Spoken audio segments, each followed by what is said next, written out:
Yeah, when you split up into too many different things, it very quickly becomes a fucking mess.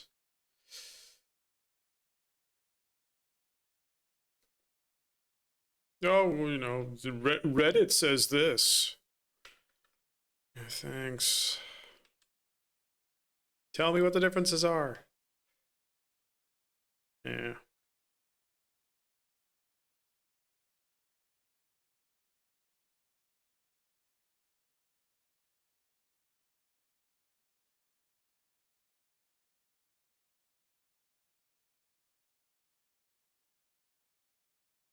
20th, Hunter the Reckoning. I sort of looked, I also discussed stuff with OpenAI, like, try to summarize this for me, please. And then it started throwing stuff at me.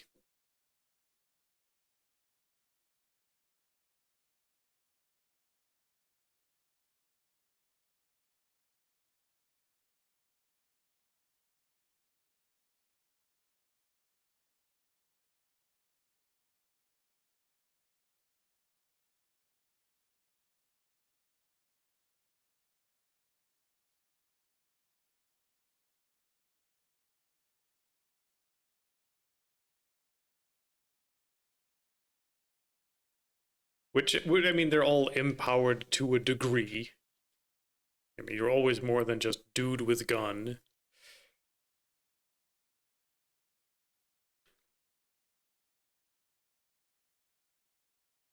The problem is some of them become weirdly abstract. Like that's what those creeds are sort of about, which very quickly sort of results in my character has this as a tool, so I'm going to apply it to everything.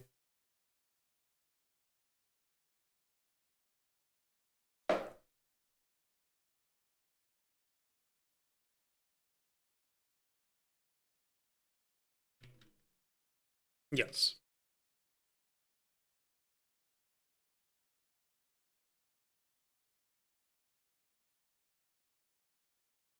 Like, yeah.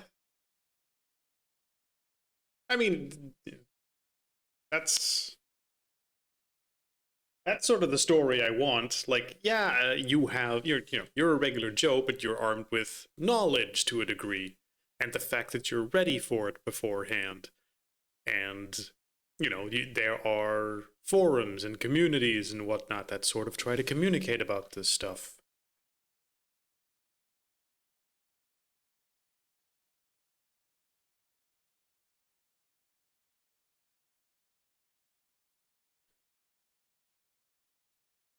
Well, it sort of depends on.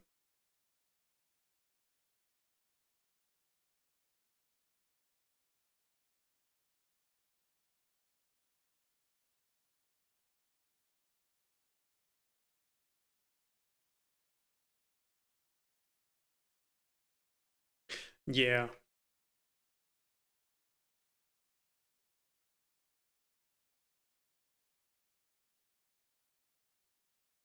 Yes.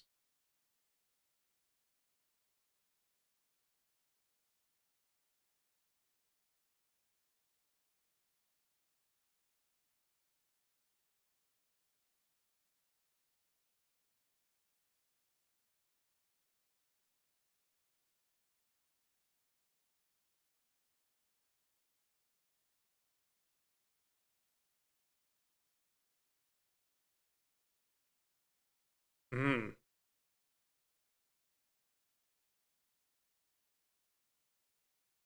Uh,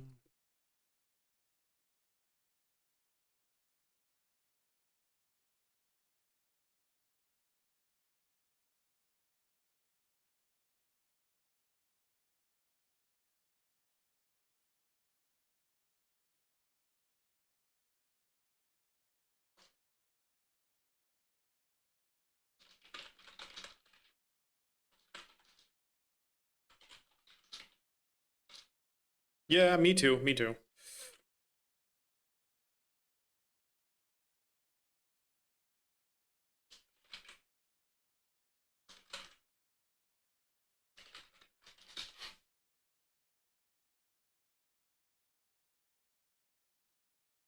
No.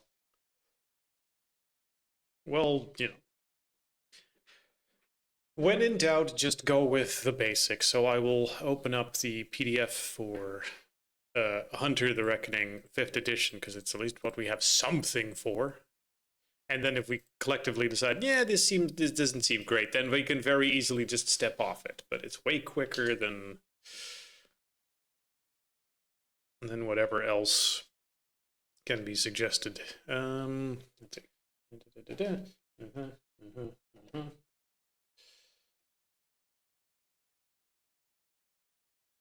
Oh my god, why is everything just slow and shitty and logging me out the second I go to it?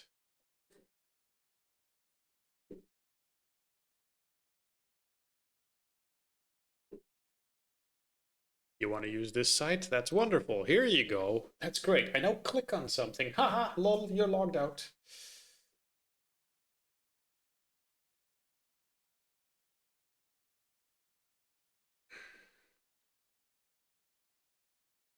The White Wolf would be the 20th anniversary stuff, right?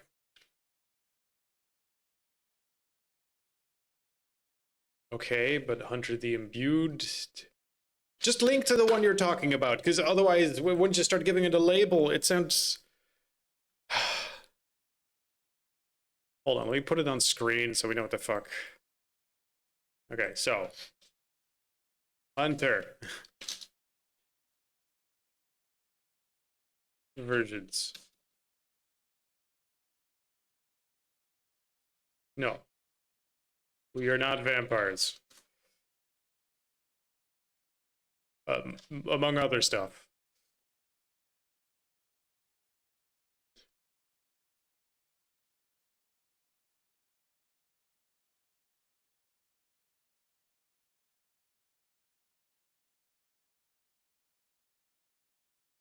Yeah. So, some guy. Yeah, maybe. Became aware of.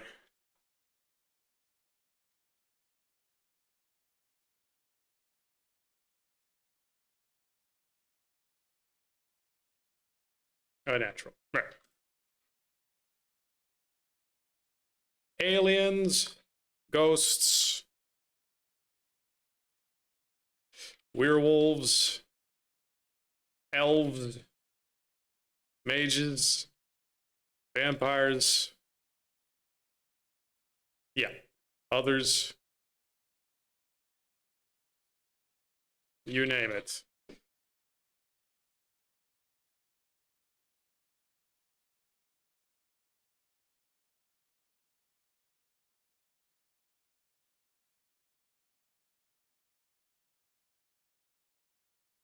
Yeah.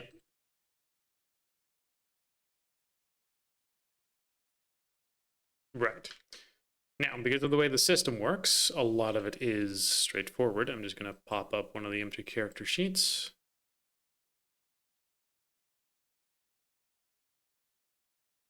Pretty much all the systems work largely the same in that you have.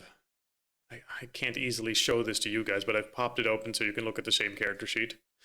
Like you have some basic stats: strength, dex, stamina, charisma, manipulation, appearance, perception, intelligence, wits. And then you have, talents and skills and knowledges. And when you create a character, you put a certain amount of dots in some, physical, social, and mental attributes and a bunch in skills. And then when something happens and you want to do something, if it's, not particularly difficult, as opposed to the other systems, you just do it. But if there's any... Can you repop? Oh, sure. Yes, here you go.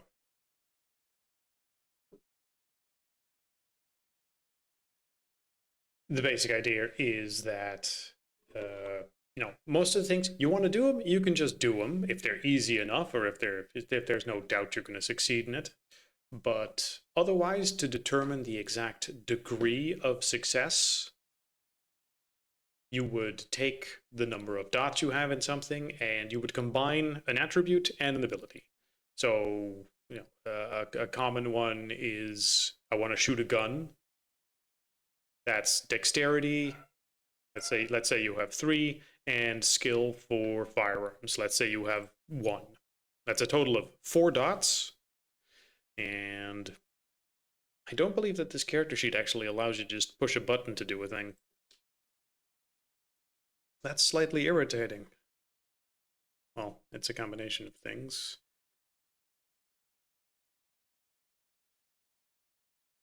I guess.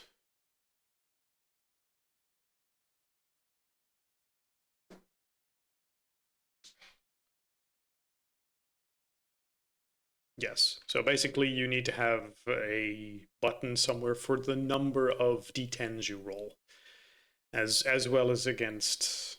Yes. Yes. And that's really all you need. Just how many dots do you have? 4. Okay, that means you roll 4 dice, which means that you would roll. Do I even have the. Yeah, 3d dice.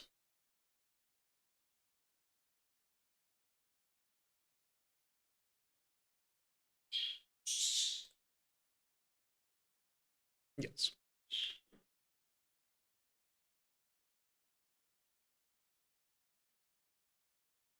Yeah.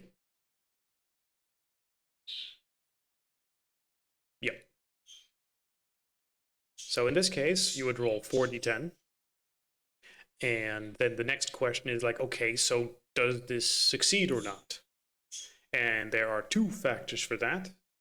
One is target number. And generally, that target number is 6. If you're doing something that's worth rolling for, it's probably 6, which is pretty difficult. Obviously, things can have lower target numbers or bigger consequences depending on what you're doing. I tried to step over a tiny gap really quickly. Well, it's not difficult, but there's big consequences, so roll for it. Something like that. And then the second question is, okay, but I rolled 6 or higher on more than 1 dice, so what exactly does that mean? The general rule of thumb is 2 successes means good, it happens more or less like you'd expect. 1 success, so only 1 6 or higher, would be it happens, but there's a slight hiccup in it. 0 is just straight up a failure. 3 or more, depending on how many, means that something additionally good happens. But that's for skill checks. I was trying to figure out, like, okay, but what about, I shoot a vampire in the head with my gun. Does that kill him? Yes, no. So for that, we sort of need to go through the rules in detail and really try rolling up some characters. The best way of doing that is probably that I just hand each of you a character sheet and we go through the player's handbook and just fucking start rolling something. And then once we have something, I toss a quick scenario at everyone as we try to figure this out together. Make sense?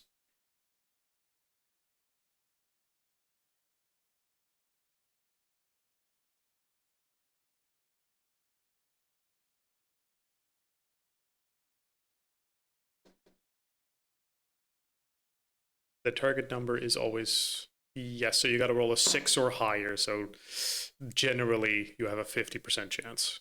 Of course, if you're trying to do something and the storyteller decides, that's kind of bullshit, the thing you're trying to do, that's not really a thing that should be possible, but sure, let's try, then the target number goes up. There were some guidelines for that. Let me just grab those real quick. Toolkit, target number.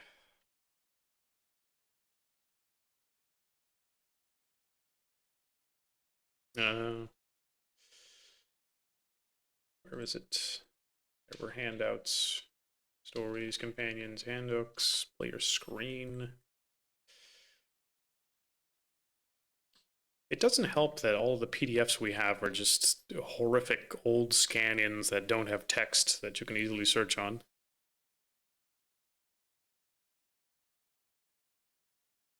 Ah, here we go. Difficulties. Can I just quickly? I'm just gonna put this one here. Can I paste this, or does this?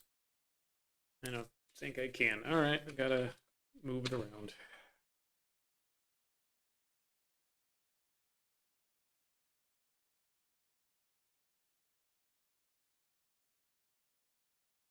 guidelines.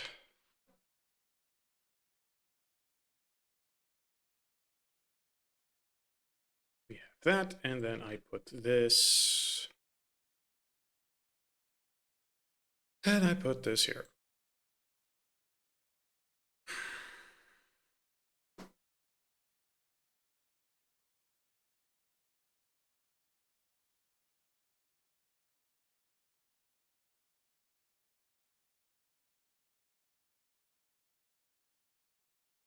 Good. So difficulties as it's indicated here. The easy, running on flat pavement. 4, routine, finding a number in a phone book.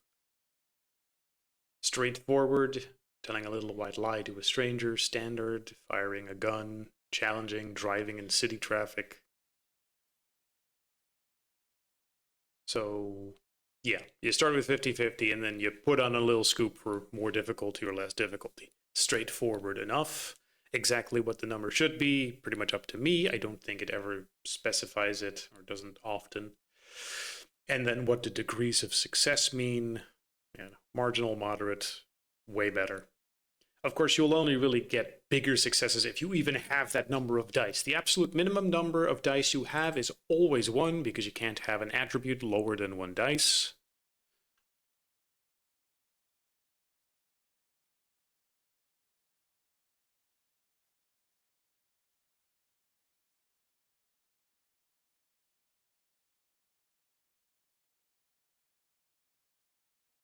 I don't believe they are. Maybe. Mm-hmm.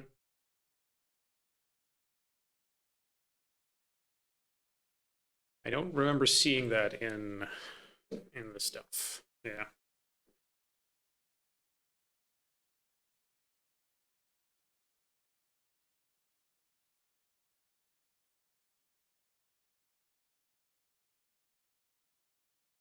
Mm.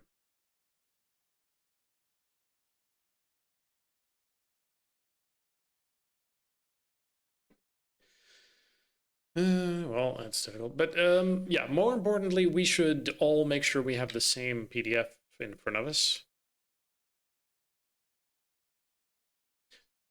Yes. So to verify, we're talking about Hunter the Reckoning, 20th anniversary, right?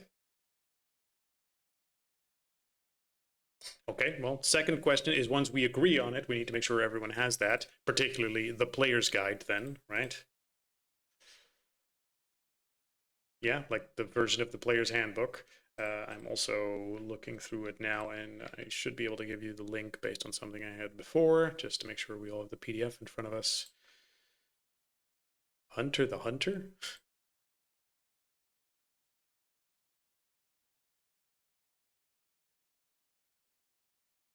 Let's see. We were.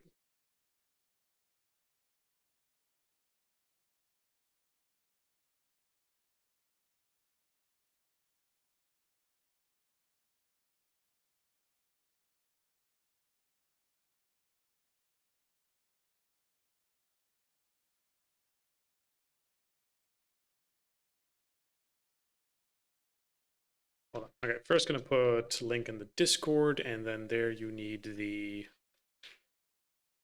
player. And I link directly to that. Creed.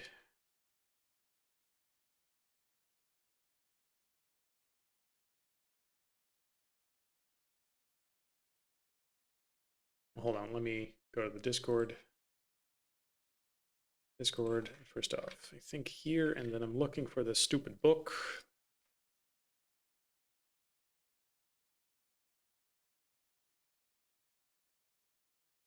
Ah, good. All right, can I link directly to that?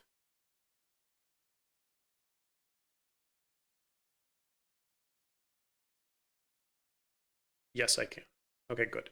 So in Discord, that one.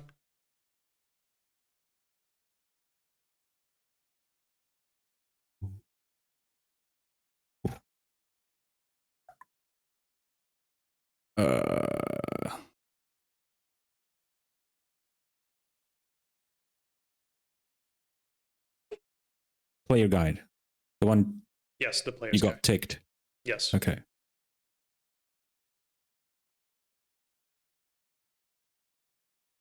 How do I? Wait. Download. It is very much one of those days trying to understand a system where everything is like, oh, where do we start? Yeah. This is the million-sided cube. Yeah. Every edition is at the same time the bestest ever and the most garbageous thing humanity has ever produced. I just want to start somewhere that has a clear beginning and is like, here's one page, read this, now you can go. Kinda. And instead, every single PDF just starts with a fucking 100-rule introduction. I don't even mind that so long as I go, this is a good beginner-friendly adventure with a here's the adventure to go with it to get you familiar with the system. Go. Yeah. How do I roll up a character creation, character? rules of the game. Boom, That's boom, where I boom. want to start. Character creation. I'm trying to figure it out. Like chapter 1, bystanders. Chapter 2, rules of engagement. Chapter 3, new traits. I guess that's when you level up. Like it's more like here's the red box for this edition. Go. Of this game. Go. Start here. Branch out from that. No, don't touch it. Take this one. I played it 20 years ago and it was super good and I've never moved onwards and never looked at anything else. No, that's garbage. Play this one instead. Yeah. Like that's Please. The eternal discussion, except for a system where you don't even have a starting point. Yep. As soon as we have a starting point, all we this can lore. expand from there. What is this book? Hunter Player's Guide. It's an absolutely jumbled rules and is adjusted.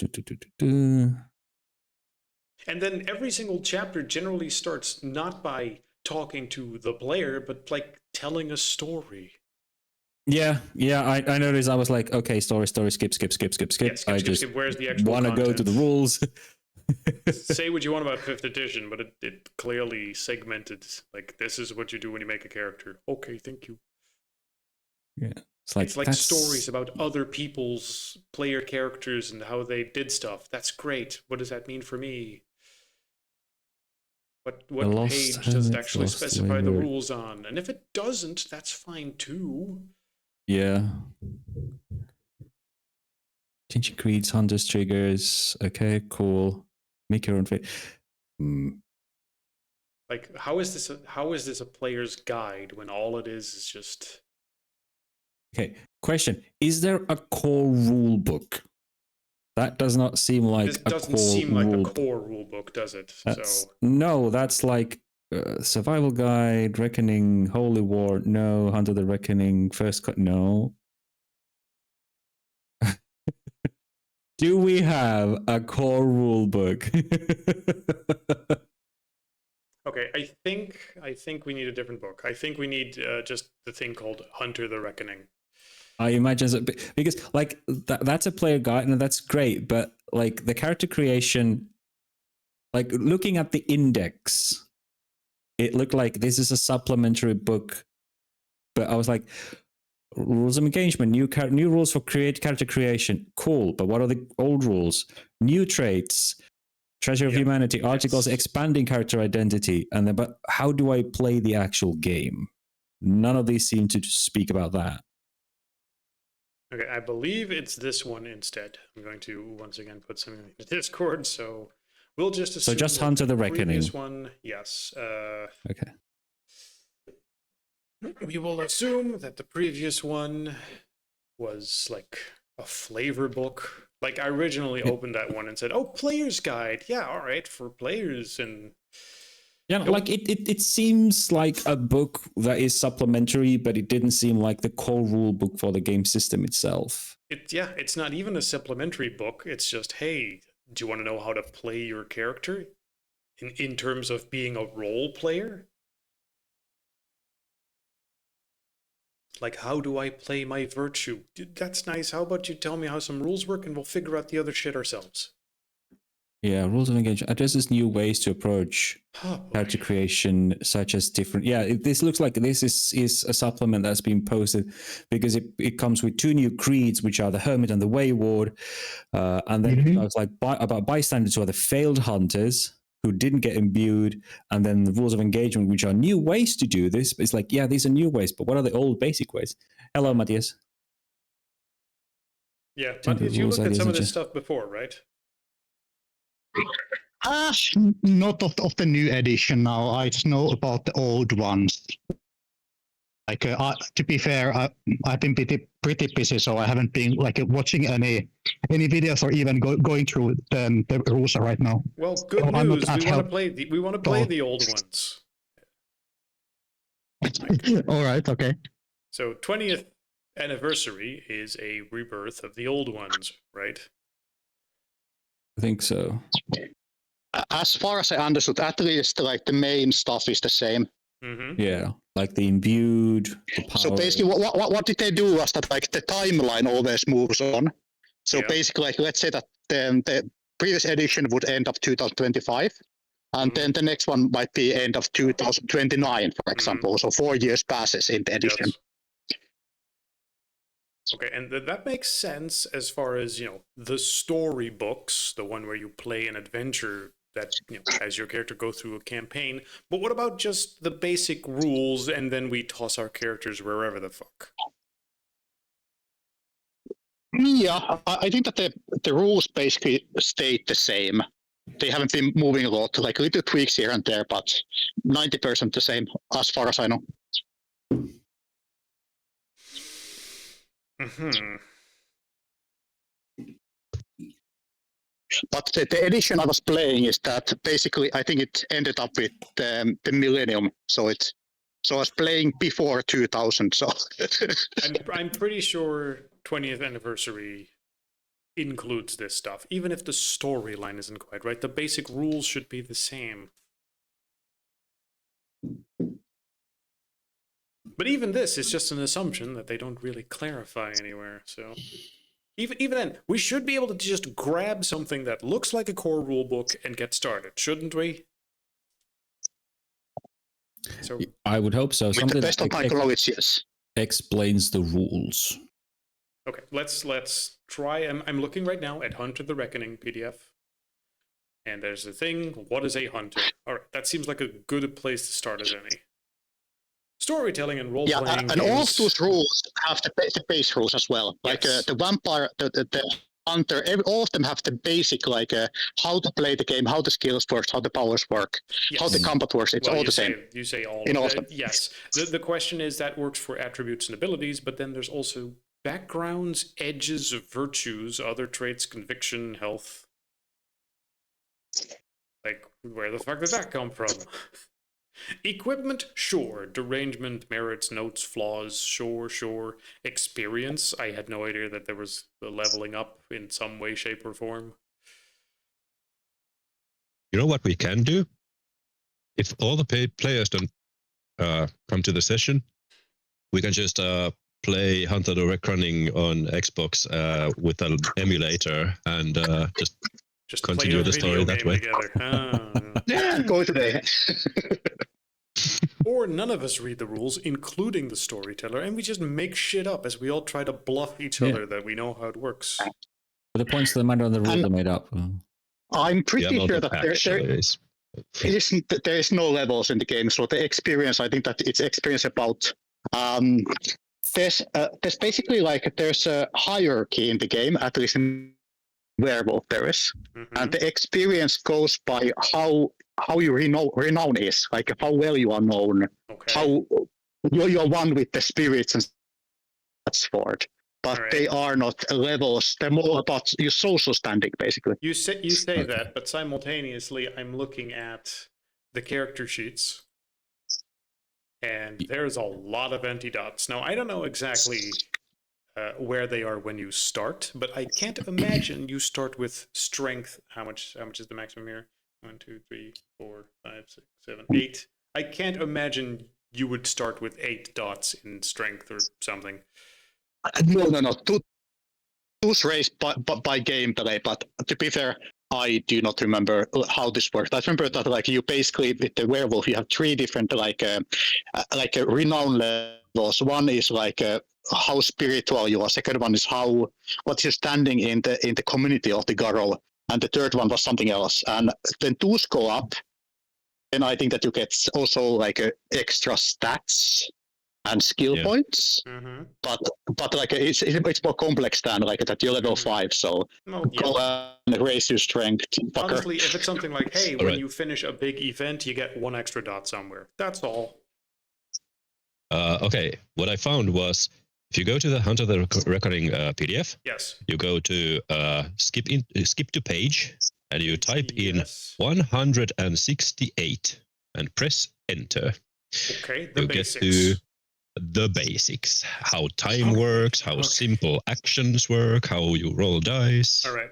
Good point to start. Good point to start. How about I It's start reading? 170 pages in. Where's the basics? It's midway through. It's beyond midway through. Okay, so the way I'm suggesting we'll do this is I'm going to first read through this, and as soon as I either run out of voice or some other breakpoint, someone else reads a bit, and then when we think we properly understand this shit, we try to apply it to our character sheets. Right, so the basics, which for some reason starts with time. Time flies when you're having fun, or so they say, in a storytelling game. Time not only flies, it slows, crawls, and warps. During the course of the game, you'll find that time does some strange things. How you control the passage of time affects the smoothness of the play. You and your players imagine events as they transpire, talking about them and rolling results. Thus, real time and your players' imaginary time differ. This really is the basic of basics. When your character enters combat, it may take real-time minutes to roleplay mere seconds of game. Alternately, you may wish to cover weeks in just real-time minutes, assuming nothing attention-worthy happens in that period.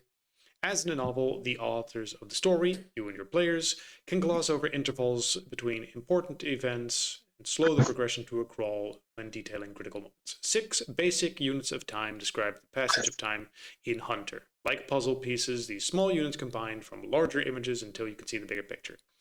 I'm also going to note down the stuff in the Roll20, so keep track of what we're talking about. Time units. We have turn, scene, chapter, story, chronicle, and downtime.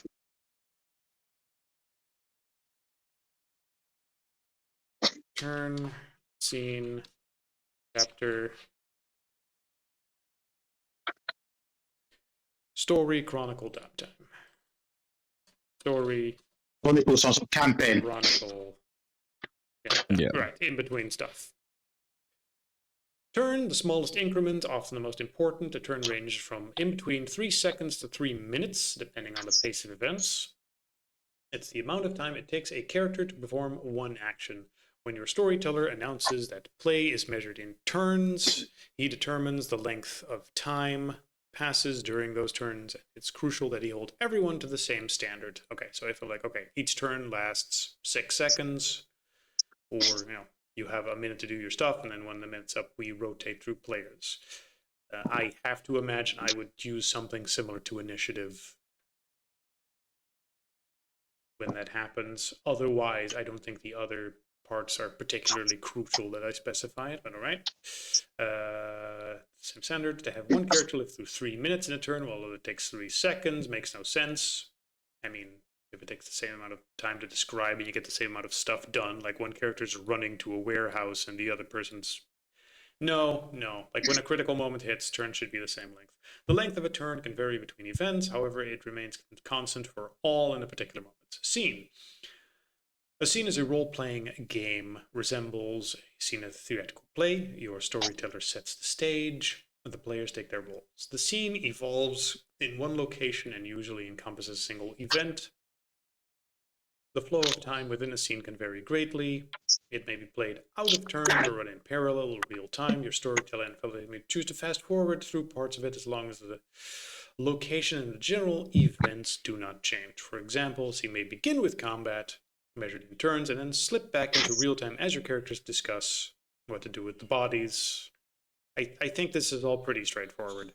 Fast forward through loading the body onto a truck, reveal that the characters argue over who will drive. Time warps throughout the story. Your storyteller determines when one scene ends and next begins. Chapter, for the most part, chapter resembles a game session. Okay, you may sit down and assume your role when you pick up the dice.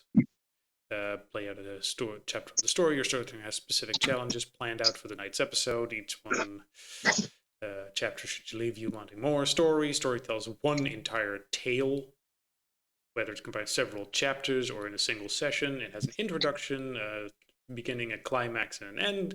Chronicle the big picture. The term chronicle refers to a collection of stories that are related, I assume. Your storyteller has a goal in mind for the chronicle. Nice wish. Possible destination for your characters, a theme and overarching plot. I am very much of the school of, nah, let's just see what fucking happens. I'm not in control. Works You for guys some. are in control. I'm not telling your story. I'm wrangling you. Yep, and it's actually worked pretty well so far. So why change? I mean, the only thing that's sort of kept control all over things is that you're not capable of literally shattering the world. So usually it's like, where are those goblins? Well, guess what? There's a fucking tunnel where they went down. Well, what if we don't do that? Then I guess you go somewhere else while we go down the tunnel. All right. Downtime, obviously, in between the stuff, folks. The storyteller invokes downtime. Could you fucking imagine that they just say, and now I invoke downtime? Like, just... Downtime. Oh, you want me to break the fourth wall any harder? No. Yeah. Okay, everybody, put your webcams on and also your robes. We are invoking the downtime. Begin the ritual of downtime. That's how I live work every You day anyway. summarize events, you don't actually play them out. Sure. You know, whatever fits with the characters, and we set up new things. Ultimately, the only important one here is turns. Like, make sure that when you're in turn moments, everything sort of plays out the same length of time. So, no, one person who's driving closer to the shootout can't suddenly reach it in a few turns. You're driving a kilometer away. You're not going to get there in a few turns. Yeah. So I see, comparing to D&D, scenes are like encounters, chapters are like adventures. Sessions. Story is like an adventure, and Chronicle is a campaign. Yes. Downtime is still everything in between actively nitpicked sessions and shit, or encounters. The horrible RP. Yeah. The pointless stuff. We don't get to roll dice. Bullshit. As I've heard it You just have described. to describe shit now. Yes. Yeah. I think that's pretty straightforward. No real questions asked. It fits with what we know about the previous systems, and we can make that work. And even if it doesn't work, everyone can just speak up. All right. You play your character by describing things he does, actions he performs. These range in complexity from something as complex as flying a helicopter. Depending on the challenge of the action, your storyteller may request that you roll dice to determine whether your character succeeds. In Hunter, a single action that occurs in one turn can be called a simple action. Other types of actions are described below. In most instances, your character's actions succeed automatically by virtue of their ease. For example, speaking is generally not challenging. However, if another character intimidates you into silence, then a die roll may be decided whether or not your character perseveres to speak his mind. Reflexives. Certain feats that your character attempt do not count as actions, and such don't take an entire turn. These free actions, called reflexives, then why did you call them free actions, occur instantly and require no thought or direction from your character. Examples may be convictions, hunter vigor for their war, to perceive the supernatural, risking conviction in an edge roll, spending willpower to ensure that an attempt and action succeeds, or soaking damage to avoid or ignore wounds. Reflexive do not interfere with your character's regular actions that turn. Right, reactions. Except reactions are just sort of free. They are instantaneous, instinctual, and autonomous. Rolling dice, your storyteller has two options for determining the outcome. One, he can simply make the call himself, announcing the outcome that he feels enriches the game. Two, he can request that you roll. Hunter uses 10-sided dice. You can purchase in any game store. Holy hell. Like, when was this written? These are dice. little funny Well, you know, cubes with yeah, various they are the sides. funny ones. I mean, 25 years ago, it wasn't that common for I people to guess. see polyhedral dice. Ratings, as explained in Chapter 4, you begin to describe your character by distributing points into his traits. These points represent your character's innate abilities, learned aptitudes, and life experiences. Your character has certain strengths and weaknesses, just like a real person. Your character may be a crack shot with a rifle, or he may not know when to have a gun from another. You can assign a point value from 0 to 5 for each of your character's traits. That doesn't fit with what we had here. I guess 1 to 5, and then for some reason there's bonus ones in there. Okay. We'll see once you know how to write up a character. Okay, never mind. I think this was released 2011, so it's just 15 years ago. Oh, okay. Maybe But maybe polyhedral dice hold was on. still. It was 20th anniversary when it was released 15 years ago. So it's from like 1990 originally. Yeah, definitely. So back then, definitely, polyhedral dice was like the magic rocks for real.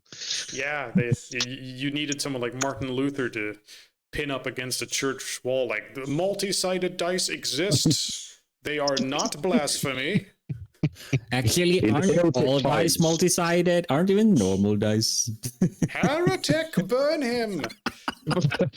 They have 6 sides. God created the beautiful 6-sided dice, and everything else is heresy unto his perfection. 1 dot represents a basic understanding of it. 2, your character falls into average human beings. So yeah, when in doubt, 2, and then 1 if it's a dump stat. With 3 to 5, your character surpasses average and is said to have honed their skill to a good, exceptional, or superb degree. Your character's trait rating determines how many dice you roll when your character attempts actions relating to those traits. Storyteller determines which traits apply and to the proposed action. He announces these traits, and you roll 10-sided dice. For each dot you have assigned those traits, and I'm sure it later on will say, like, and if you have skills, those also apply. The number of dice that you roll is called your dice pool. The number of dice in your pool varies based between the nature of the action and the applicable traits. A dice pool typically consists of a number of dice equal to your character's relevant attribute plus that of an appropriate ability. Abilities to determine how well she succeeds. An attempted action sheet. For simplicity and game balance, your story test should never allow you to combine more than 1 attribute or ability. Pauline states that her character, Kara, attempts to punch her opponent. Storyteller decides that Kara's dexterity and brawl apply. And then she goes, actually, I'd like to use intelligence to punch him because I'm very smart, so I would know exactly where to punch him. Yeah, the Sherlock Holmes type of boxing. Sure, DC Or the 8. medical expert who knows that if you punch just there, Mhm. you numb the nerve. Chiropractor. It's, let's not overthink it too much. If I'm ever like, whatever, I'll increase DC by 1, or, be a little more picky when it comes to the amount of successes you need. If your character has no dots in an applicable ability, you always have 1, as far as I know, your storyteller may allow you a dice pool equal to your score and the attribute relevant to that attempted action. What? Your character's innate attribute still offers a chance of success, albeit a small one. What the fuck does that mean? Wait, what? Sorry? Well, if you don't have the knowledge at all, for example, ability being skills, right? Yeah. Like there are some Yeah. skills where you have no points. So like your character chemistry, is you not have no aware idea of about that at all. chemistry. Yes. Yeah. Yeah. In some cases, you might allow that, like, oh, I'm trying to talk my way out of a ticket. You might not be very good at subterfuge, but everyone can talk. So in a stretch case, the storyteller might allow for just use charisma. Right. But for example, if you try a surgery without medical, not going to happen. Yes. But you don't have a skill for it, but instead it's like, use strength and wits instead. Yeah, something like that. Something like that. But, edge cases, generally, if you don't have skills for it, you don't have skills for it. Yeah. Let's move You on. never learn even the basics. Some traits like willpower have a maximum, which I believe is a completely special trait, have a maximum rating of 10, which is higher than ability scores or attributes can be. Your storyteller should not usually combine these special traits. Yeah, that's why they have a special place on the character sheet and shouldn't be called traits. That's why you just use a different label. My willpower and roll 20 dice. I think there was something like saving throw style of like using willpower to like survive in a situation. The exception for this is their virtue traits, zeal, mercy, vision. Your character's virtue rating are often combined with attributes to form a dice pool when using hunter edges, the powers of the imbued. Other traits such as backgrounds replace abilities in a dice pool to add variety to the trait use. Your storyteller always decides when you roll and which traits you use. Difficulties, we sort of went over that, ranges from a number. Once you know the difficulty, you know when it's a success or not, and then the storyteller determines what exactly happens. We've been over this. Yeah. Rolls, yada, yada, yada. Here's an example. Oh, here we go. Ultimately, 10 is always a success no matter the difficulty number. I mean, if I set the difficulty, I can't set the difficulty higher than 10. Haha, you need to roll an 11. There's no bonuses to add to them. This isn't D&D. Yeah. So yeah, 10 is always a success, but that's probably why I say ultimately a 10 is always a success. But I don't see anything else. That's right, like it's insanely difficult to get 10 successes in that game, even if you have like a lot of dice. I mean 10%. 10% to get a result. success. Is that like each die that shows a 10 is a success? Yes. No. I think what it means is 10 is always a success. Like you roll dice and 10 of them are successes, then it's always a success no matter how hard thing you try to do is. Don't think that's what it says. No. A difficulty because almost default challenge. difficulty. So you can on the other hand, change the default difficulty. Because succeeding is two factors. One is, do you roll higher or not than a certain number? Let's say 6 or higher. In the example we rolled, let's say the DC is 7. So the 6 is not a success. The 7 and the 9 and the 10, those are successes. So it's 3 successes, and 3 successes translates to a good success. Like an above average success on what you're trying to do. However, rolling a 1 negates 1 success. So every time you roll a 1, you have to subtract 1 die from your pool, and if you roll enough ones to subtract all your successes, you fail. So that's basically a nat 1 on a die. That's the next part. So if you roll no successes, but at least, and if you get no successes, but there is at least one, it's a botch. Would you mind just reading that part as it's written there verbatim? So there's a catch to counting your successes in Hunter. Isn't there always a catch? You don't get to keep them all. Any ones that you roll must be subtracted from your total number of successes. It doesn't matter how many successes you roll. If you roll enough ones to cancel them out, your character fails the attempted action. If you roll no successes at all, but roll at least 1, the result is a botch, see below. And that's a very bad thing. The storyteller loves botches. Players hate them. Example, Kara has just learned the hard way that the world is home to horrific affronts to nature and sanity. Now she desperately waves a hastily grabbed board in the face of a monstrosity that, by all rights, should be dead. Pauline announces that Kara attempts to hide her terror and, with luck, drive the thing away. The storyteller asks for a manipulation plus intimidation roll with a difficulty number of 6. Kara has 2 dots in manipulation and 2 more in intimidation. Pauline rolls 4 die pool and gets 1, 4, 6, and 8. 2 successes. However, she also rolled a 1. It cancels out her success, leaving her with a total of 1 success. Kara marginally succeeds her attempted action. The storyteller describes how the zombie narrows its eyes at Kara, appears frustrated at choosing a difficult mark, and shambles away. Pursuit does not occur to Kara, who nearly collapses with fear. So basically, every success is negated by a roll of 1. Doesn't matter if it's 10s or what. So enough 1s and all your successes could be gone and you're just left with a failure. That's If you an get no interesting successes but a 1, it's a botch. And botches, if a failure hurts, then a botch tortures. If you roll even a single 1 but no successes, you botch and bad things happen to your character. A failure simply means that your character does not accomplish his attempted action, but nothing truly horrid occurs. A botch takes that one step further.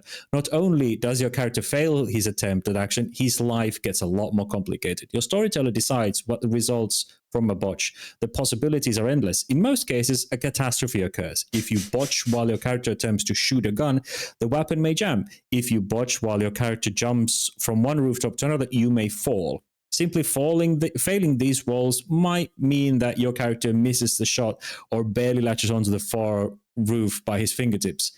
Degree of danger differentiates between failure and botch. A failure usually results in a mild threat, whereas a botch lands your character in deep trouble.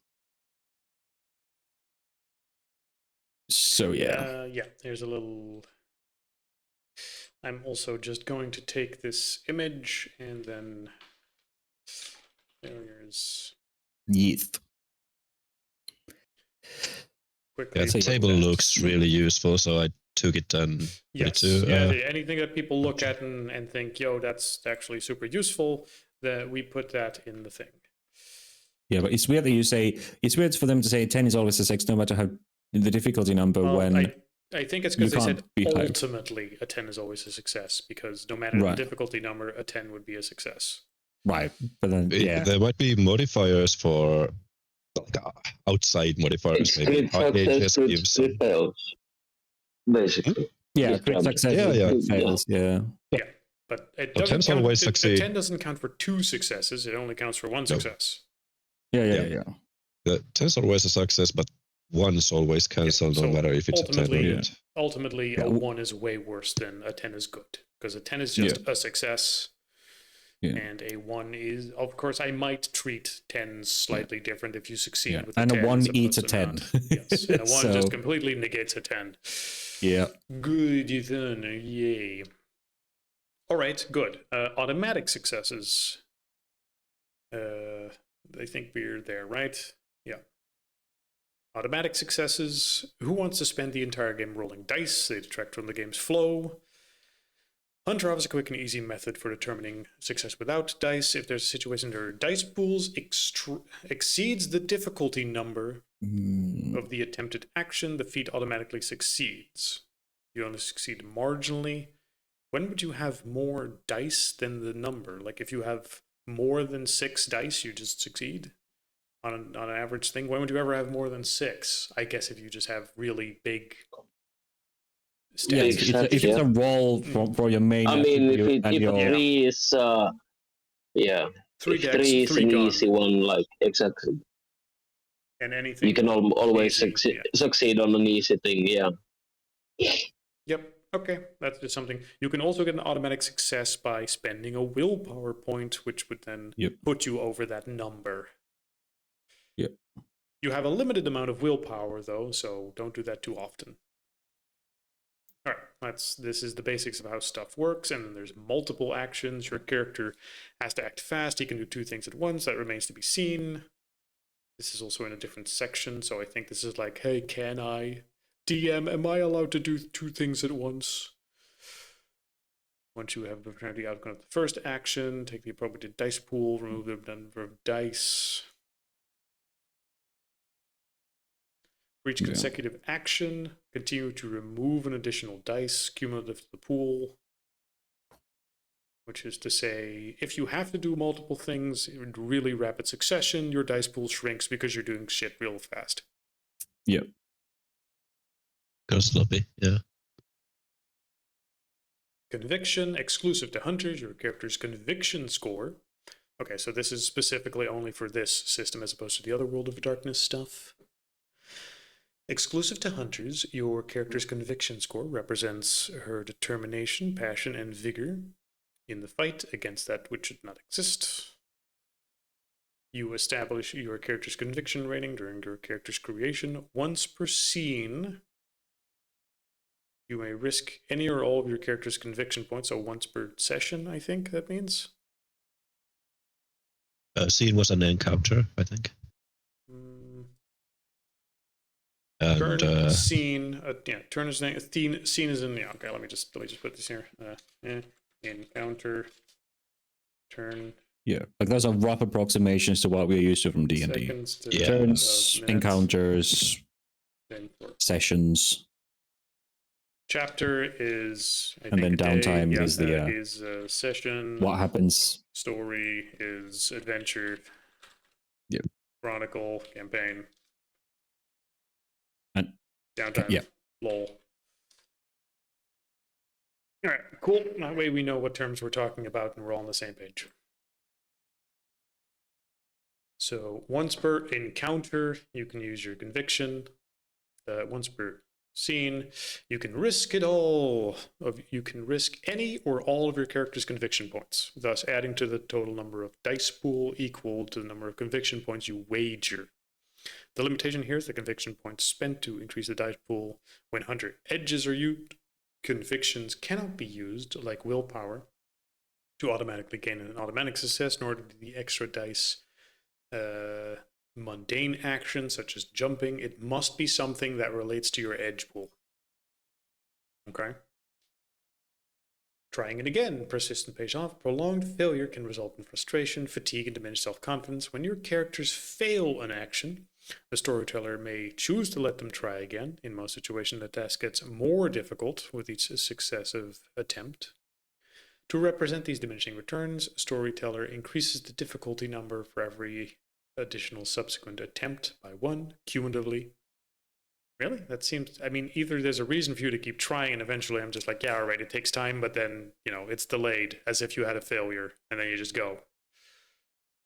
I try to pick the lock. Well, you don't end up opening it. Or, oh shit, you're chased by something and if you don't open the lock, you're all going to die. Well, then I guess he smashes you through the door eventually. You all take a bunch of damage, and then we keep going. Because who the fuck wants to be like, oh, I roll to open the door 100 times in a row when there's no pressure? Yep. Day 31. I still can't open this lock. Yep. I mean, it does have a thing. Like, eventually it becomes impossible. So it gives the players a very real thing to be like, hey, if you keep picking this lock, it is determined to be impossible now. Stop trying. People keep trying to grapple someone repeatedly until he succeeds. Yeah, exactly. Like the system innately has a way of just saying, stop fucking trying. You've done this 5 times. Stop. Stop trying to harass the other player by stealing their shit.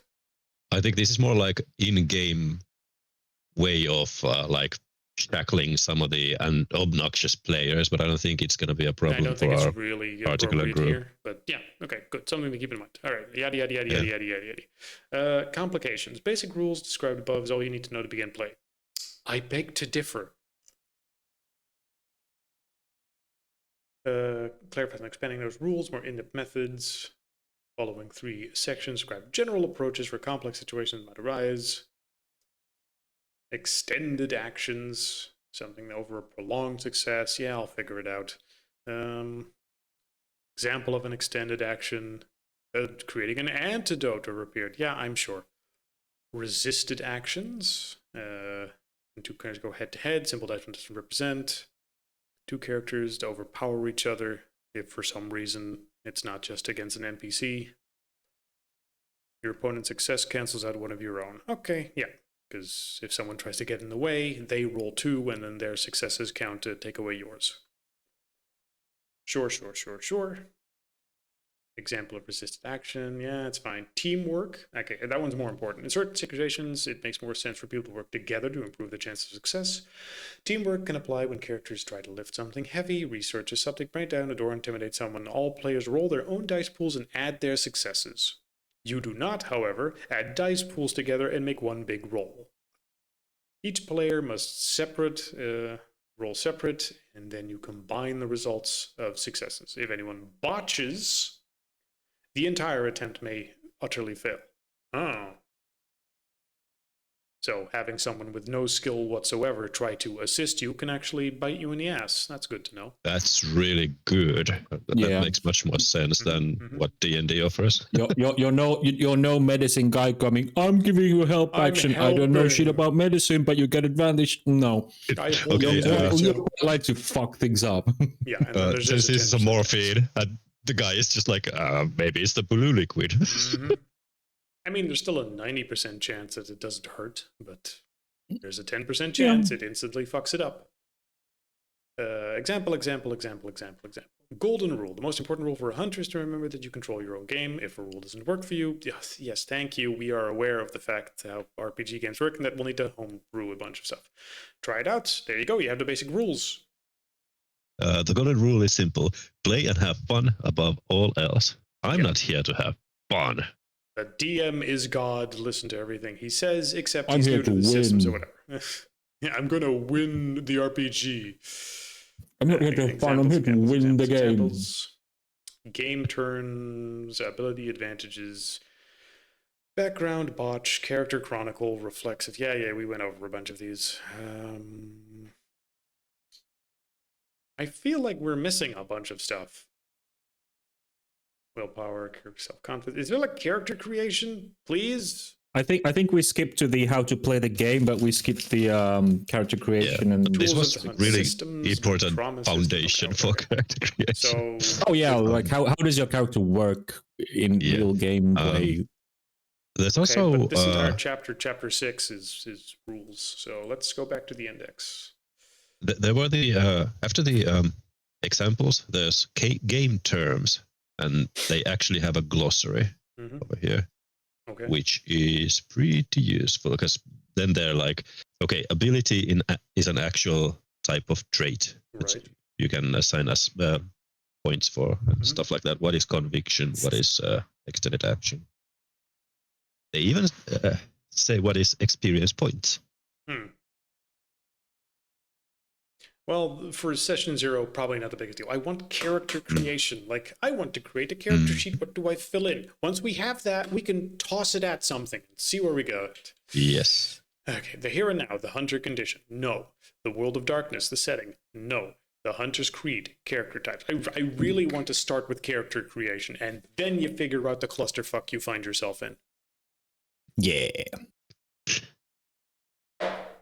Because if it's like, oh, you're going to be hunting vampires and they're weak to guns, it's like, oh, okay. I make a gun character.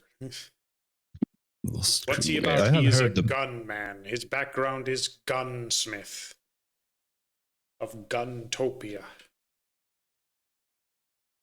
That's it. Character creed, character types. That has to be it, right? Page 60. Yeah.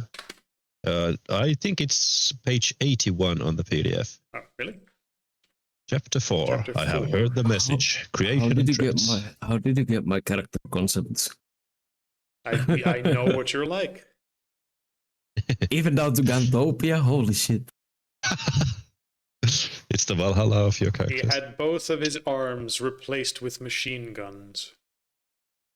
So he can't be disarmed. I cast Rust. And Just a bit higher. one of my legs is a grenade launcher with the grenades dangling between my legs. The way he Yep. flies is that he uses his leg to shoot a grenade and launches it Like- into the air. Yeah, I jump. Grenade jumping. Exactly. I'm and sorry. Let's continue. very effective killing creatures. Not so much at typing at computers. Like hacking, maybe somebody else do. Ultimately, Hunter is about you, the human condition, and choosing to damn your own soul or condemn countless others. Hunter is about clinging to the tattered shreds of a false existence or confronting unspeakable evil and insurmountable odds to proclaim enough. Compared to that, fighting monsters is easy character creation. As a player in Hunter the Reckoning, you must create a character, an alter ego from whom you interact with the world. Yes, yada, yada, yada, yada, yada. Much of your character's life in the way of how you roleplay him. Yes. Traits commonly described, ratings between 1 to 5. That's cool. How do I determine how many? These characters represent quantities and qualities of your character's prowess of a given trait. poor rating. 5 doesn't indicate superiority. Can I just create him with all 5s in everything? Yes. Getting started. Hunter the Reckoning creation system and designed 5 basic precepts. Keep these in mind when generating a character. Any age, any culture, any nation, subject to the storyteller's approval. We haven't yet decided if we are actually going with the bunch of Finnish nationals for some fucking reason end up in the Netherlands, but let's try to dunk them into a little tiny thing first. Hunters have only recently been imbued within a few days or weeks, enough time to be truly terrified by the new world they've discovered. Okay, that's important. You can't be like, I've been adventuring for years. Like, no, new character equals recently dunked into this world. They know relatively imbued. little of other hunters, save perhaps for ones with whom they've been imbued. Imbued being the term for having seen the fucked up shit. This lowly starting point allows characters to experience the world of darkness as it unfolds before them in all its malignancy and mystery, rather than having the lores of ages already under their belt. The character creation system is intended for more as a persona developing device than a strict system of mechanic codification. Who wants more rules at the expense of interesting character? I don't know. Who wants a PDF with 200 pages when the fucking 1 page for basics could suffice? But it's lore and story and important. This You is have a a story certain game. number of points to spend. How many? You also get a freebie point at the act of character creation. You may spend them to round out your character. Wait, what? A trait score of 1 is poor. Yes. Do we roll for how many points we have? That would be nice. Don't think your character sucks just because he has 1 dot in manipulation. The experience system represented on page 140 allows your character to increase and improve their traits. Traits are rated according to the human scale, except for virtues, convictions, and edges. Those are hunter purviews alone. It is your responsibility to take on a role not inherently detrimental to the troop, your fellow players. Yeah, don't RP a dick. Aww. Hunting is No deadly. deal coming up. A character who tries their hand at it alone probably dies quickly. Hunters have a chance when they work together and pool their resources. The power of friendship. They should at least be able to tolerate each other. That's, that Difficult with my phrases it, characters. yeah, with your history. I like that. Yeah. Oh my god. Okay, this seemed like an important page. I want to take this entire thing and just slap it in there. Yeah. Do it. Okay. First off, also make a note of page 84 of. Can I do that? Can I take the entire page? Ooh. It's the legend for the character sheet. Yeah. Right. I'm not really looking at the other. player name. Character's name. Chronicle. Okay, that's if there's multiple stories that they relate to, attributes, abilities, advantages, catch-all term for benefits like edges and backgrounds, where you can get more dots if they apply. Nature, true personality of your character, who he is deep down. It's not like you're selecting from a list, so for most of these, I think you can just describe something that fits. Fluffity fluff fluff. Fluffity fluffity fluff. Like, okay, I would like to see the part that's not fluff. Step 1, character concept. Okay, I think we've all thought about that. Step 2, choose attributes. Prioritize 3 categories: physical, soul, mental. 6, 4, 3. Your character has 1 dot in each attribute automatically. What's the 6, 4, 3 about? 6 physical, 4 social, 3 mental, or however you like. Okay. Rare physical traits: strength, dexterity, stamina. Rate social traits, appearance. Rate mental traits. It doesn't say that you... Wait, it says prioritize the 3 categories. So which one of these 3 is most important, second important, third important? I don't know why then it doesn't say anywhere else right away. That's 6 for 3, but yeah. Pick the one that's most important, you get 6 for that one. The second important, you get 4. Least Yes, important indeed. character. Okay, so let's quickly go over here with the example character sheet. I'm also going to, at this point, give everyone their character sheet. Yes. Thank you. Also, what fucking book are we reading right now? Hunter the Reckoning. The second it's the PDF in latest. the link. Yeah, Yeah, the latest. It's the link in the board. Oh, Okay, so The first one off, was more a It- player's guide, which it is linked me to nothing. Oh no, it's a folder. Yes. yeah, and, It's a and the folder, book, and there's one the of them. book should be tapped. It's- Okay. And then if you right click it, you can download it. This one was which one? The Hunter The the Reckoning. Yeah. This one, it should be highlighted in green in the screenshot. Yeah, I just clicked the download and now I have 1.5 gigs of books here. You don't want no. to download the entire folder. You want to download the specific. Yeah, I noticed that now. Well, now you have some supplements. Yeah. Don't read them. It's a lot of DMs though. I'm sorry, storyteller stuff. There's a lot of useless Tasty. bullshit in there that you have to fight your way I through. trust that. Yeah. Wait.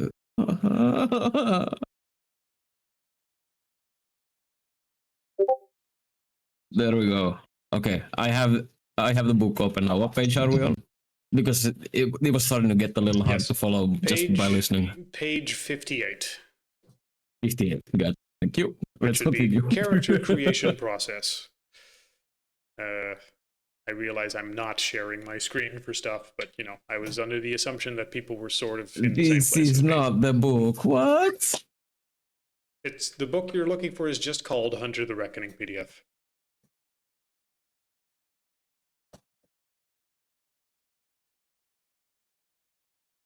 It's the one with just flames on it and nothing else on the cover. Let me open it back up. Let's see. Yeah, just flames. Okay.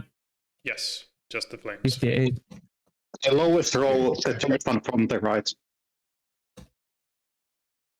Yeah, What? he posted The a picture local too. government. Monster Ibrahim, what? Welcome to 1/5 of the confusion I've been feeling just this session alone. 158 maybe? Or No. Page 85 out of 301. Okay. I heard 50. I was thinking 58 for some reason. Okay, now we're on the same page. Okay, character creation process. Yes.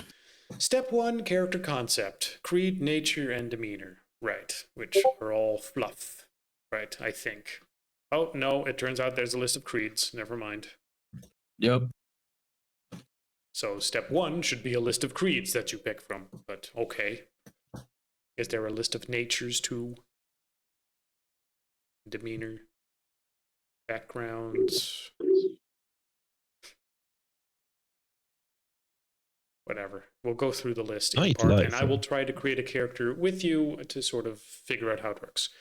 Okay, step 1. Prioritize the 3 categories: physical, social, mental. 6, 4, 3. That's how many points you have for them, and that's how many you can assign in that particular thing. So in this case of Mr. Test, let's say we make him physical, and that means we have, 3, 3. Wait.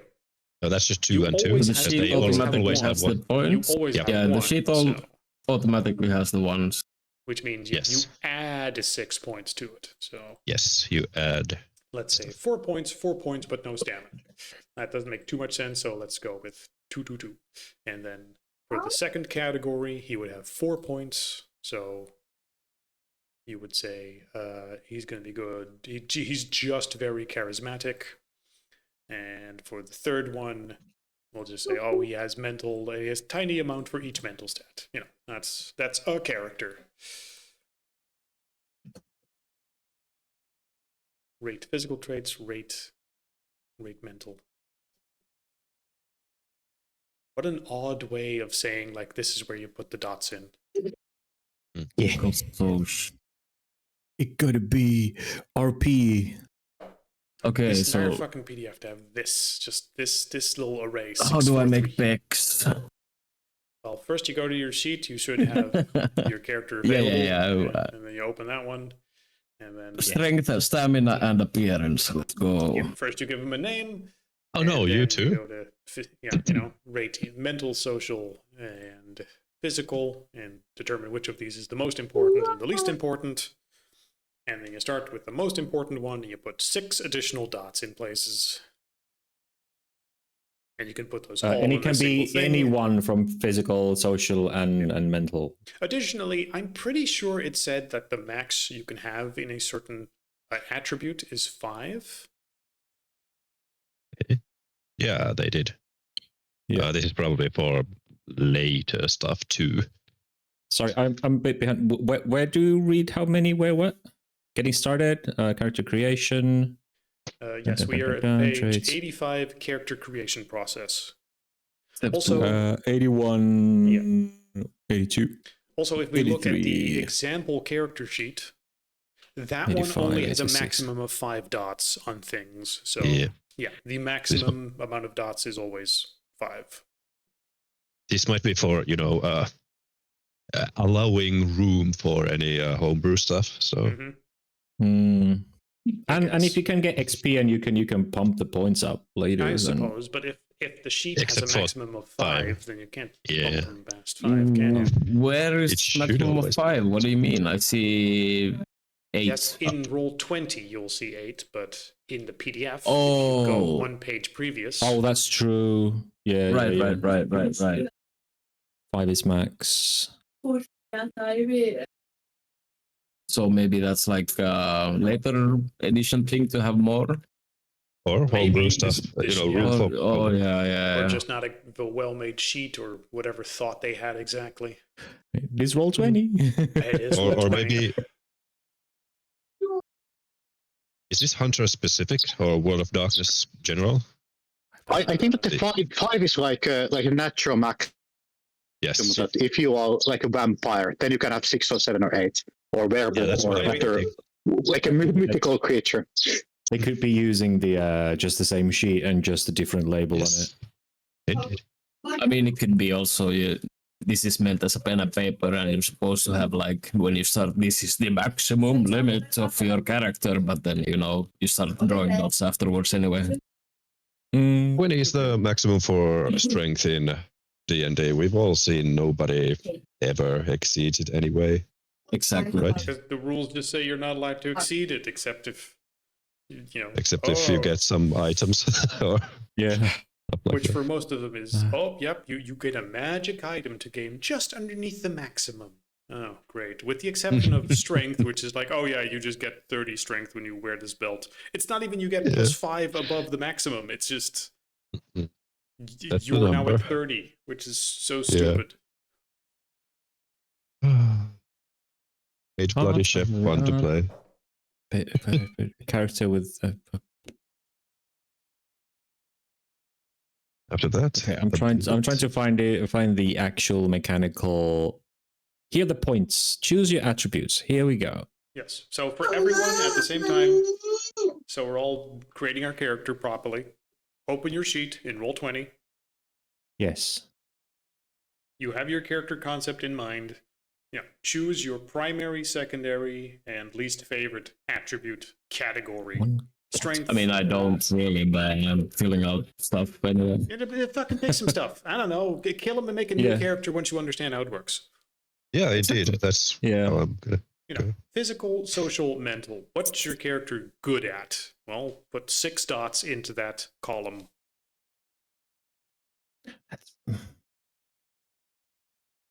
Because in the example one, you have 7 dots in one, Yeah, I know. Like, there's 9 in that, and then There's 6 many in that. things wrong with the book. Let's not try to worry. It says 643, so I'm gonna fucking assume 643 is accurate. 1, 2, 3, 4, 5, 6. Oh, okay. Yeah. Wait. 2, 5. Even the book's got it wrong. Unless this is a higher level one.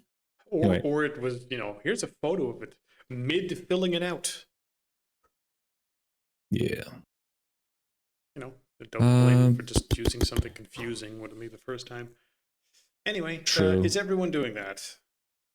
Yeah, I lost it. There we go. 6 in the first category. I only now got actually my laptop open. So what is the page where we are? Okay, in the PDF, it's page 88. 85, 88, 85. 85. 85. Okay. The character creation process. And if you open Roll20, you have a character sheet, 85. Yeah, I have it open.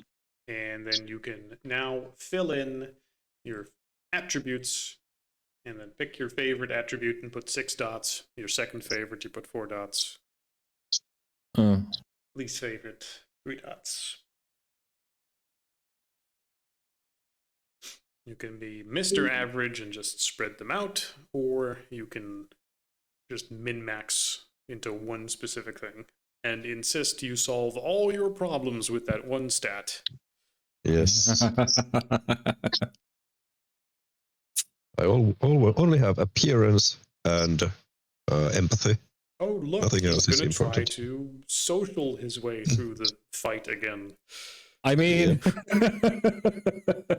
that is my favorite way of doing this. Oh, look, he's going to try to punch the character you're talking to again. Do I remember right that you have 1 dot like for all of these, and you don't need to buy it?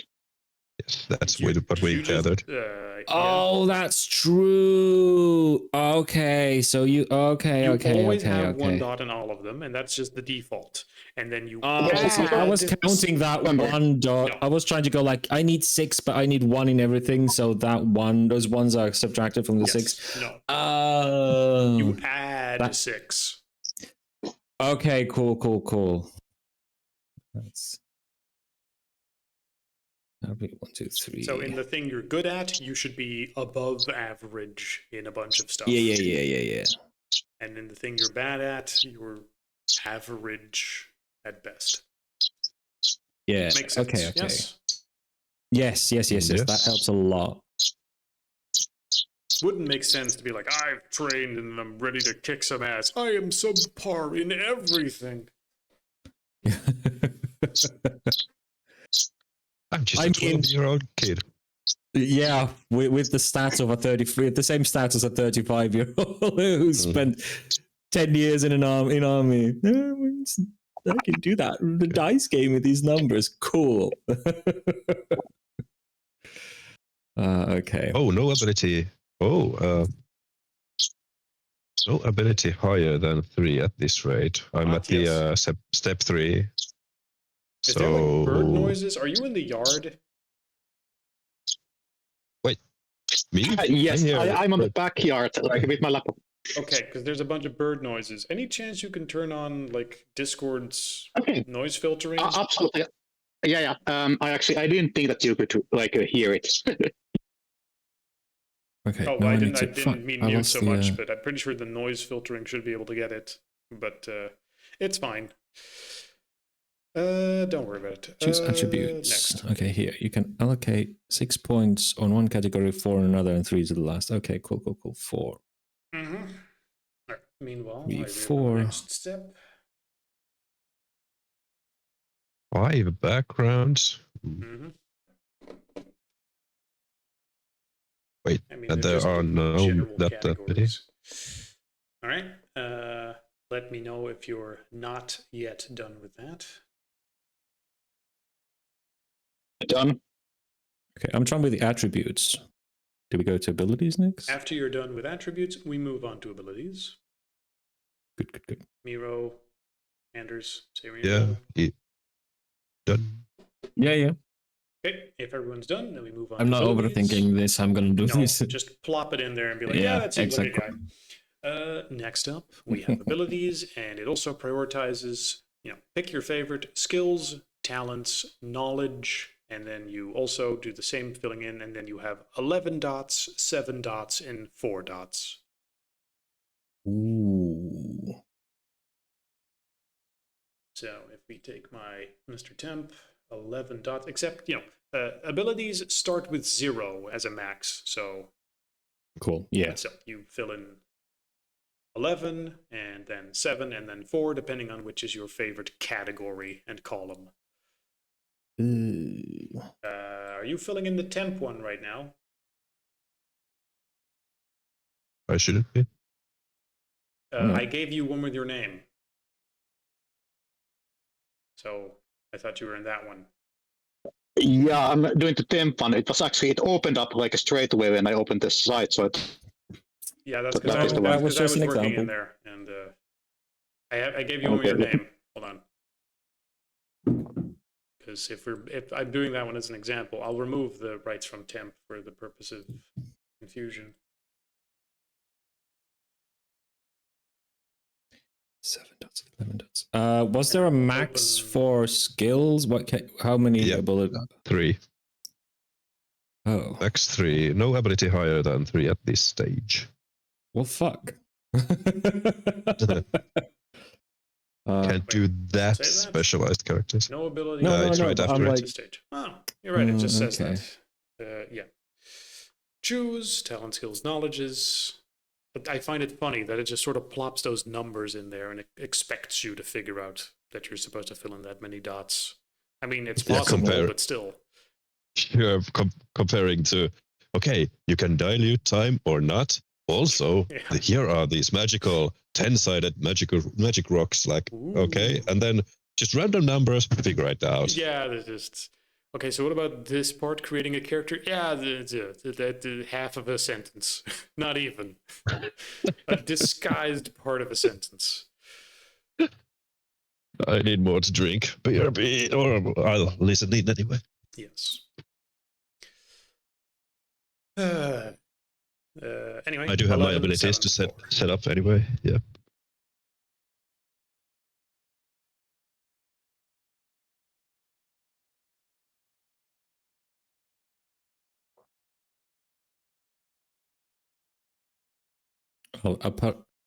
You also kind of begin with any ability. If you want to push a particular ability over 3 dots, then you must do with freebie points. Okay.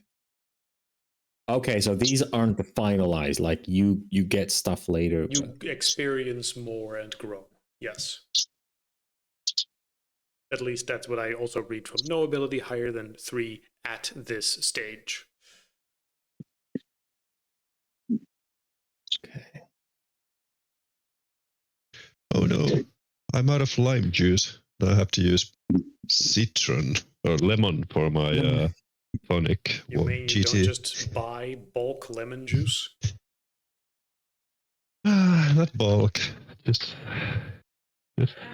singular bottles. That face. Did opening the new sheet work well, by the way? Because he has a different name now, I noticed.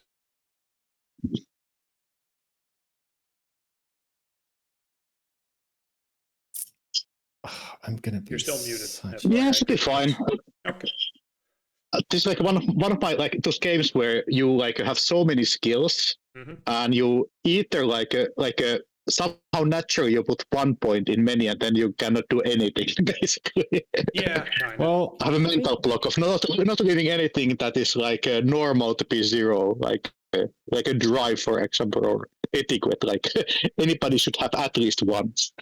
well, not necessarily. I mean, you might be a country bumpkin who does not know shit about etiquette. Yeah. Like you don't care about. So you're a bum who doesn't give a shit about social norms. So you put your elbows on the table and burp loudly. I like Call of Cthulhu way of going about things. You get some skill in some basic abilities already. Like you always have some form of drive ability because everybody can drive a car. I mean, I don't know how to drive a car. I know, but in, not in everyone that knows, setting, but Right. I mean, that's the rolling of adventure is dice and not getting any pluses to it. Yeah, but I think in this game you can't roll if you don't have skills. Oh, right, you can't roll at all. Right. Yes. Yeah, like can you roll. simply do. But yeah, you do get no- more points in the next one. You get to spend 21 freebie points, so put one in each if you want to. Yeah, like at this Sure. section, you the max is 3. Like you're building the base that you learned yourself, and then you get the freebie points that can then flesh out and bolster your thing. I think it was said that this is the part where you go, this is what you've learned yourself, like outside of school, I think. And then you got the Just have one question. Where are the virtues? How do I get them? The I don't what? think we're that far yet. No, I know, what are the I'm backgrounds? Checking these out. Sorry, I'm still- jumping We'll, ahead. we'll get there. We'll I'm get still there. going for There's skills. background. Okay. I was trying to find, was there a list that says the like this is what 1 point, 2 points, and 3 points exemplify? I mean, yes, and that's It also lists actually like on 10. the page. It's right underneath. Did What I is not this? put- You get like 5 backgrounds and it lists 11. Well, I'm confused. We'll get there. We'll get there. One step at a time. But apparently, yeah, you get 5 backgrounds and 3 virtues and edges according to your virtue allocation. What the fuck does that mean? Where do you explain that? Does it go into that later? I'm gonna peek ahead. Does it make any sense? Concept. Oh, hey, here is the storyteller and the character creation. The storyteller must guide the players through characters generation. Oh yeah, what does the Thanks for storyteller guiding doesn't me. know what the fuck he's talking about? Yay! So this is all your fault. Thanks for telling Yeah. me, telling us this book. Uh,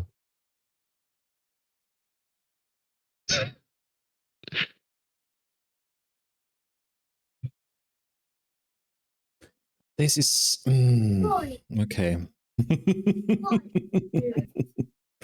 so On Are the, we in the at back the of the book, background there are stuff? some example ones. Not sure if that applies for this PDF though. For now, let's just go through this, and on this page, we seem to have most of the knowledge, so let's make assumptions and we'll fucking see. Yay! Just fucking wing it. Are we at the backgrounds section? Okay, of we've character done creation now? abilities, right? People have abilities. Yeah, and they I'm put done with dots. abilities. Choose 11, 7, and 4. advantages, background, 5 backgrounds, 3 virtues and edges according to your virtue allocation. What the virtue allocation means, I don't fucking know. There's a list of backgrounds near here. On the next Yep. page, backgrounds. Allies, arsenal, bystanders, contacts, destiny, exposure, fame, influence, mentor, patron, resources. Which I think just means you have some reason to have an extra dot if something relating to that pops up. You know, you have a concept in your head, which of these 5 sort of applies to that. Or, you know what, if you want to make an argument that, oh, my character concept would have this other word as a background, fuck it, yell it, and I'll probably approve it. President of the United States, sure. Does it mean that you know the president or that you were the president? Well, that depends on your character concept. And As we all that- know, Pex was the president for a while. Oh yeah, True. and that's definitely the destiny part, Yes. appointed by higher powers, just like Donald Trump. Density part. I mean, yeah. Sense. Oh, okay. Exposure. Oh, here we go. It's just way lower. That indicates what how many What points backgrounds are? in the skills means. Like 1 point is student, a yeah. subscriber to Weekly World News, or to his college. You read some scary books and found the ring of truth in them. Blah blah blah. Master is something is out there. For example, for a cult. Like, do you order the Monday Medium magazine? That's a student. You kind of leave through to you've actually gone to the antiquarium and bought several books of shit. Backgrounds. Several books of shit, indeed. So yeah, Yes. the next few pages do seem to try and clarify some points, but for now, just sort of wing it. That list of backgrounds has been important. So if I take it as an example, advantage. Wait, wow, you get 5. Oh fuck! Is the intent that you have, you pick some backgrounds, and then you spend up to a maximum of 5 points in stuff. That's what I was think thinking. So I'm trying to still decipher this. I have no Freebie fucking point idea. I'm cost. so lost. But then what are the freebie points about? Mm. 5 Oh, points Make per sure dot. it doesn't become a street punk with 4 resources. Oh, so you get 21 points, but that's not 21 dots. That's right. Okay, Depending on choose where advantages. choose. Here we go. put them, maybe. It's in PDF page 90 that they actually start talking what the advantages and backgrounds actually mean. What? Oh, here we go. 90? Yeah, like Yes. go to PDF, go to page 90 of the PDF. Also, Oh, see yeah. page 105 for a full description of the talent, skills, and knowledges. Yeah. So instead of that being in the ability section, we talk about backgrounds first, then we go back to here are the skills and what they kind of mean, and here what each How point many in the pages skill is kind the of shit? describes. I feel like I need to do some reading afterwards still. Yeah. It might, but I would love to just give the text in this to an AI and be like, structure this in a way that fucking makes sense when it comes to character creation. It's But I not can't, fucking copy Because I pasteable. can't select the text! Ah! Yes. Influences, contacts, friends, and ties to the most rise during your character's mundane life. nice to before have you this become a hunter. share this painful experience together. You know what? Fuck it. I'll still ask. Explain to me how. What are we playing? Hunter the Reckoning Under the V20. Reckoning, yeah, Hunter the Reckoning. Which edition? 20th. 20th anniversary. 20th anniversary. Oh, so now you have AI on your side. Yeah. Backgrounds, blup. Okay, so backgrounds are generally a character background is generally just people, contacts, influences, friends. Yeah. Okay, so we skipped choosing a creed, No. didn't we? Okay, I missed that. No, I'm still reading I from missed- page 89 to 90 where they describe what backgrounds are and what they mean. Is that as opposed to, it seems as opposed to in D&D where background is you were a soldier, background is a culmination of you Contacts. have your friends, you've met this guy over here that you can rely on, and maybe like you blackmail, you have a cop under blackmail somewhere, you have dirty pictures of him, and you can call him in for like, hey, I need this guy investigated, you want your feet pics spread out, or the fact that you bought feet pics from that girl spread out around the precinct and shit like that. So Yeah. the advantage is you can pull So from basically, all the Yes, assets this and is resources already you got helping from me a your little basket. bit. There's like, yeah, you select your creed. Visionaries, zealots, mercies. Each creed gives you access to specific edges, which are the supernatural powers and colors Yes. you roll in the story. Then when we come to backgrounds, no, I'm sorry, virtues. Like backgrounds is just as you deciphered earlier. So you just select out of that list and you distribute 5 points across any of those. What list? Oh, there we go. Right. Yeah. Yeah. Okay. Then we have virtues. You have 3 virtues: mercy, vision, and zeal. Distribute 7 points among them. No starting rating higher than 5, and your primary virtue linked to your creed must be the highest or tied for highest. Man, I love AI.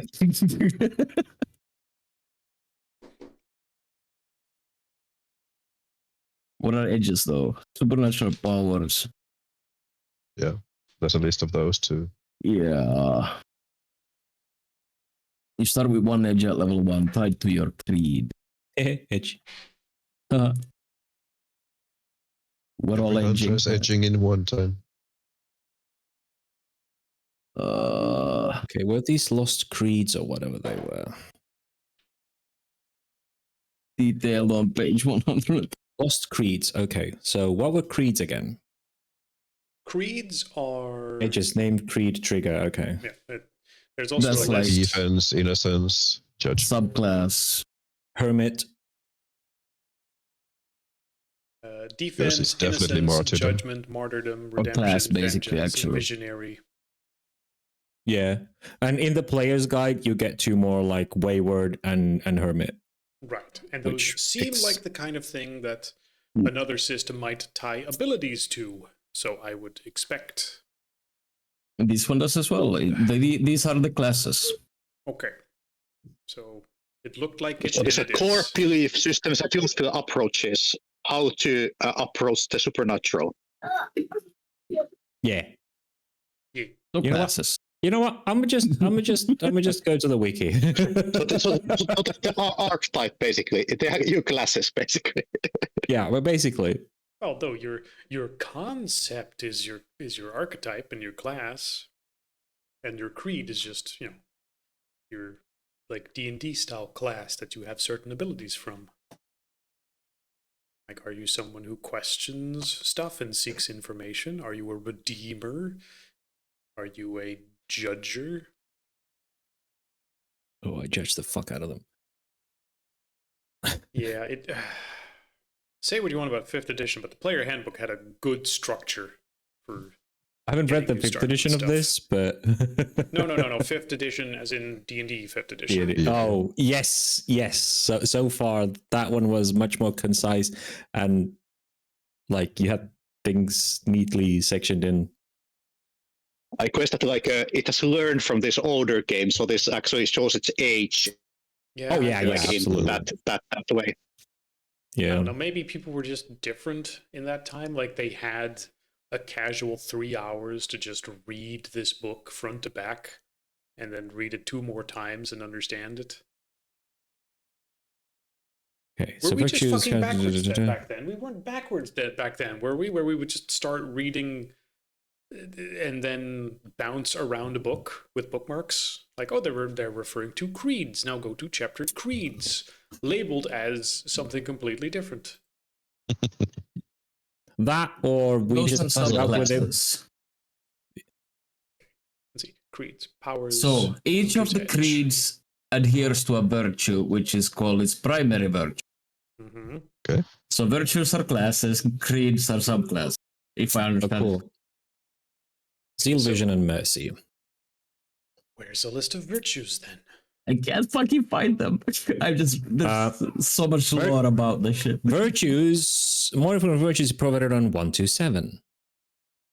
Oh, so 3 pages ahead. Okay.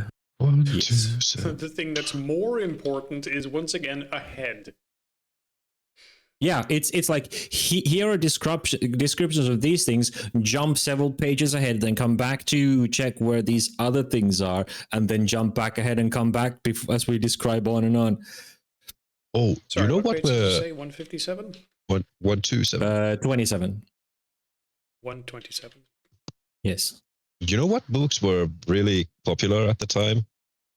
Choose your own adventure books. Mm-hmm. Jumping from one place to another by instructions. So this was like internalized by every single kid from that era. Maybe. So virtues, the 3 virtues. I won't go with mercy.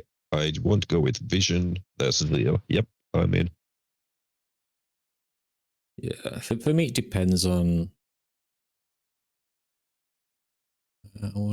which is awarded to or imposed upon your character when she's imbued. You have 3 starting points to spend in any virtues. However, your rating in your character's creed virtue, her primary virtue, cannot be exceeded by her score in any other virtue. Thus, Defender's Zeal rating cannot be exceeded by her vision and mercy ratings. Okay, so now I need to read what those are. 127. Okay, cool. No, not one.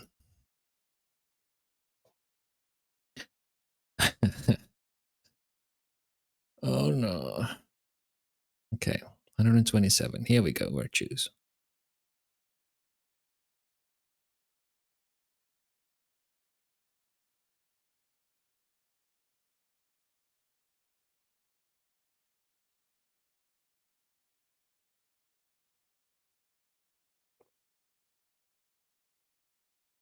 So yeah, starting at like page 98, is it? 97, 98, there's personality archetypes. And let's see, that also includes certain abilities, like you regain a point of willpower whenever you do something for which you know people will remember you. Yay. Okay. And willpower seems to be the equivalent of gaining inspiration if you play into your character. Yeah, that's how it Whereas seems. Willpower is strong, and you don't just want people to throw it. But it also means that if it's just, hey, you regain willpower if you do thing that aligns with this, then you're very easily capable of just defining something new and then asking me whether or not that applies. And these are just examples. Then there's a list of attributes, and it tries to specify, like, hey, if you have 1 dot, you can like lift this many pounds, or if you have 5 dots in this other thing, you can do this other thing as a reference point without too many issues. Which, okay, that's fine. Several pages of that for every attribute. Then the same thing for abilities and what you can and can't do with those, in case there's ever any doubt. But because there's many of those, this goes on for like 20 pages. Examples like you're a linguistic, so how many languages do you know? Well, depending on the amount of dots, somewhere between 1, 2, 4, 8, or 16. 16, my goodness. If you have 5 dots in it. So if you want to be like, oh, I have 3 dots in linguistics, therefore I speak every language. Like, no. Does it Start small. include like coding languages? Yeah, maybe. I think there's the computer skill for that. Yeah. But it does show that 2 or 3 dots really is just the average curve, and if you go to 4 or 5, you suddenly become this massive master in something. 5, yeah, okay, the medicine, like 1 dot is in medicine, you've worked in a lifeguard, college, 2 dots is you're a college student or paramedic, 3 dots is you took the Hippocratic Oath as doctor, 4, you're a surgeon, 5, scholar, you have the potential to be one of the greatest names in modern medicine. Yeah, 5 is basically the greatest of the great in the world. 5 is you are the best in that thing in the world, or one of. Yeah. You are an Olympian. 5 is yours, Stephen Strange. Yes. Right, so In there's brain also surgery, for Chapter example. 3 for more on creeds. Oh, fuck me. Okay, It's such well, yeah, I mean, I read, yeah. Mercy, Vision, and Seal are exactly what they sound like, but there's like no fucking gameplay related information here. This is all just, fluff. Mm-hmm. Yeah. Chapter 3, maybe? Which is kind of what was criticized for 5th edition, that they removed the fluff and just went, here are the mechanics. Yeah, No fill story. in the fluff yourself. Yeah, kind of. Okay. So, I like that. Honestly, so the, I like that. Yeah. So the new one is here's the mechanics, like invent the fluff, and the old one is here's the fluff, invent the mechanics. Yeah, kind of. But I don't want to read through No, 300 it's pages here's of the fluff. fluff, find the mechanics. Where They're are they somewhere. hidden? I'm fine with reading like an introductory story if it's at least clear what's what as far as getting started. Okay, here we go. There are 7 creeds to choose from in Hunter. Your character has only one. They are grouped according to virtues, which are generalizations about your character's ultimate goals in the hunt. The creeds are assigned to virtues as follows. Sure. What do they do?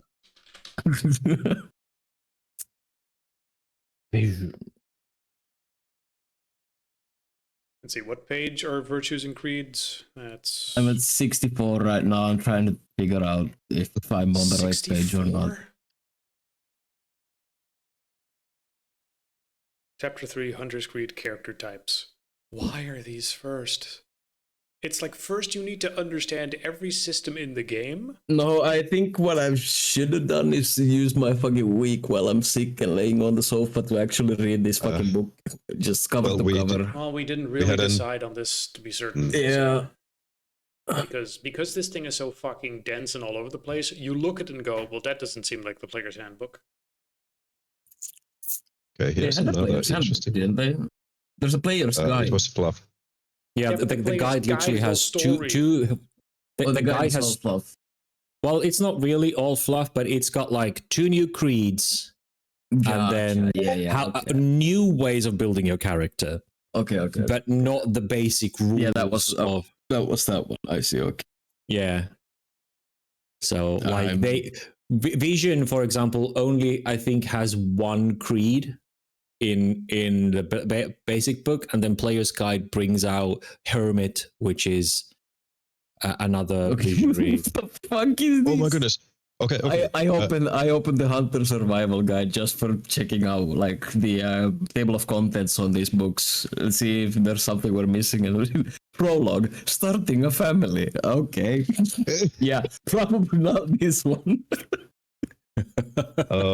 So how What the are you fuck? streaming this one? Because this would be like it's worth in gold for the creators of this book to actually understand the confusion that players have when playing. They Well, all you had an remember this is aneurysm in 20th anniversary, 2000, which is so- like several years old. Like this is what predates 5th edition, which is the current one. The virtues are explained fully in chapter 4. I mean, really, Well, I'm just but I assuming don't care this. about virtues. No one care about creeds. That's for sure. I'm just streaming this and recording this and doing this collectively with you guys to prevent me having an aneurysm and trying to go through this by myself. Yeah. Oh wait, that was chapter 5. Okay, so I was in chapter 4, which is the 127 page, I believe. But like reading through these things, none of them really seem to resonate with the kind of character I want to build. Like, I don't care about murdering them all. I don't care about showing them mercy, and I don't want to be the guy who's looking for the universal answers to how we should deal with this. Well, then how about like we Zeal flip it? sounded good until we went for no, they just want to kill everything. I mean, they being, hate monsters. Being a zealot is like that. So Yeah, how about, basically. you know, But it's like, okay, but what if I want to make a character who is like, oh, I don't mind killing them so long as I can take their power. What I liked about 5th edition is that one of the, they have the, what was it called? Paladin, the Oathbreaker, the zealot, whatever the fuck. Drives. They have drives, kind of what drives your character. And one of them was greed, which was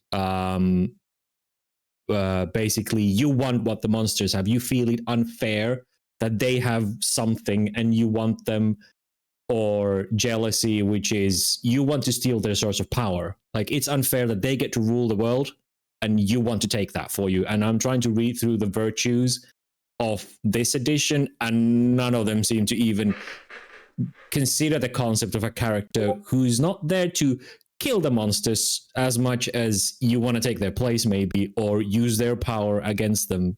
Well, Kind of guess thing. what? He's like, no, That's no. why they call So the I can virtues. just say the most important thing is, how does the creed work? Is it again that if it doesn't apply to it, if creed applies, you get to roll some extra dice, something like Yeah. that? Well, if that's the case, make an argument for what your creed should be, and I'll just fucking add it. We're not tying ourselves to I'm this still book in completely. virtues.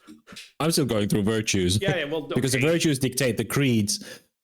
So I'm like, oh, So your character concept, and background and thought determine what subclasses you get. right, It's not like main class, subclass. right. I'm trying to, oh man, I need multiple instances of this thing open so that I can search different pages yes. at the same time. Yes. I need several copies of the Reckoning open just so I can go, okay, this is the general description of virtues. Now I can jump to this page on this side, this tab, which explains the virtues to me, and then go to this tab, which has all the creeds in it. So I don't have to jump back and forth and remember Where- what page is what. Where are the creeds? Not Player's Guide. Creeds are 64. At least they start explaining them there. And thank you. that's list. But I don't know if this is actually helpful. It kind of looks like might. Yeah, this is exactly what I wanted to see. Or Okay. at least almost. 172. 127. 72.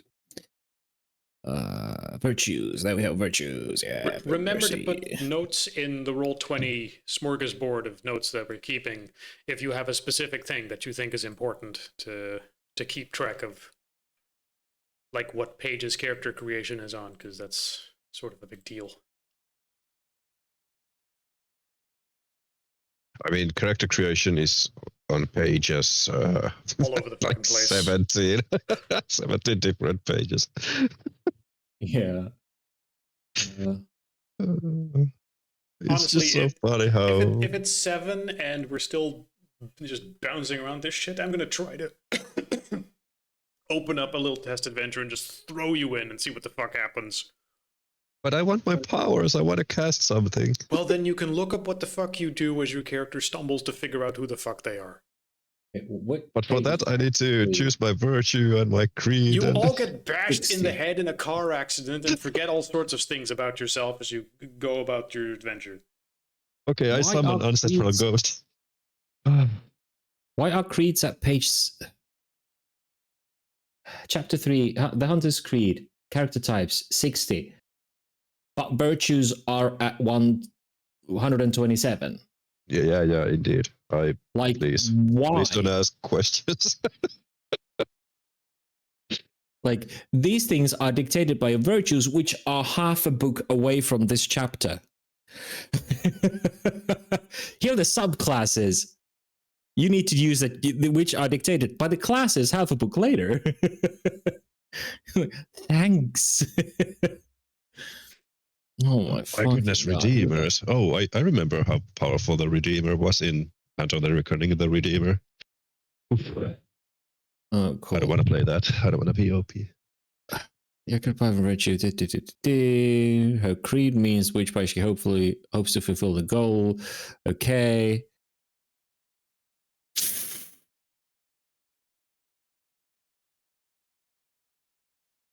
Wait, what? So when you create your character, don't decide, I want to play one of those people who sacrifices himself all the time. Rather decide who your character is as a person before he's imbued, and then choose a creed that suits that identity. Or let the storyteller assign your character as a creed based on his first instinctive reaction to the unknown. Because the hunt is so personal, hunters don't widely recognize creeds as classifications among their kind. Yeah, like, okay. Chosen simply seem to pursue different agendas. That's Cool. cool, except you then tie Ugh. mechanics to it. Yeah, exactly. Here's a story way of doing it. Cool. Now, you do remember that this might also just fuck up the character you want to play. As soon as you So by tie all mechanics means, write to your it, Long character's story creed short, on your seems- character sheet. However, rather than decide on how she acts in keeping with that group, decide how that group coincides with her values. Long story short, you probably start with 3 conviction and should give yourself some strengths and weaknesses based on your concept that you have in your head. Yeah. cool.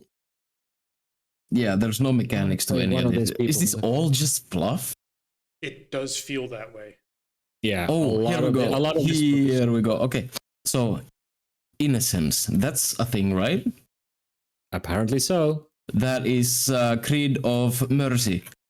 And Yes. right at the bottom of that, it says starting conviction 3. Yes, all of them seem to have Where- that. where- That exact same So number. that is the fucking mechanic. You have 3 Right. starting Yeah, but conviction, what does that regardless of what you mean? have. But what does 3 conviction mean? I 3 don't fucking conviction know. is That's like from- 3 conviction is a bar at the bottom of the character sheet, like a health pool for your mental fortitude, mental health. Oh, right. Those were the ones that you could use. You went through this already. It's like inspiration, kind of, but you can use it once per encounter or something. I know that's willpower. That's willpower. This is Which just conviction, allows which you is to your- succeed. Which is like your Oh, character right, roleplay which health. was Yeah. And if you, Okay. if you don't roleplay properly enough times, you okay. die a roleplay death. Okay. hey, they don't all have 3. There's Vengeance has 4. See, mechanics. Cool. Yeah, I'll take that one. It's big number. Let's go. Number big amigo there. Yeah. And the subclass is your character uncontrollably shits himself twice a day. So I'm assuming this is the wiki creed. The creeds are the class equivalent. Clans imbued 9 imbued creeds of the revised edition. Is this the revised edition? I don't know. Let's assume yes. Okay, cool. No. Mercy, see. Innocence, Martyrs, Redeemers, Vision, Hermits, Visionaries, Waywards. Those 2. Okay, yeah, those are the ones that came in the player's guide. Zeal, Avengers, Defenders, and Judges. In addition to 9 creeds, there is an unofficial ally group. Okay, we don't care about bystanders, Printed in which are Canada, 99. yeah. There's also bystanders who are hunters who went supernatural powers. Yeah, nah. I'm gonna skip that part. I'm gonna just be a regular Joe fighting these things. Like they got the calling, but they were like, nah, that's not for me. They're the edgelords. Which is important because if you become imbued and answer the call of, you realize the supernatural is real, and then some voice in your head screams out at you and says, you need to stop this. Okay, that voice in your head puts you in a classification of supernatural in and of itself. Yeah. And in addition if to you- these 9 creeds, there are an unofficial ally group, the bystanders. Bystanders are people who went through the same process of the calling that the imbued did, but refused the call. These are the people who were given the choice and refused to act, either stood by silently, stop. I hate I hate fandom website because they have ads that pop in and out and the text jumps around. I hate using this because I hate the ads and pop-ups, but I want to have my ad block, which makes this website unreadable. Those have refused to act, either stood by silently or fled to save their own skin. Okay, so I guess I should be a bystander because my character would totally be like, oh shit, a vampire. It's also contradictory because some of the descriptions of the calling is run away. Literally the message is run away and you run away. Like that guy shouldn't exist. What do you do? Run away, please. So if you run away, to save does your that... life, not run away to ignore the threat after that. Like you can become a student of this, and then be a learned bookman who studies up on vampires whatever he can and just doesn't engage in them in a fist fight. Right, but that's okay, cool, I guess. But it was like some of the callings just are signs that go run away. That guy isn't undead. And then it's like, yeah, but you run away to save your life. It's, yeah, but my calling told me to do that. Like the message was literally don't fight. Let's try to pretend you're a fucking person and you're in a situation where, for some reason or another, you're exposed to some part of the supernatural. For the sake of argument, let's say all of you witness a vampire feeding on someone, right? World of Darkness, we're a vampire. That is a thing that exists far more than it probably should, and you have seen a masquerade breach, and you don't just scream and go, ah, and then get killed by a vampire. You slink away and somehow don't get caught by the Camarilla. So now you are aware of this shit, and when you try telling people, and you somehow survive because the vampires have eyes and ears everywhere, you realize that, oh shit, this is way bigger than I thought. I can't just ignore this. That's the calling. You are aware that you are in a world with big shit. Cool. So then the question is, what skill set do you have to do something about it? You are Jim the accountant. You're not going to, pump iron and get huge muscles and run into the vampire nightclub like Blade with a katana and cut them all apart, because that's not the kind of guy you are. So how can you do something in that situation? Maybe you're a fucking merchant like Dean, who's like, I will buy and sell vampire information on the black market. or buy and sell silver stuff to deter werewolves. Yeah, something. Market course- of wooden stakes. You're only aware of certain supernatural With things garlic at any given filling. time. Like you're starting out, and despite that list they gave earlier, like aliens, ghosts, werewolves, men in black, mages, elves, vampires, kindred, ghouls, undead, zombies, Yeah, yeah. ghosts, wraiths, demons, mummies, all of it's fucking real, but you don't know about any of it specifically. So you Right, sound like yeah, a raving but- maniac. Yeah. Because the others, even if you point out, like, no, that dude literally has vampire fangs, and the other's like, no, he doesn't. And then That's just and then the vampire dentistry. yeah, it's like, no, it's dentistry. She got it fixed, and then he just walks into the sunlight and he's fine, except he's secretly a daywalker. No, but it's like you tell a friend, and the friend's like, I don't see that long teeth. They look normal to me, and you're like, no, they're literally past his lip. Like that's a vampire. No, because the No. illusions are too strong. No, I don't But believe you. I get it. Are you sure that there is not like a starting adventure that would like include that awakening? To be fair, I am fairly It's- certain I think there's it's because not, and it's tried- personal to every character. Yes.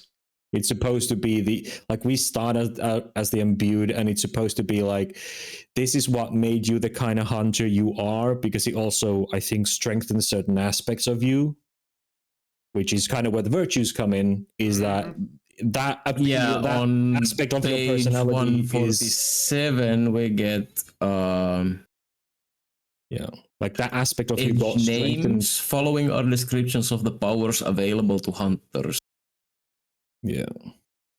Yeah, I've been trying to find Uh. like a story, but unfortunately, it seems like many of the adventure books are written in this exact same fucking way, where you try to figure out how it describes to present stuff to the players. I and mean, it to just be doesn't. fair, it was the same with not even Dungeons and Dragons especially, and also most of the books in 5th edition, they're kind of designed so that you gotta read it through first. You I gotta start don't reading front to imagine back. it. Yeah, I don't imagine they started the tradition, so I'm expecting to see that here as well. For an adventure, I'm not mad that they expect you to know the story, because events here would naturally have reflections on events later. Sure. But a rule book to be like, here's a chapter, jump to here, now jump back, now jump to here, and then from here jump to here and come back 60 pages back Nope. to get to the next part is just bad writing, in my opinion. It's like bad design for the book. To go for this part, go to 27. Now we feel now come back so that you can learn that for this part, go 60 pages back to get the descriptions, then 70 pages forward to get the actual mechanics, and then come back here so that we can get to the third Accurate. part, which is 90 pages here, except you go 50 pages back, and it's like, can't you just, I don't know, section these off? Like chronologically, please. Yeah, like make them all in their own sections. Don't make us jump back and forth.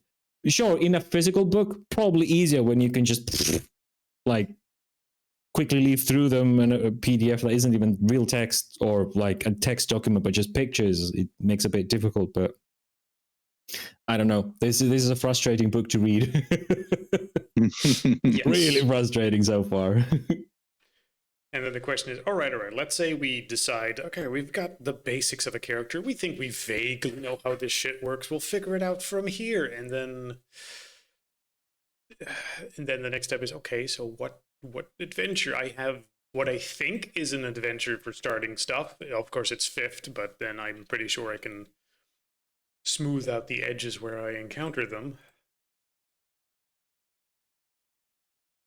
Oh, okay. I was going for the hermit, but when I read the description, hermits are one of the lost hunter creeds who follow the virtue of vision. While other hunters may only hear the voices of the messengers when they are first imbued, hermits hear them constantly, causing an ever-present sensory static in their minds, and find it gets worse in the presence of monsters and other hunters. So basically, you have a Silent Hill radio in your head. Hmm. When a monster comes obviously near, insane. it gets worse. Consequently, they earn their name by hiding from the world, seeking to quiet the voices in their head. They find, however, that they are unable to ignore what they learn from the messengers and attempt to act on that information as best they can, communicating what they learn to other hunters. Not really what I had in mind. So they're the hunter version of Malkavians. Yeah, kinda. The voices are constantly there, a constant blabber and static and no. No. I guess not. Mhm. Okay. Because normally Vision has just one. The Visionaries. Intended as the leaders or priests of the imbued, Visionaries visionary edges allow them to see into the future and the past. Oh joy. You can see to the future where you have already gained the power of the, the unnatural, and that's why you try to pursue that career. You see a glimpse of the future where you yourself are laying dead on the floor.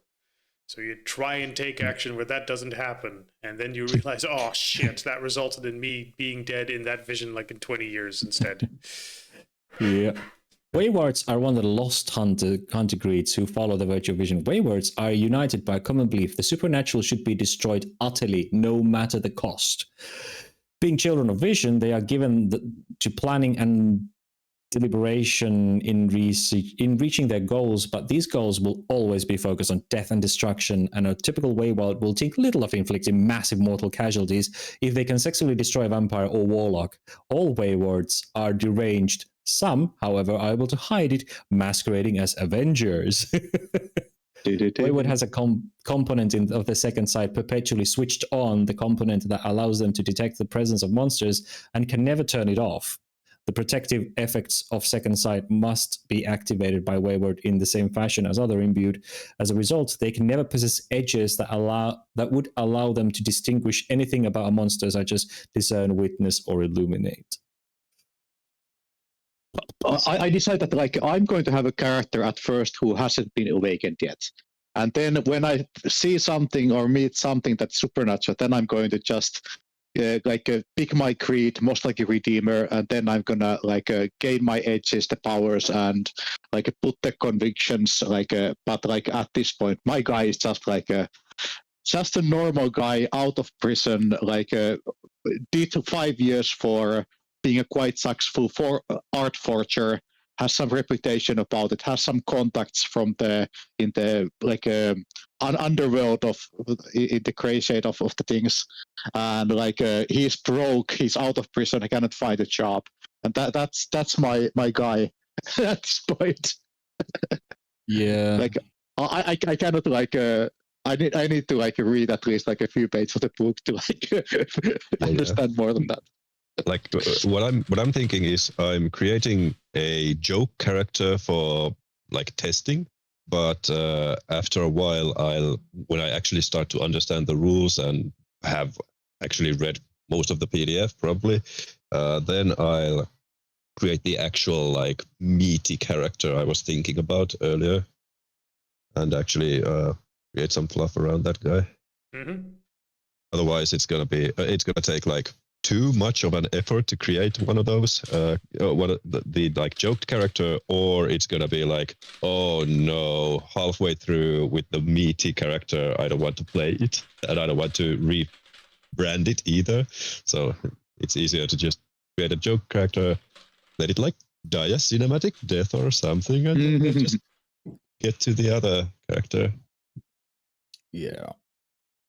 I'm probably just going to, as bad as it sounds, I'm probably just going to check out the creeds that have powers that would fit this character, ignore the virtue and the creed, and just play the type of person or character I have in mind, because all of these, as a person who prefers the supernatural, this feels really restrictive and be constantly you can't make this kind of person or character in this game. You have to make the exact opposite. Someone who hates the supernatural, wants to destroy it and eradicate from the world, as opposed to someone who's why not use their powers against them? No, you will never want that. None of your characters ever wants that. You just want to kill them. Stop them. It's but that's boring for me. But of course, like when we think about it, like it's actually already like 8 o'clock. So like let's of course like go through this stuff and like I'm totally like comfortable of like we have time till the next Yes. Sunday to all of us to read through the PDF. We can like actually create the character that doesn't need to be a fake character, in case Han actually like finds like a pretty interesting like a starting adventure. We can continue on I with think I that have one. something I at least can just sort of try and see how it goes. Yeah, Why- yeah. If this thing wants to I work. need to ask. I need to say this out loud. I know it's a rhetorical question, but why the fuck in the middle of spells lists do you throw how light sources work, Lou? Light source It's the light damage. spell. do you remember all of those moans and bitches I had about Okay, City of but Brass? I get it. I About- kind of about get it City now. of Okay, Brass it and is. whatnot. Yeah, I kind of get it now. City of Brass was better structured than this. But the sun has 10 damage dice. Okay, cool. What? Oh yeah, he's got a vampire. Yeah. Yeah, Still against Oh. vampires, I guess. light. Right. Okay. Yeah.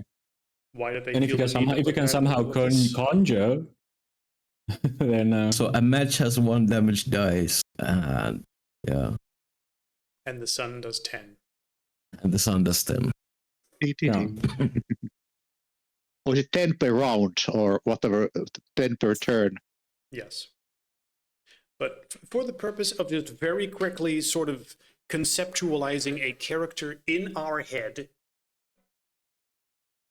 putting something to paper, even if it's rough and we don't have all the edges written down. We don't know exactly what creeds are yet. We don't know exactly how or what, and we shouldn't give a shit. You have abilities and skills, and for purposes of being like, hey, maybe I have a background at this and this, then we'll allow more when it's applicable. Okay? So with that in mind, Mm-hmm. also, for each character, if you haven't done so already, try and get some AI-generated art. Oh, right. Because Yeah. a picture my- says more than 1,000 fucking words. When in doubt, as far as style goes, I personally imagined it, realistic, photorealistic style being, guy in leather jacket, 80s style. Kung Fury sort of thing. Does that make What sense? was the? Yeah. Yes. The picture on what does- Roll20, just cool leather jacket, 80s action hero, gritty urban setting. What was the Microsoft's picture AI link? Bing Or Create, URL. I'll get you. There's a new comp hoodies. I have nothing. Right, I'll put it in the chat. In World of Darkness is fine. There you go. Thank you. Bing images. Hopefully, I create. remember the password. Oh yeah, that would be I nice. think- I think my character is gonna be like something like. Has any of you read the Neil Gaiman's American Gods? Ooh, There's the haven't main read, character. but- Protagonist is the spider, like Okay. basically. So something like that, like maybe thinking more with his fist than anything else. Yeah, it's fine. Yeah. There's a door. I punch the door. Inside the room is a library. I start punching the books. Are we? Do you prefer the character? I would like the character art to be the same-ish style at least. So, do we go for drawings or photorealistic or pictures or? In my personal opinion, this is supposed to be a realistic setting, so make it a photorealistic thing. A photo of a character Okay. in a situation. Yes. Right. Thank you. Kung Fury lighting, a little over dramatized. Try to keep it realistic. You can Okay. you can have a silly character, but put them in a realistic setting. All right. Don't have the photo and the special effects make it seem like he's actually a kung fu lightning master. He can think he's a kung fu lightning master. And maybe he will be at some point, but for now. Yeah. All right. So with that said, then there's the second question of, all right, you all have your character concepts. Yeah. Then there's the realistic question of, all right, how do you guys know each other? Because that is an important aspect. You guys were in prison as well? No. No. I could have been. I'm So- bouncer at the club you frequent. What year does this, like, what year are we going for? Modern, Nowadays? like, yeah, the options are around the 90s or 80s if we want to go for that style, around 2000 if we just want to take the material as is, or modern day. In my personal opinion, modern day, because that's sort of what we were aiming for. Yeah. All right. And it's easy. Okay, if there's no objections to that, of course, cell phones and modern telecommunications and spy satellites and whatnot maybe change things. before the AI, please. Well, I mean, even with AI, like we said, it could heavily be influenced by supernaturals who just floods the internet with shit to absolutely discredit any sightings. Have you ever had ChatGPT give you an answer that seemed like it was written by, non-human elves? That's because it was. Mm. Yeah. Oh, most of the companies even are upfront about it and say like, okay, our elves are, on the job to fix the problem or whatever. And then you make the They foolish even say mistake of believing them. When Yeah, joke they about must it. be joking. How do I add the picture here? If you go to your character sheet Yeah, and push the I edit took it. button, Image creator. Oh. Yep. then there's a place Oh, where okay. you can upload the character. Oh, library. Gotcha. You throw the volume. I really need to get my key passed to the other computer. Oh my goodness. I do like that ChatGPT now saves all the images you generate with it into a separate library. I where thought you it can already beat did review. that, but all right. Yeah. I think it's after the last the last time I tried this, it was already doing this, but it's relatively new for me at least as a feature. In that all images in the same library, you don't have to go through your different folders and projects. All right. Okay. I have added myself.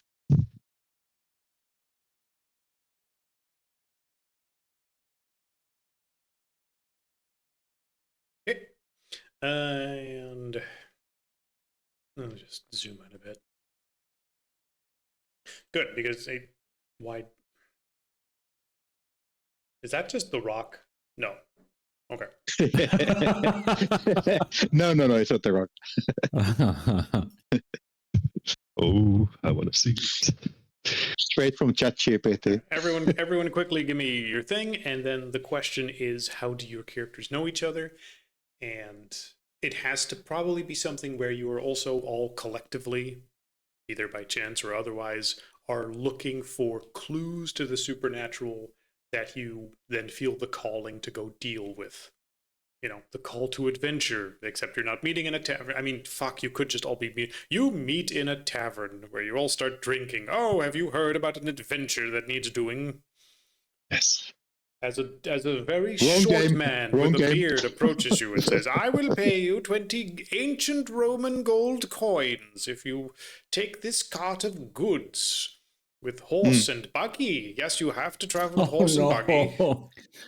And deliver it to a town no. near here. Just a recommendation. How about if you have somebody who, for some reason, is gathering a group of people who have nothing to lose? Like my guy Marcus, straight from prison. Like there's some like a charity organization that is providing lodging and food for people straight out of the prison, and that's a really good place to find like basically hired guns and people to do your bidding. Okay. Stuff like that. Maybe something that the religious are involved with it. It's a religious charity. Yes. Like give them food, give them lodging. After that, tell that the fucking vampires are real, and I need you to start killing them. What Okay. the hell? a charity for ex-cons. Charity run by who? The church or some mysterious other organization? You don't have to specify if you don't know. There's something. Some charity for could be ex-cons. something that started like from the church, for example, Catholic Church, for example, and like might be shunned by the current like bishop of the city or something like that. Something fucking weird happening there, but it still has the original like reputation. Maybe it's run by a priest. Yeah, I'm going to draw a little cork board of who is related to what. So we can draw like, characters may or may not know each other through here.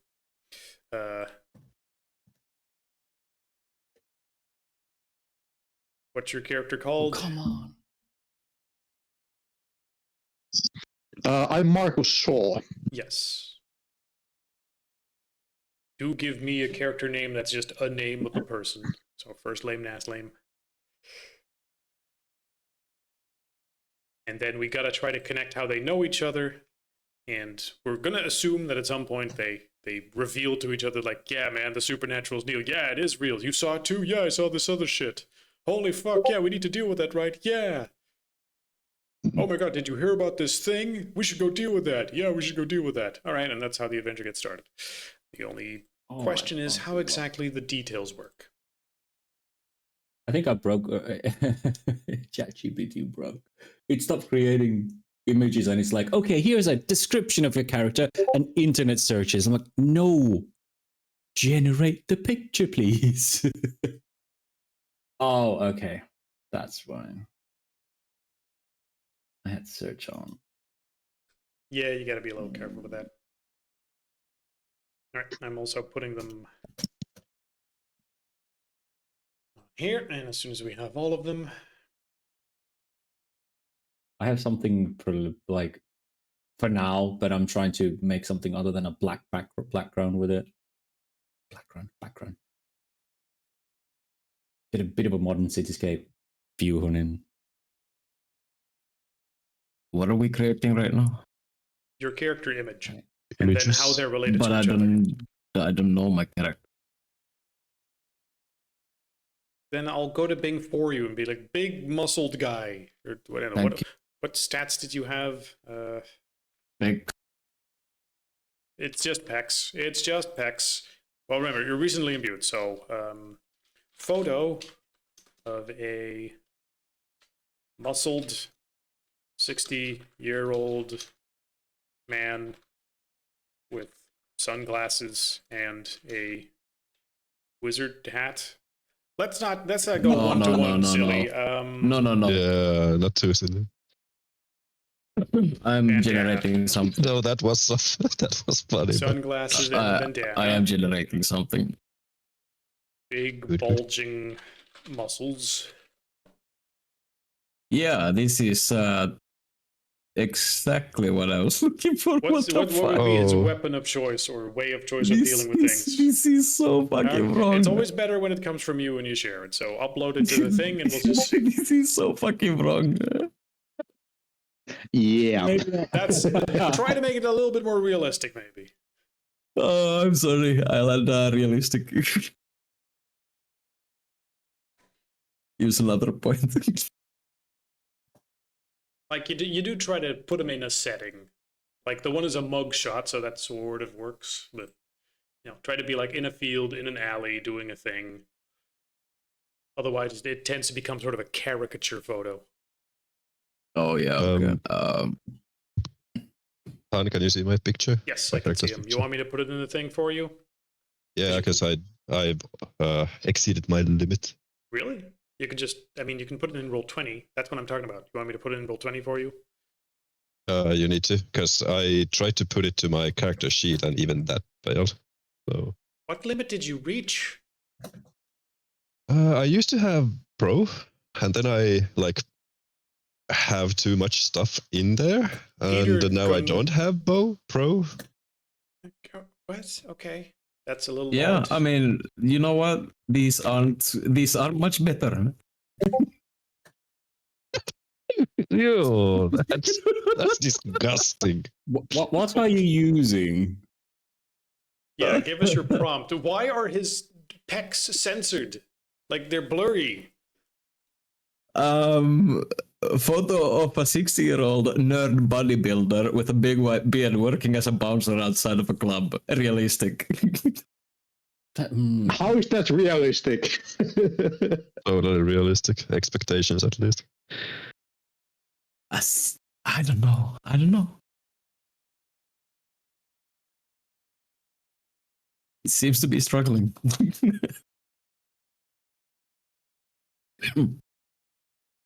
And I want to be S. So we have Is that Macus yours? Shaw, Peter Please? Thompson. I don't think you specified what your character is called, Mikhail. Victor. Victor what? What's his last name? Oh, I haven't gotten to that part. I think he just goes by Victor. I don't. Yeah, he can go by Victor, but he is a person. He has a last name. You don't ever need to tell people your last name. You can just call me Victor. Right. Like it's fine. Like, you know, his real name can be John Smurples for all we know. That's fine. But you don't. It's like describing what your character looks like versus their class. You don't tell people your class. Sure. You just happen to do stuff. Yeah. I'll need to think of something Yeah, that's not. I explicitly told it to put on a shirt, but it put a button shirt on him, and fucking it's open, of course. Damn it! Fuck AI. Fuck AI.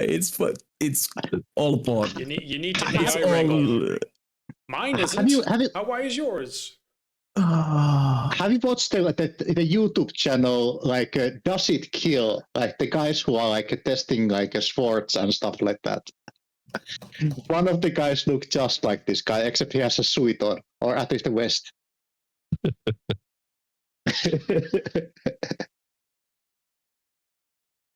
I'm gonna find a picture of him. Please do. Yeah. Like hyper muscled grandpa with big bushy beard. And with a vest. Okay, wait. Where's the right? Bio info. No. Okay. There we go. Meanwhile, Okay. while he's sorting this, could the people who have their character already, even if they don't have a last name, at least give me a rough idea of how they might know each other? The fuck is happening? Yeah, that's a good question. Well, you might be a fan of my YouTube channel. Outdoor life. Depends on what your YouTube channel does. Well, Gung Ho is known for actually going outside to the wilderness and having real life footage of hunting animals, living in the rough, just, roughing it out, survivalist stuff.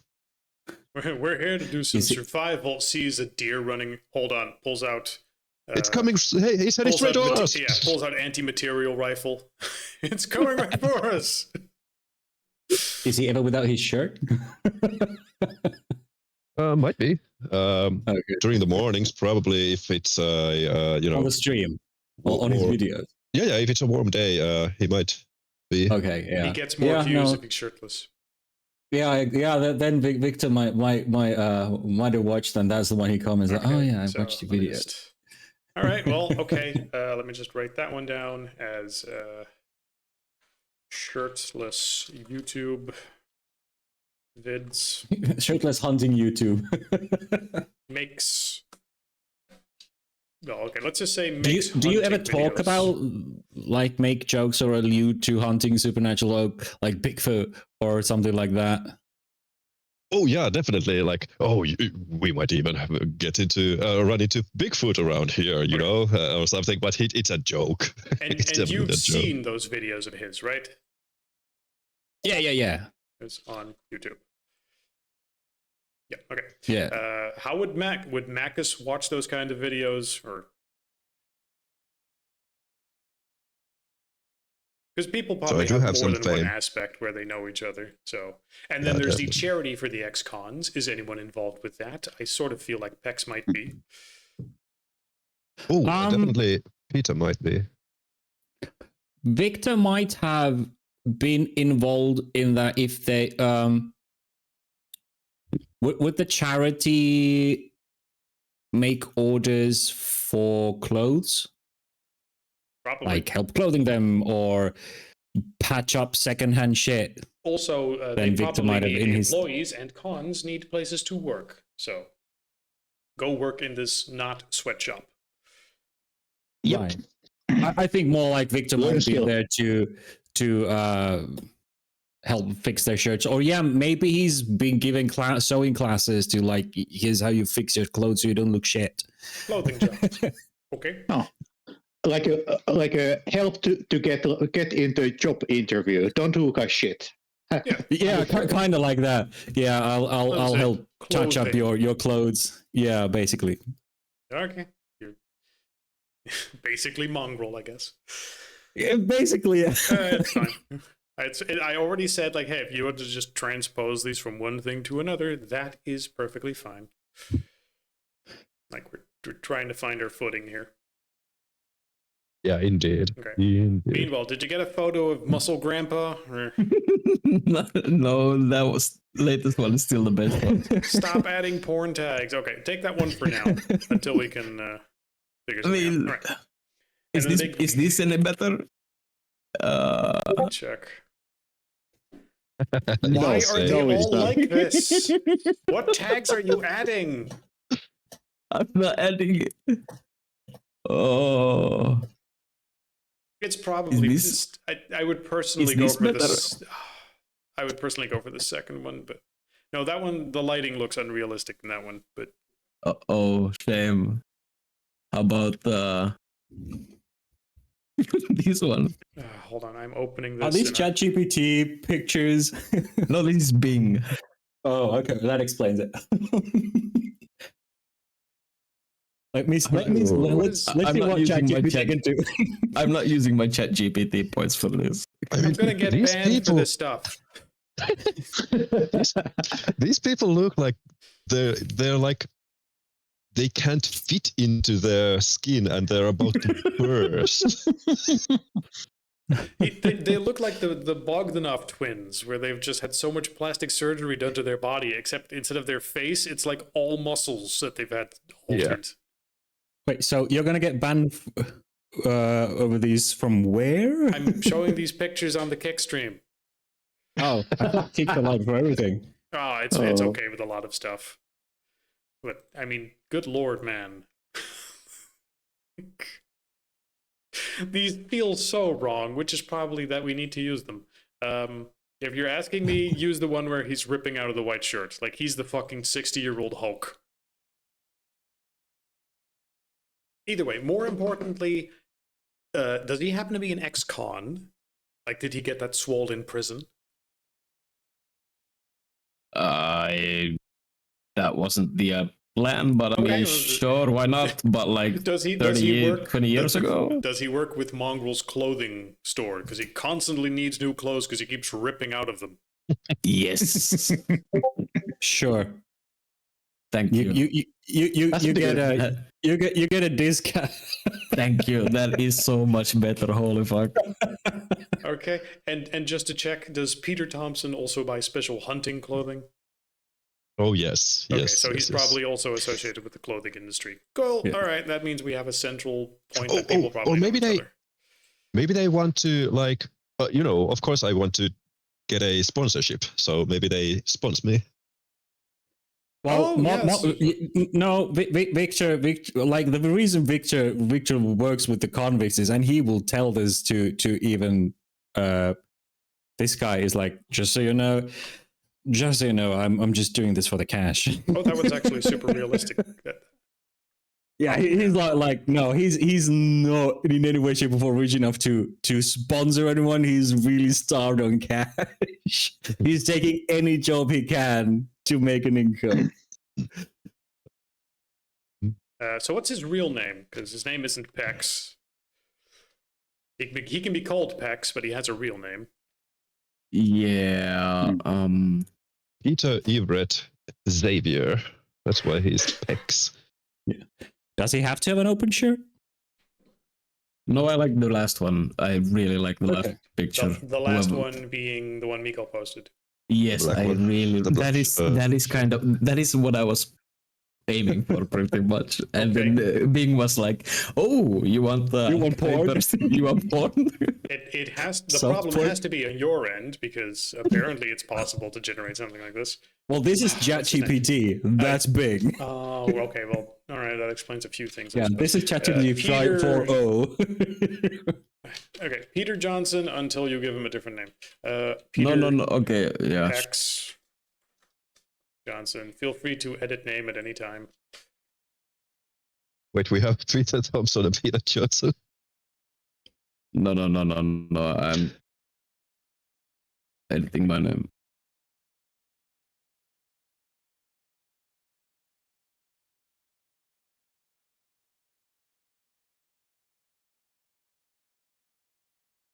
That's Pex. What's his watch background? Where does he YouTube. come from? Why is he a big beefy grandpa? Because why would he be a skinny grandpa? What the fuck? You're telling me Because you he's would old. not want to be. I mean, he obviously keeps things up Yeah. and works at a nightclub. So, Well, no, he's at a club. in the is he picture. an ex-marine or something? Former soldier, or just a No, bodybuilder who decided to go? No. It's just. I mean, I guess I'll latch on to both of those things, and yeah, I spent a little time for prison, but it was only for tax fraud. But I had to get a little bit old there because ain't nobody touching where they ain't supposed to be touching. Not without my consent, at least. Sure. Sure. Great, because that means that two people have prison in common and two people have hunting videos in common and everyone has clothing in common. Yeah. I was and- thinking, you are an old man. Like, maybe Yeah. you're Victor's grandpa? Because I don't have a surname yet. So, Oh. I think. although that would make my character Samuel Jackson. If your surname is Jackson. What's wrong with that? No, it's not Jackson. Oh, okay. I think Peter might have spent some time in Juvie back in the day, and that's why he came to YouTube because it's easier than actually get a job. So he might be in for charity for ex-cons. His channel helps raise funds for the ex-con charity, whatever the name might be. So that might be a connection. Maybe Rakon's character could know Peter that way. Either way, feel free to, try and make the chart make a little bit more sense. Oh, maybe you're the bouncer who works at the club that Victor frequents. I don't know, maybe. Because Victor does like his nightlife. Victor. I'm not Go naming bouncer, then everyone you- Johnson. Victor. What's it like? No. I'm Hero. come up with. You're gonna be Victorinox. Did somebody actually find the page for the 3p point costs? I have, but AI tells me that attribute is 5 points per dot, ability is 2 points per dot, background is 1 per dot, virtua is 2 per dot, I believe that's when you willpower is level up. 1 per dot. I think that might be when you level up.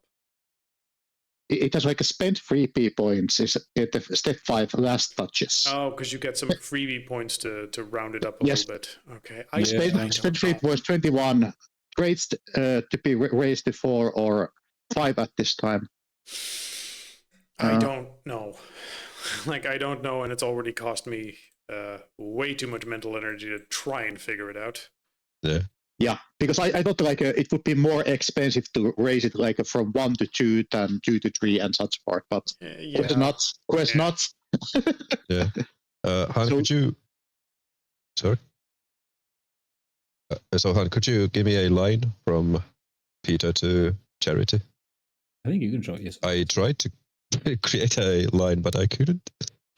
Oh, that's a terrible Thank you. line. That's a terrible line. Sorry. That's an ex-con line. oh no, I only have 3 pen line. How do you make a straight line? You don't know how to straight? Yeah. So I don't know how to straight. I just know how to make a. Oh well, that's a straight enough line, I guess. There you go. Still not perfect. I just somehow, maybe it's because I'm using a laptop, like touchpad. I just couldn't figure it out because I know how to tap on stuff. I am using mouse at the You moment. select but, the drawing I don't tool, know. Oh, select there we go. pen line, and then you draw stuff. Yeah, if you use pen/line, it'll allow you to start All work. with the starter and then click where you end it. There we go. There's a line for you. Yeah. Well, thank Okay, you. so good. We have a rough idea of how people connect and what they have in common. Yeah. Then the next thing is that you would become aware of a supernatural thing. Now, we didn't exactly decide on where we'd set it, but I have to imagine you'd be willing to travel around to find stuff. Right? Do you think? Yeah. I travel all the time. All right. Then it would be that you have heard rumors of a haunted mansion on the outskirts of Rochefort, Massachusetts. Locals call the mansion the Meadows, a sprawling, eerie estate sitting on top of a grassy hill surrounded by wildflowers. They say once you step inside, you don't come back out. It wasn't until recently that the legend caught your attention, the disappearance of Aaron Phelps, a famous magician turned paranormal investigator on YouTube. Put it on your radar. He came to Rochefort with the full film crew that he records his stuff with, eager to debunk the myths and expose the truths. And that was a week ago. No one has seen him since. You've done a little bit of research, but someone took the lead with that. Who would have taken the lead in researching stuff? Well, since Not I'm me a on fellow YouTube. YouTuber, it's probably the most sensible to start asking around from the crew. Okay. Yeah. You have, due to your background of a YouTuber, you would have an additional dice that you get to roll for this. So, let's see. What would be a good roll for this? That I think would be... Give me a suggestion if you've got a better idea for this. Let's see. Computers and... probably intelligence or perception. I mean, the one thing combining us would be fishing YouTube videos for sure. Yeah. I took points in computer as well. Well, whichever one of you you think has the highest and most reason to do this. Yeah, well, I just have 3 points. can of I use? research. I took background 3 points on fame, GoPro video YouTuber. Mm-hmm. So could I use my fame to just post like a video and say like, hey, crew of said magician, get a hold of me if you're around, and I got a couple of questions to ask you. Yeah, that makes sense. You use your fame and you toss out some lines on YouTube. And you're like, hey, does anyone know what happened to these guys? I'm investigating this stuff myself. Maybe I'll make a video about it too. I was trying to do a collab with him. Yeah, that sounds like that makes perfect sense. All right, so I'm that guessing... would be 3 dice from your background. Yeah, and I'm guessing it's charisma or appearance. No. I mean, okay, you're making a video. You're not investigating. It's literally just asking for stuff. So I guess that makes it charisma. Charisma and then computers. Yeah, because my charisma sucks, but, it makes sense. Oh, and I should for all individuals. Yeah, you should not. In this case, we can see it's 4, 4, 10, 6. So that's 2 successes. 2 successes. Yeah. Which would mean it's an average success. Which means you get a bunch of information. That due to your research, you realize that some call it the House of Spirits, where those who enter are cursed to join the building's legion of ghosts. Others are whispering of a dark secret, that of William Sumner III, the mansion's original owner, who was a wealthy occultist who supposedly sacrificed people to keep his home tethered to the other side. You don't know which of these parts is true, but the people who contacted you through your comment section verify that these are the things that the other film crew went in with. And they can verify that they haven't heard anything from him since. Some of the mods in his channel are like, no, they just suddenly went silent. They're not on Discord. They're not on their other social accounts. It's like they fell away from the face of the earth. Whatever is inside the Meadows, it seems, is really keeping everything inside under lock and key. It is now early morning in Rochefort, and it is otherwise a quiet and peaceful town. How would you travel here? It is drivable from the nearby airport, but you tell me where you would normally live and whether or not you would go here and meet up as a crew beforehand, setting out there together, traveling around in a big yellow bus, having someone's private jet. Paint me a picture. Oh. I'll probably you try to guys hitch take- ride with the old guy. Would you get into contact by me, sending out the, hey, I'm investigating on this stuff. So you could just like, instead of just giving information, try to say like, hey, we could actually team up and try Yeah. to investigate this together. Victor would try and contact you through DMs, because you're an avenue of publicity, and you seem to share interest. And he's like, "Yeah, I've been looking into supernatural stuff. I know some things. I've been, reading my books and hitting my magazines and going that stuff. So I know a thing or two about supernatural. So could probably help you on this ghost hunt. I know a thing or two about ghosts. Digging my fingers into occult shit." Nice. And yeah, I don't know how the others latch on, but at least we're going in. I might have handouts at some point, but generally I will keep it up to you guys to actually keep notes of various things that you think are worth investigating later. I have my own references and whatnot, but Oh, I'm not gonna just chew everything for you. What is Grandpa's? I'm sorry, but you're gonna be Crumpov. Patrick. Patrick. Patty. What's Patty's interest in supernatural? Yes, Well, you all would have Like, had I some imagine encounter. Victor would have tried to chat you at least for fun when he's out on a smoke outside the club, when it's not a super long line. Well, I swear to Try to- God, I fucking saw Loch Ness Monster once. I watched. Cool. But like, does it seem like a Yeah, that one. dismissive? Yeah, I saw a Loch Ness monster. Now get the fuck out of my face. I'm working. Or Yes.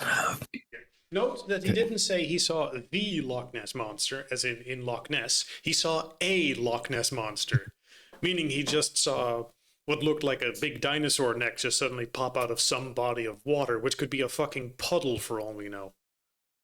yeah. But like, I'm kind of trying to see if we have a connection that way. If you work at the same club, Victor's trying to talk to you and get kind of gauged if when kind of sorta you even believe in this shit, or if the answer is like, oh, I don't know if I fucking know, get the fuck out of my face, kid. I'm working here. Then yeah, no, he wouldn't ask you to join us. I'm kind of trying to build avenues as to Yes. how. Yeah, we're characters would- probing the characters a little bit. First Yeah, off, invite each other, yes. like to the thing. Because you all So know if each other Patrick- through the club and through the clothing and through the YouTube videos. And you've talked Yeah. about this event happening. You would have had some contact beforehand and would have shared your experiences with, yes, I've seen some of the supernatural and I feel a deep calling to deal with it. And you've talked at least enough. I mean, to someone's establish got that to you're do something about it, right? No one else is taking Yeah, you I know. serious except these other three guys. So you're all you have for dealing with this stuff yourself, and they seem reliable enough, at least reliable enough to investigate this stuff. Maybe not to risk your life with, but whatever's out there can be weird and potentially dangerous. And we But, also yeah. have the the Signal group that has disappearing messages after 6 hours?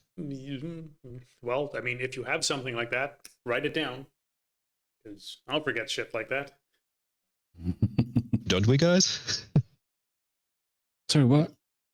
Yeah, absolutely. Like, of course, we have such a group, Yep. and Yeah. like Marcus, like has a really like old, really like not broken but worn down like a car that he most likely purchased with like $200, and like he used like a lot of time to get it here. Like it basically broke down like twice on the way and like had to be cooled down, and like Marcus is in a very bad mood when he arrives, like hands full of like car oil and like some of it on his forehead, like a sweaty, like angry about the world. Yeah, that is the car. That is the car. Minus the he purchased from some Indian guy. Yeah. Who's driving in it with him to the destination? It's our flying carpet. Woo! Oh no, no! Fuck me. I can take a lift, though I do have my own car. They pick up. Driving. I'll be driving in your car. Victor's You like, I probably am wouldn't know not- that this was the car when he said, "Yeah, I have a ride. I can take us there." Yeah. And I have a feeling that we don't have a ride off this ride, or the ride is ready to be like demolished. It still functions. It's capable of getting you there. Who's driving Yeah. and who's in the car with him? I guess Marcus is. Is it Marcus or Macus? Yeah, it has. It's no. Marcus. Marcus. Ah, Oh no, okay. now he has. Marcus. Yeah. It's There fixed. wasn't an. There was not an R in there. All right, good. Marcus, and then we have Marcus's car. Marcus's car. Loving it called as the piece of shit multiple times during this day. The piece of shit. Yeah. Right. So, Marcus is driving the piece of shit, and who else is in the car with him? That depends. Is Peter's car on offer while we congregate and before we start the trip? Flip a fucking coin if you're not sure who goes with we, but if you have strong feelings that I would definitely drive with him, or he would drive with them, then just tell me. Yeah, I Yeah, can no, drive it's- my pickup. Cool. Yeah. Yeah. Pickup Victor's gonna truck. say he looks at this guy and goes, "Girl, I am not sitting in the automobile. That looks like you stole it from an from the Ottoman Empire or something." Like, lesbians drive that car. I'm not gonna be seen dead getting into that car. Oh my Right. fucking god. Instead, you drive in No, the back. You drive in the back of the pickup truck. Sure. It's like, I'd rather sit in the back of that car and that pickup truck than get into that monstrosity. All right, great. No fucking way. Does that mean that Patrick is driving with Marcus and Victor is driving with Peter? Sounds good. Sure. Good. Then we will take that opportunity to describe what your characters look like. Can I as have my just- own car? I mean, I Oh, why guess. not? Don't you want a carpool? No. Then at the that very not least, you agree? would be, driving along the same road. What would your car be like? Yeah. It's just a regular family car. I don't know. A Honda I Civic. said, yeah, sure. Honda Civic, there you are.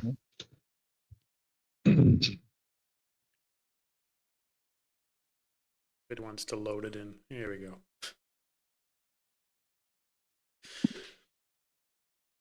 This really speaks personality. All of these cars. Like, yeah. Good. It starts to paint a picture. It's the manly man truck. It's the regular family vehicle. It's whatever he could afford at the time. And it's bumming a ride of someone else. Yeah, I can't afford a car, so I'll just hitch a ride on whoever. And it's not that. Hey, Marcus, can I get a ride? Sure. Never mind. Yeah. I'll just take whatever else is available. I was trying to Google the Indian car companies and I couldn't find the We have some history with the carpet. Girl, Yes, we do. girl, that's not a car. That's what lesbians eat for snacks on the road. I'm not getting on that.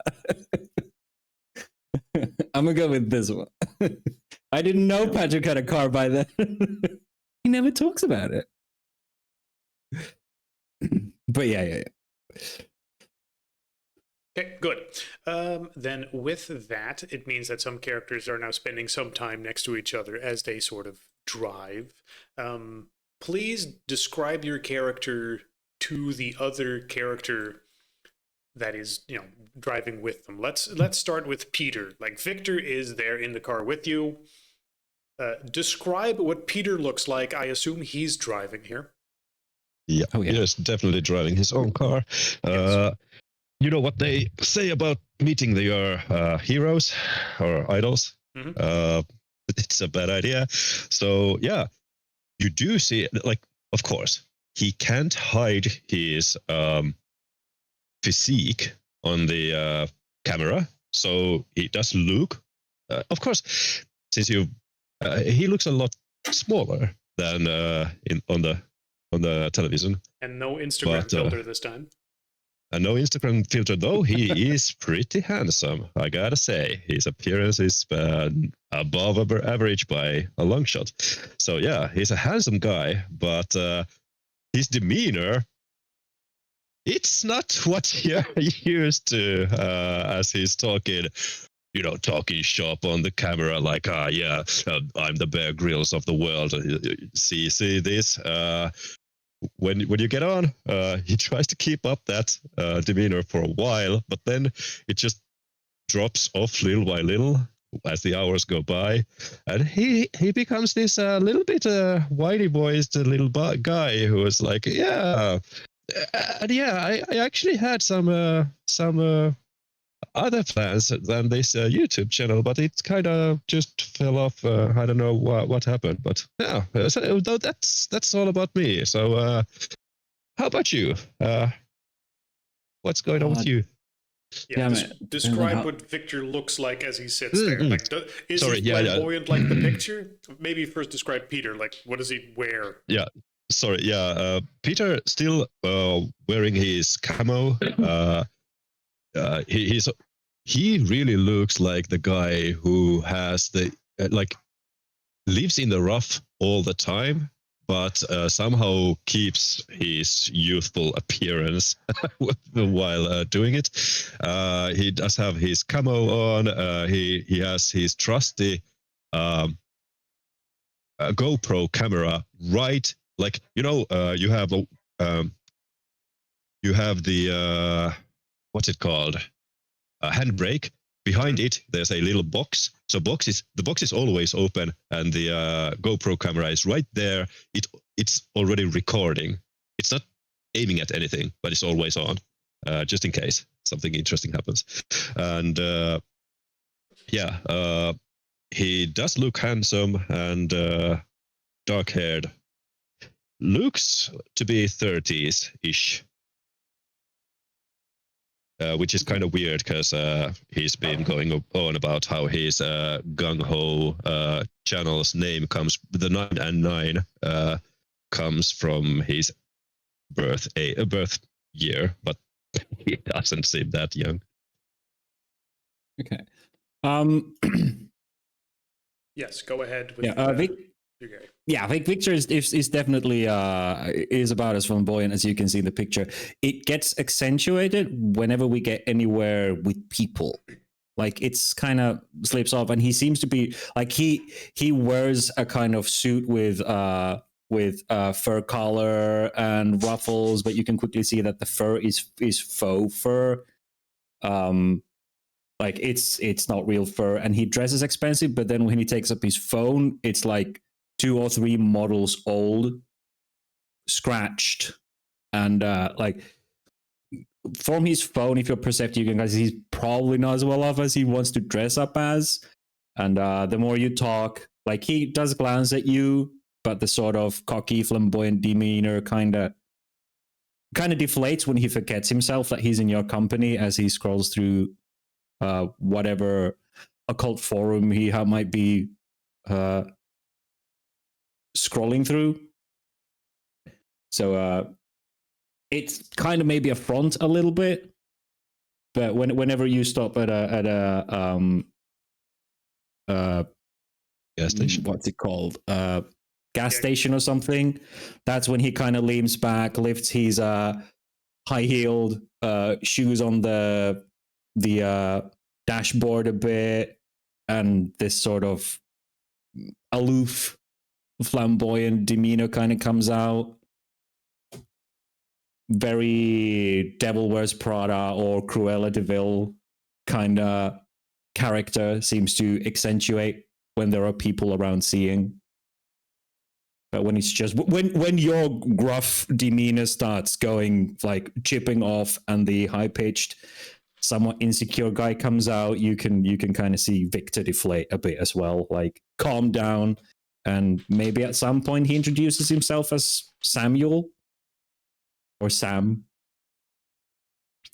and he's like, "Yeah, I mean, I was hoping to make it big in the fashion industry, but you take what gigs you can, making clothes for the prisoners or something, teaching them how to sew a stitch. But can't have it all, can you? So you got to dress like $1,000,000 until you earn one." Fake it till you make it, right? That's what I've heard it say, and it's going pretty well for me. I think people really starting to sub, Yeah. Yes. Very yes. Very outdoorsy. Mm-hmm. Yeah. Did you see the Alaska episode already? Yeah, it's like maybe 6 hours old.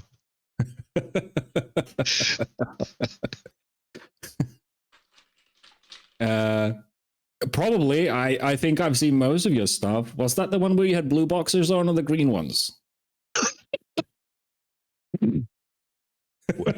Okay, definitely some weirded out glances. Like he has no. Oh no, words.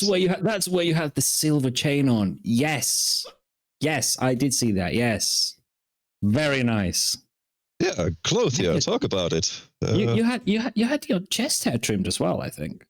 How did you do that in the middle of nowhere? Why would you do that? I would imagine it'd be colder. But the way it frosted out, kind of, when you got out of that river, that was really nice. Yeah, I did see that video. Yeah. Oh goodness, this ain't going that way. You can tell that he is not, like, it becomes apart really quickly. He didn't know what your videos for your outdoorsy shit. It becomes quickly apparent that he probably skipped through part of the videos where he did have a clothes on as well. He has audio off, and he just skips to the parts. And he's like, "Oh, here's a bathing scene where you're doing your push-ups to warm up after a dip in the freezing river." I mean, those are the ones where you get details from, and the rest is like, "Yeah, that was cool." I mean, yeah, that bear, yeah, that was what about the part where I big shot bear. a Great gun? shot. You had guns. Yeah. Yeah. Oh, no, yeah. The great accuracy. That was a bear, right? I think it was a bear. Yeah. It was really good. Big bear. Mm-hmm. I wouldn't put it past Peter that he's watched his like YouTube videos, like most watched. Like you have those little those spikes, peaks there. Yeah, and he's like.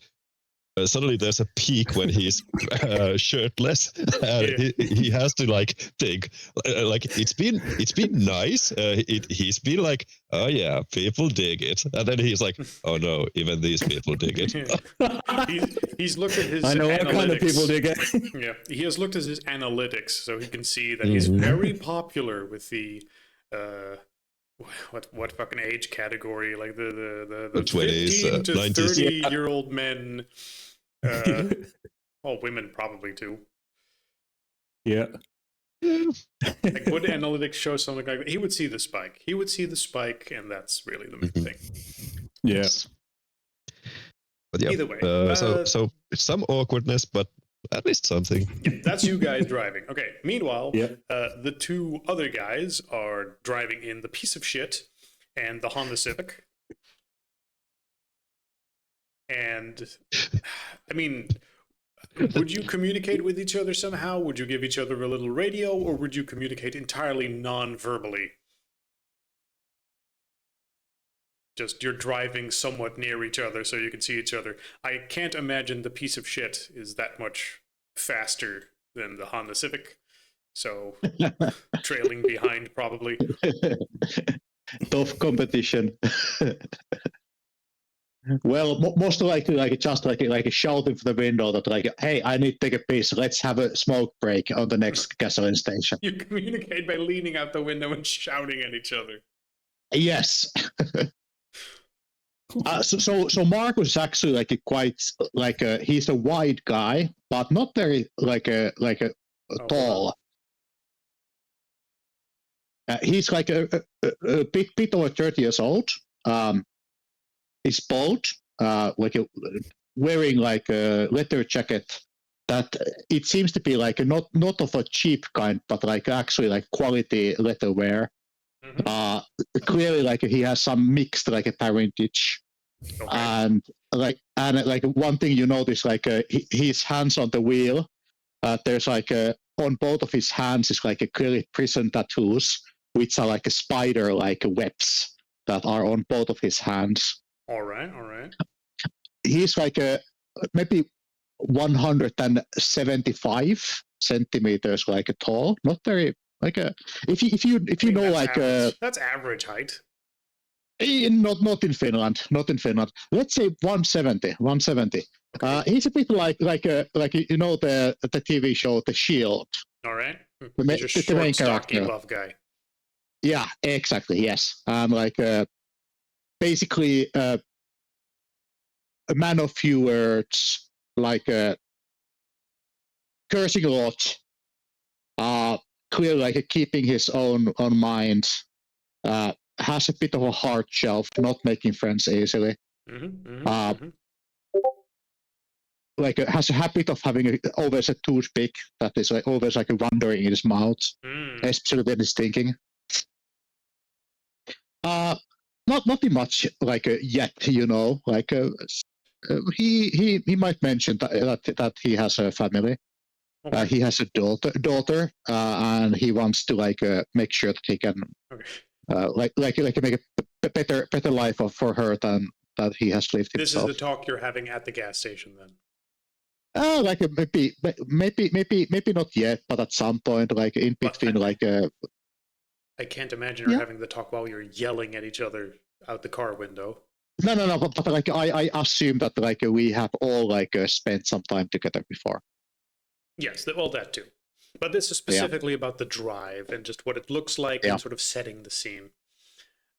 Similarly, Patrick. Yes. First off, a few small questions, I guess. When you're driving, the two of you, do you get competitive as to who drives in front? Nope. Or, no, you're both just incredibly chill. All right.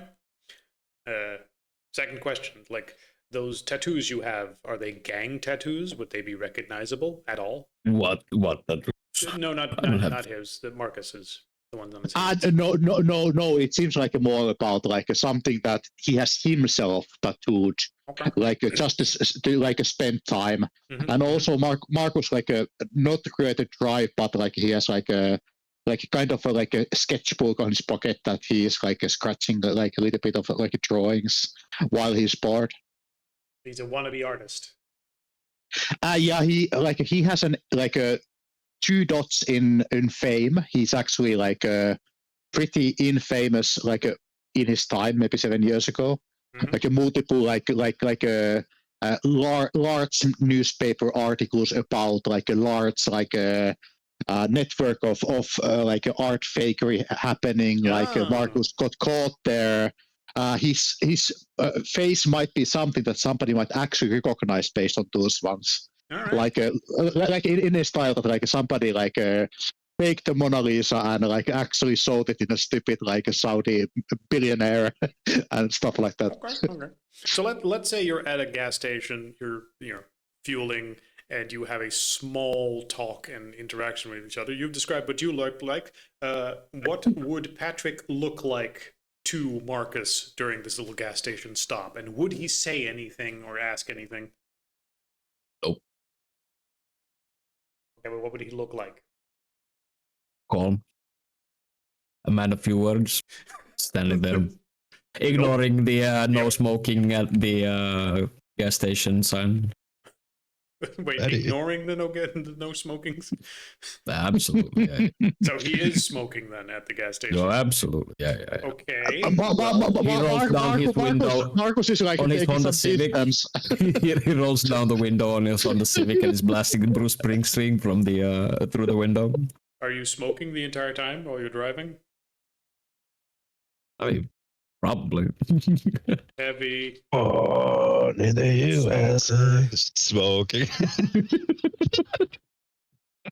In the fucking Honda Civic. Hey, It means the Honda Civic smells of with a smoke. bouncer's job, like what the fuck do you think I'm gonna drive, dude? Man of few words. Okay. It's like the only thing missing from this picture is a Hummer, but it's not a Honda Civic.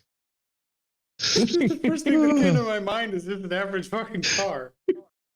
Yeah. But I mean, he said it was just a regular car.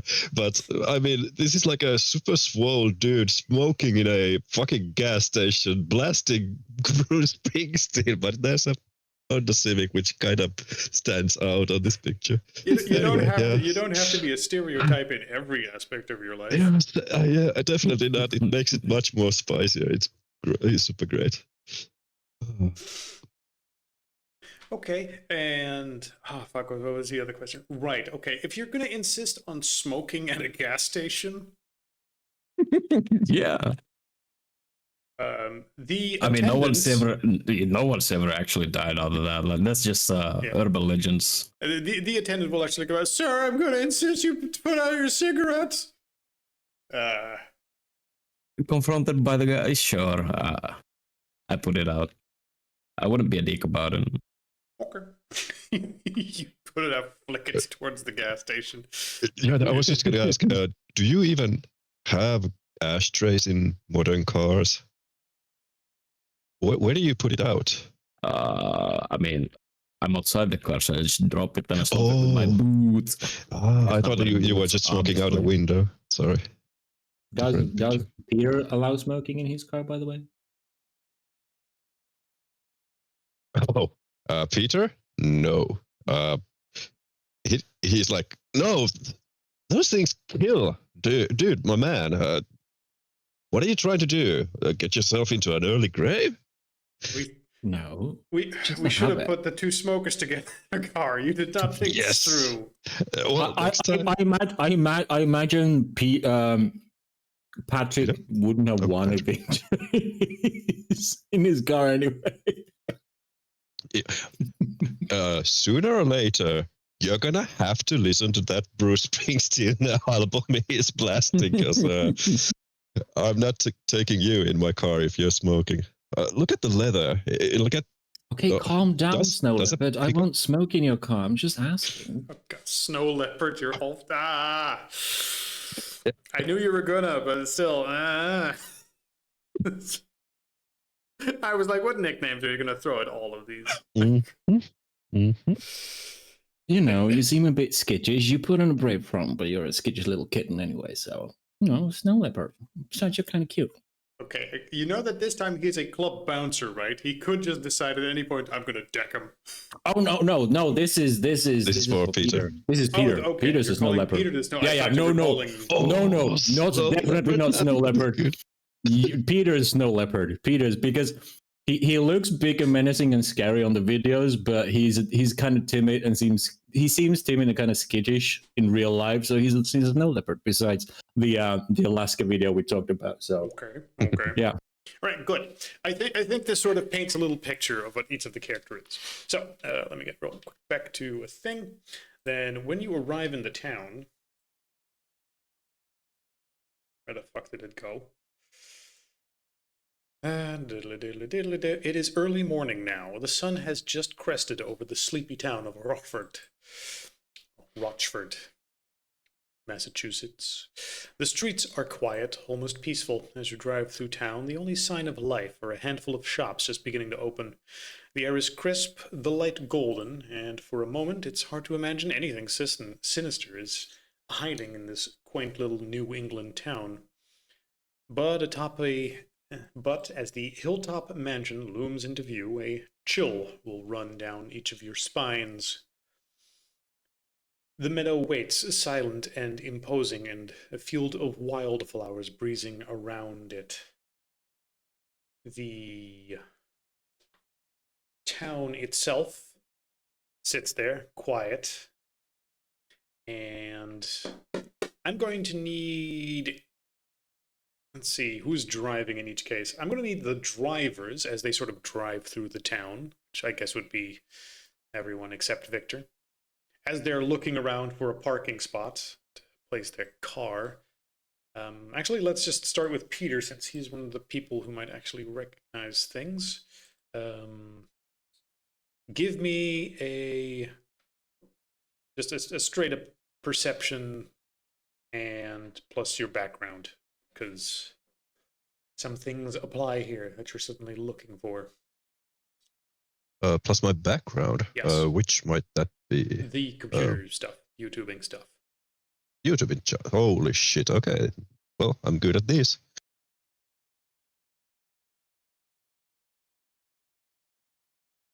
Okay, that's a lot of fucking dice. Yes, that's What the hell? 4 successes.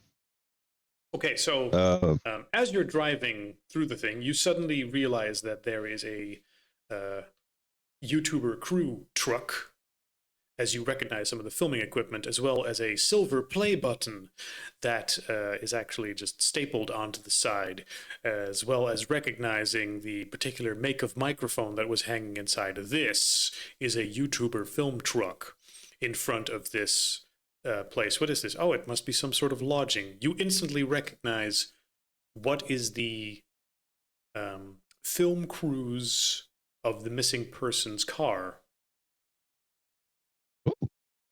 Okay. Well, I simply. Is it abandoned? Are there people around? The town is certainly not abandoned, and the car. Or is the car like parked over outside something? I'm just wondering if it looks derelict. The film crew, the car, when you investigate it, it is a simple van, and it is in front of what seems like a hotel. You don't see any immediate sign of anyone right now. You might be able to investigate the van real quick, since there's no one around if you want, but that might require breaking into it. You might be better off simply asking someone.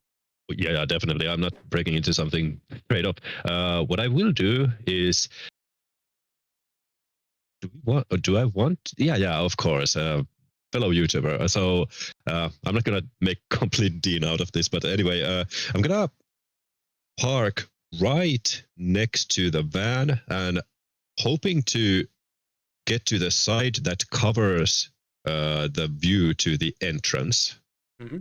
Of the hotel, so that my car is in the way, and park my car there. Say to Victor, like, okay, I think that's my fellow YouTuber's car, so I think we should get go and check inside. Yeah, check inside, and you can see his voice getting lower already as he's grabbing his GoPro, getting it on, and stepping outside of the car, and he goes around the car and tries to basically snoop in with the camera, not breaking into the car itself, but checking out what the equipment they have. Is there any sign of like anything off about what equipment I see inside, or any signs of a trouble that they might have experienced.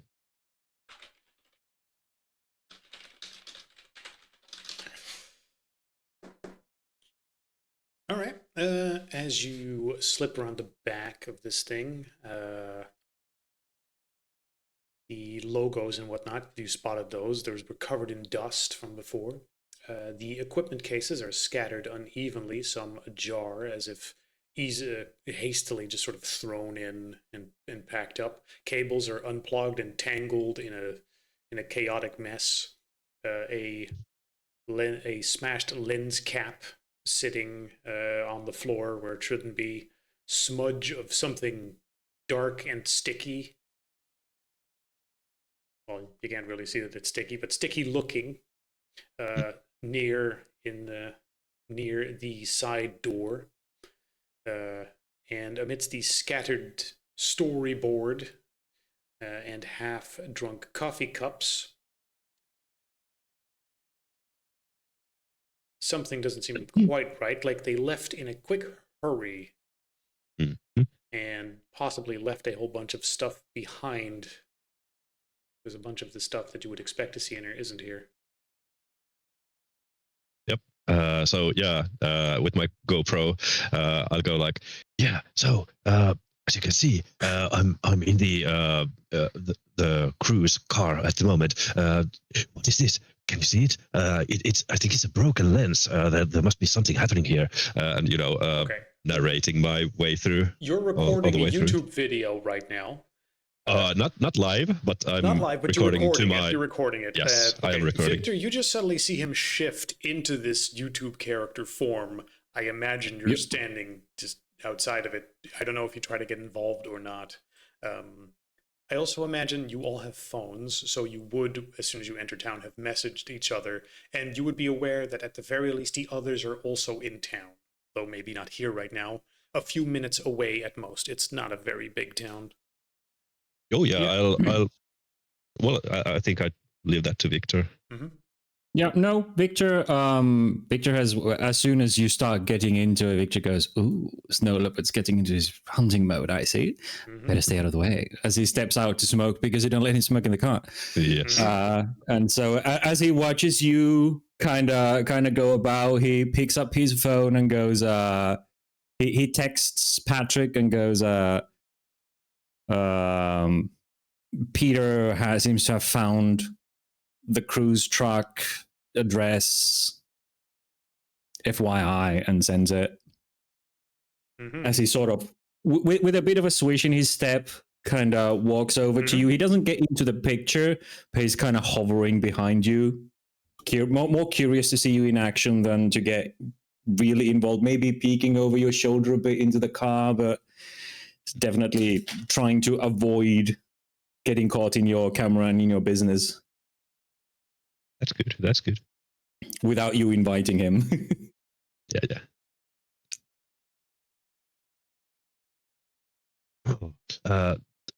He like puts the camera basically, or rests the camera, let's say, is probably easiest to describe what he does. So it's not like it's still recording, but it's not in the mode and then, or Peter himself is not in the recording mode, and he just basically asks, okay, Victor, what do you make of this? Can you see it? There's like a lens broken. Is that mucus or something? I don't know. Looks like snail went over it or something. Well, I don't know. Yeah. Didn't they say it was ghosts? Maybe it's blood. Maybe someone's been killed in here. I mean, it looks like they were in a hurry. Maybe we can find some tapes. Yeah. Get some If you want juicy. to check or determine something specifically, you do have to ask, and then I'll see if a check applies. Otherwise, I might just be able to give you the info without any checks. But I'm going to avoid being like, oh, if you want a clue for the next thing, then you'll need to do this, since that's generally not how it works. So Yeah. it is up to you to progress in a certain direction, rather than that I'm going to dangle it in front of you. Victor steps up to the car and kind of without trying to get too much dust on his clothes. He's trying to kind of peek into in through the windows and kind of see what he's pointing out. It's difficult to say without getting in. Do you know how to open locks? Yeah, you said you're inside the van, by the way. I missed how you got inside it. No. I was just pointing out, like, hey,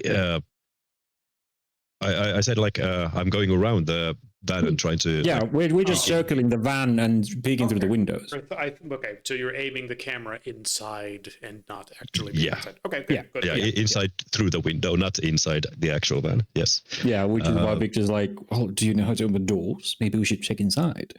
Just use gloves, you know, in case cops are involved and you don't want your fingerprints on it. Oh, we're not breaking in, are we? No. Just No, it's just entry instinctively, without invitation. no. Instinctively, as you suggest, breaking in, he puts I the said to open hand the on the door. camera, like I did say covering open it. the door. Do you know how to open the like, no. doors? We're not going in. That's trespassing. We can do that. What we are It's an actually going to do? abandoned car, dear. It's How is it's it not, trespassing? we're not certain about that. What we're going to do is go inside the motel room, and in the let's see if the crew is inside. Maybe they're just hanging on. Maybe we can. What's the word? Reporters they interrogate. No. Interview. Interview. That's the word. Yes, thank you, man, my man. So yeah, maybe we interview this guy. You might think want to these cut people- that part out. Doesn't look really good if you leave that in, would you? But yes, I mean, we should totally not trespass in the hotel room or motel room. I mean, sure, we could do that. Hey, dude, Wait a second. if we're staying here, we're getting different rooms. Just so you know. Okay. Uh, And a duh. few Few ideas minutes, at this point, a few minutes would have passed and the entire team would have been able to meet up. So the other Oh guys, my goodness. Patrick and Marcus, would have parked somewhere in town and are now walking up to the scene in front of this hotel, seeing you snooping around this van. What did you find there? Ooh, Right for Patty your the next Deep big collab. Spalding. No, we found a film crew's car. There's some substance over there that looks kind of like blood, and it's like they were in a hurry. I don't know if they were being cutting up while they were trying to escape, but Blood? no leopard over here is too scared to step into the van. It's trespassing, apparently. We should totally go knock on their door and see if they're here. Doing whatever. In a motel. Okay. Has it been established that Peter can call Patrick Pat? Because he's actually absolutely been dying to call Patrick Pat, but is it okay? You tell me. Andres, you tell me. Sure, go ahead. Yeah, Pat, my man, and I try to high five you. Uh, Don't leave me hanging, bruh. I leave him hanging. I absolutely leave him hanging. He He's looks too much of a exactly like he man does to in the do that. picture. Like he just keeps Yeah. staring at him like that. Yes, stare down like like a Sees no leopard. Patty's a big, serious man. He doesn't do Works at the high Night Club. fives. Oh, Those man. calluses don't come from clapping palms. I can tell you that much. It does say night clue. What? The He wants a night clue. You should come. You should come over. We have amazing detective evenings. Patty always wins. Anyway, man, I respect back, you. I mean, it's probably like broad daylight. Where is there a lot of people around us?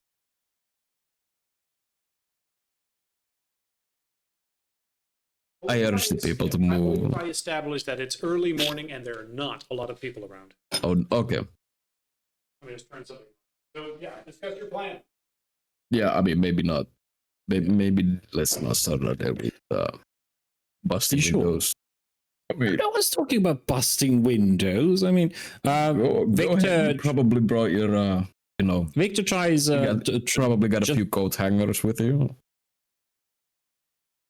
No. What do you look like? Pregnant? Of course not. What do you have used for a coat hanger?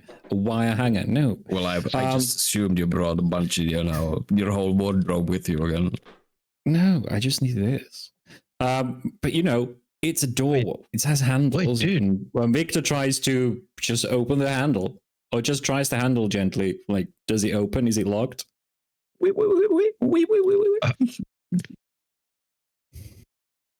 Peter asks Patrick, like, pregnant? What's he talking about? I get it at all. Just let it go. You don't want to know. Oh, I don't know what that guy is doing with women. I don't even want to know. Not much, I can tell you that much. Not much more than you. indeed. What? What? Come on, man. What is between us? Never mind. It's a case Nola Petia was Cool, making it's very pointed that he's not sharing a room with me, so... It's one of the first things he said when he came here. Separate rooms. He's shy. Also that much. The Hey, first things he said, we are going to get separate rooms after getting out of the car. Not getting out of the car, but when we were planning on heading into the motel, he's like, "Yeah, we're getting separate rooms." I mean, separate rooms with everybody, man. Not Of course, just of you. course. Yeah. Sure. I just happened to be the only one near, and you didn't say it to anyone else, but you go on. But yeah, Victor gently tries the handle to see if it opens.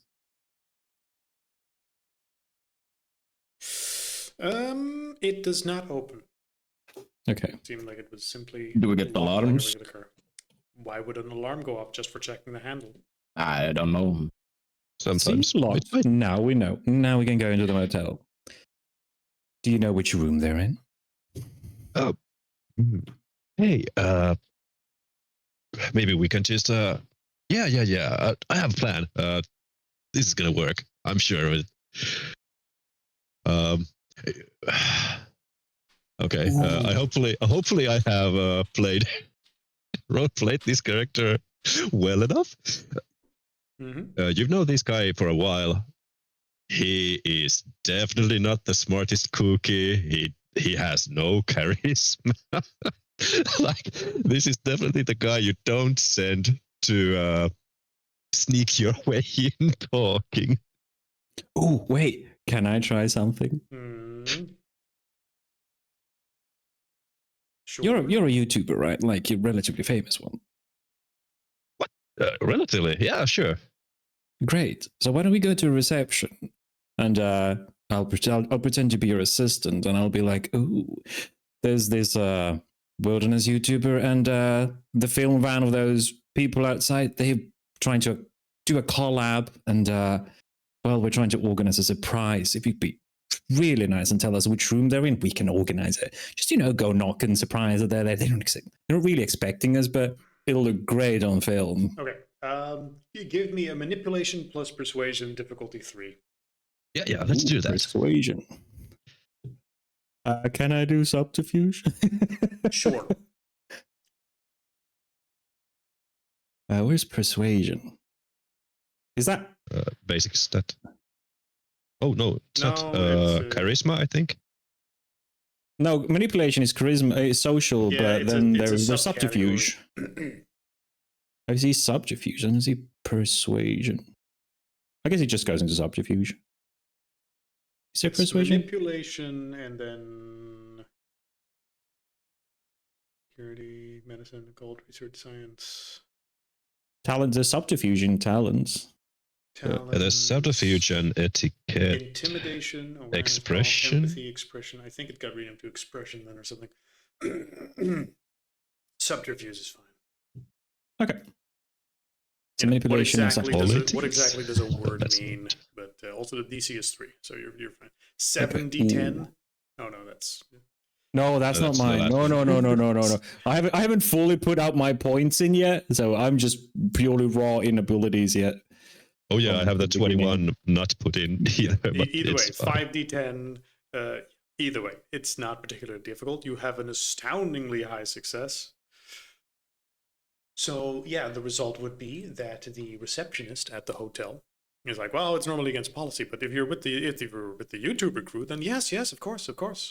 They are in the the Fair Valley Suites, which is what this collection of rooms is called, room 214, and you will be informed that the editor, who is sort of running the things, Ed Daly, is registered as being there, and he just gives all that information for free. Apparently, they were setting up a makeshift editing studio in there, so they got some special permissions, and if you're, please, to be careful not to disturb that they might be recording in there or something. But otherwise, Oh, of he course. seems to just completely buy that you are, in fact, fellow YouTubers here for this, maybe to assist them with what they're going through. Yep. Han, if you have time, could you create the AFK character? Oh, sure. Let me just Thank you.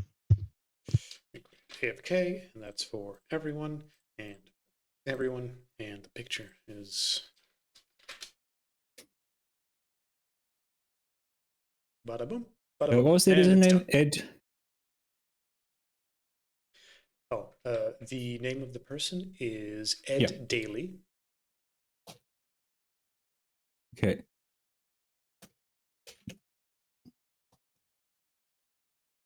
What was the name of the suite?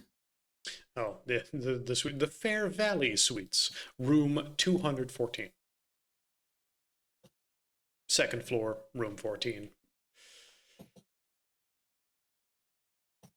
Room 14. Mhm. Fair Valley Suites, room 14.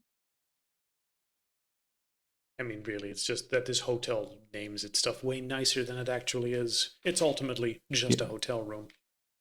Yep.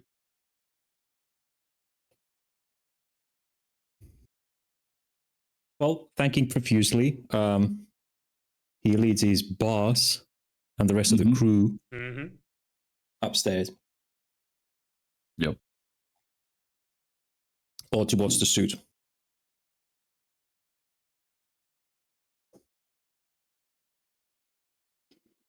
Okay, so you go in that direction. In hopes that Before Peter you takes go the there, lead.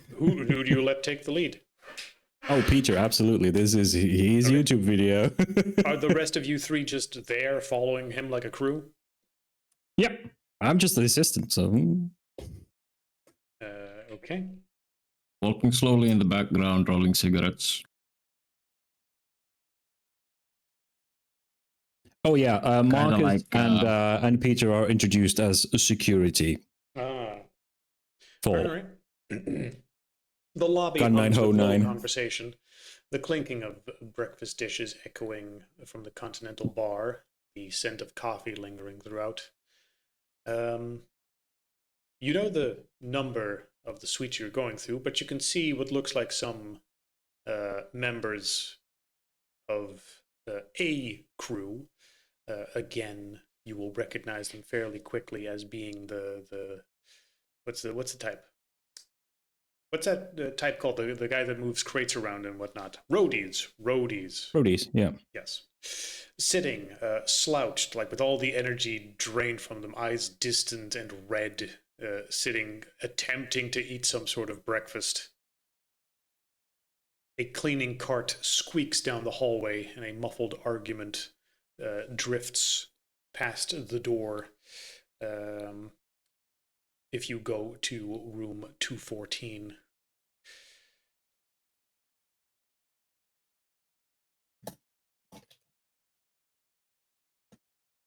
Again, you have the lead. Yep. That means you. Oh, I think he's AFK. I think he went AFK because he Yeah, won. he is AFK. He is AFK. It also gives me time to write down notes. Yes. Do the others do anything with the information available to them, or do they simply act like security? Nope. I mean, I'm bored as fuck, so I just started small talk with Marcus about like Patty. carpets. Yeah, let's go with carpets. Patty dear. Which one? Is it after the long drive and you've been looking at his carpet card the entire time?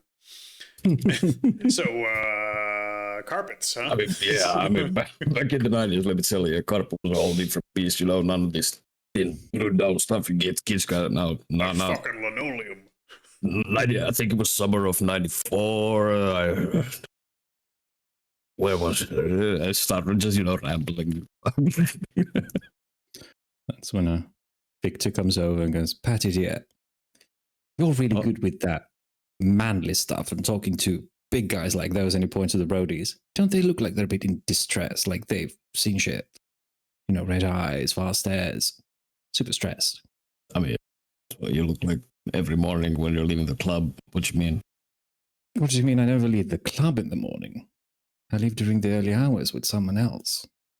You know how it is. Anyway, maybe I'm not the right person to go and talk to these fine gentlemen. But you guys look like you could be along the same, you know, What, you want me lifting to heavy like things. put them downstairs Lifting- or something? No, just go ask if they've seen. Why do they look like they've seen horrors? You know, use Right, your okay. masculine charm and, Yeah, and yeah, ask yeah, what's it's gone fine. down. What's with the Yeah. ban? What went Marcus, down? come on, let's go.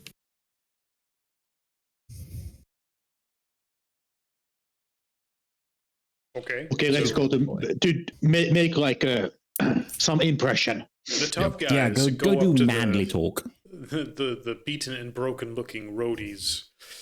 Yeah. The So you guys look like you've been through better days. right. Rough so- night, huh?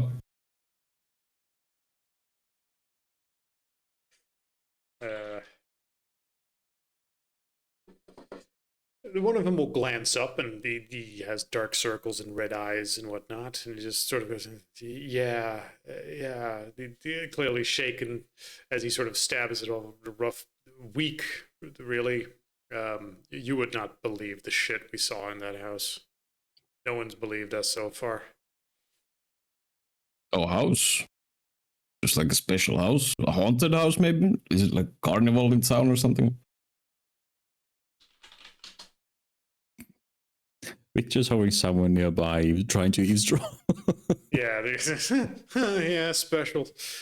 Special enough to eat people alive. The guy next to her sort of shivers. Wait, the house? Yeah. They sort of look up, and after a brief I- silence, I- we'll say, you know, Aaron's still in there. I will kneel down. I will kneel down. You know, like not actually kneel down, but you know, like go squatting Mhm. right in front of them with the most intense fucking stare in my eyes. Mhm. Just stare straight into their soul and go like, "Oh, you really saw something? Tell me all about it." All right. Let's see. Would you be comfortable? She'll just sort of mumble as if she's still confused in the moment, shaken. So she's sharing those little fragments of memories rather than a complete coherent story. She seems almost delirious. Like rooms moved, doors shut that shouldn't, and then stayed closed even though we tried, and the walls, they watched us.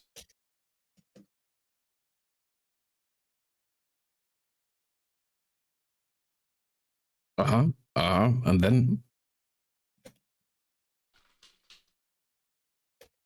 Well, I mean, the one guy sips the rest of his coffee. Like, and then the house just swallowed Aaron. 1 second he was there, and the next the hallway just folded around him like a big mouth.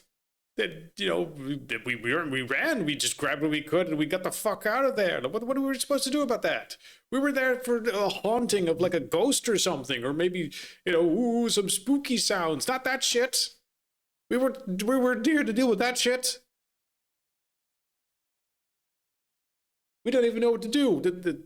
We tried talking to the cops, and they're treating it sort of like another missing person, I think. Oh, God, are we going to get blamed for murder or something?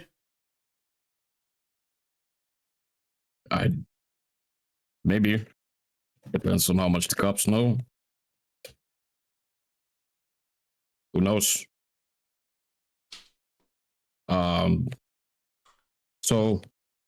and I look up at Marcus.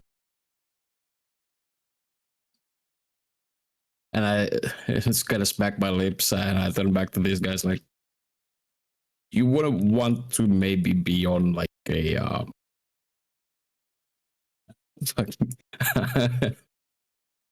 Yes. put my head down and I kind of mumble beneath my mustache and beard on a YouTube video. What?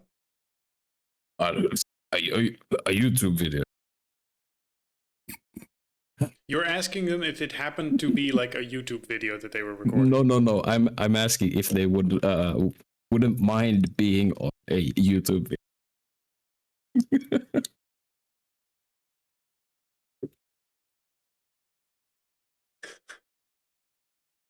Yeah, you see, we got this. She will get mad when you ask. Like, what, are you fucking serious? No. I'm done with cameras. I'm done with cameras. Pointing to Peter if he has his camera out at this point, aimed at them in any way. Get that thing away from me! No, I'm done. I'm finding another job. I mean, if that's the case, could I maybe? Sure. Wait, what? Just saying sure that You're there? he'll put this. This was the same group. I think he's there too. He was just sort of in the background as we're walking. Yeah, about I to the imagine hotel. Victor and Peter sort of hang back while he went to talk. Yeah, Right. Indeed. Okay. Yeah.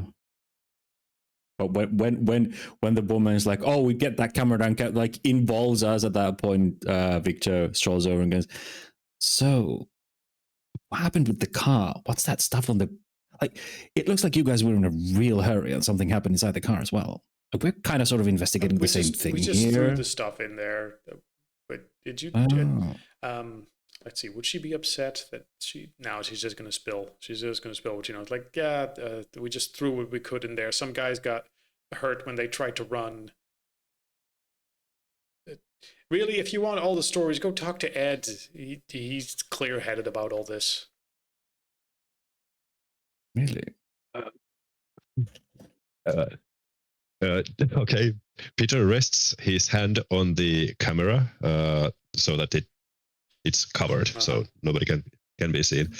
He comes closer, like, "Hey, you wouldn't mind if we get a look at your material? Maybe share the hard drive. Yeah. I Talk think to we need to Ed. talk to Talk to Ed. Ed. OneDrive. He's doing all of that. All right, thanks. Hey, good job. Your videos are always like the light of my day. Highlight. She's not. Whatever. She's not entertained at the compliment. Yeah. I take my bow out. So just to reiterate, was this the crew of the magician that went missing? Yes, that seems to be the The case. magician. Okay, the magician was Aaron something. Aaron, what was his name?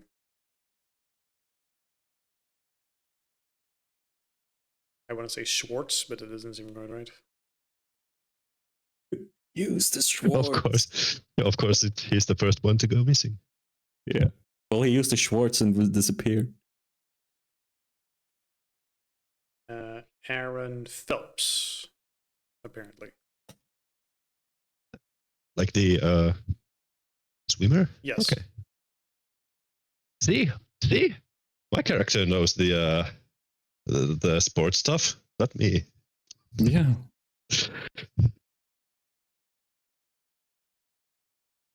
Well, we'll go talk to your boss. We were going there anyway, but thanks. And, you're not alone in this. Mhm. Other people know that. We believe you. We've seen shit. She just sort of gives a little worried look and a small nod as if to say, like, okay. Not entirely ever sure gone what to home make from- of it. You ever gone home from a nightclub with a vampire and barely escaped? Oh, now she's looking at you as if you're crazy again. Like, she's shaken, but she is not awakened to the supernatural in the same way. you Right, are. yeah. But Yeah. Victor's like super serious about it. Looking more, that was an insult to him than anything, but yeah. Okay, boss, why don't you go talk? Why don't we go talk to their boss? Mhm. Let's leave these good people to their breakfast. Very well. It's clear they don't want to talk to us anymore. I'll assume you proceed up to that room. Depends on Who Peter. takes the lead?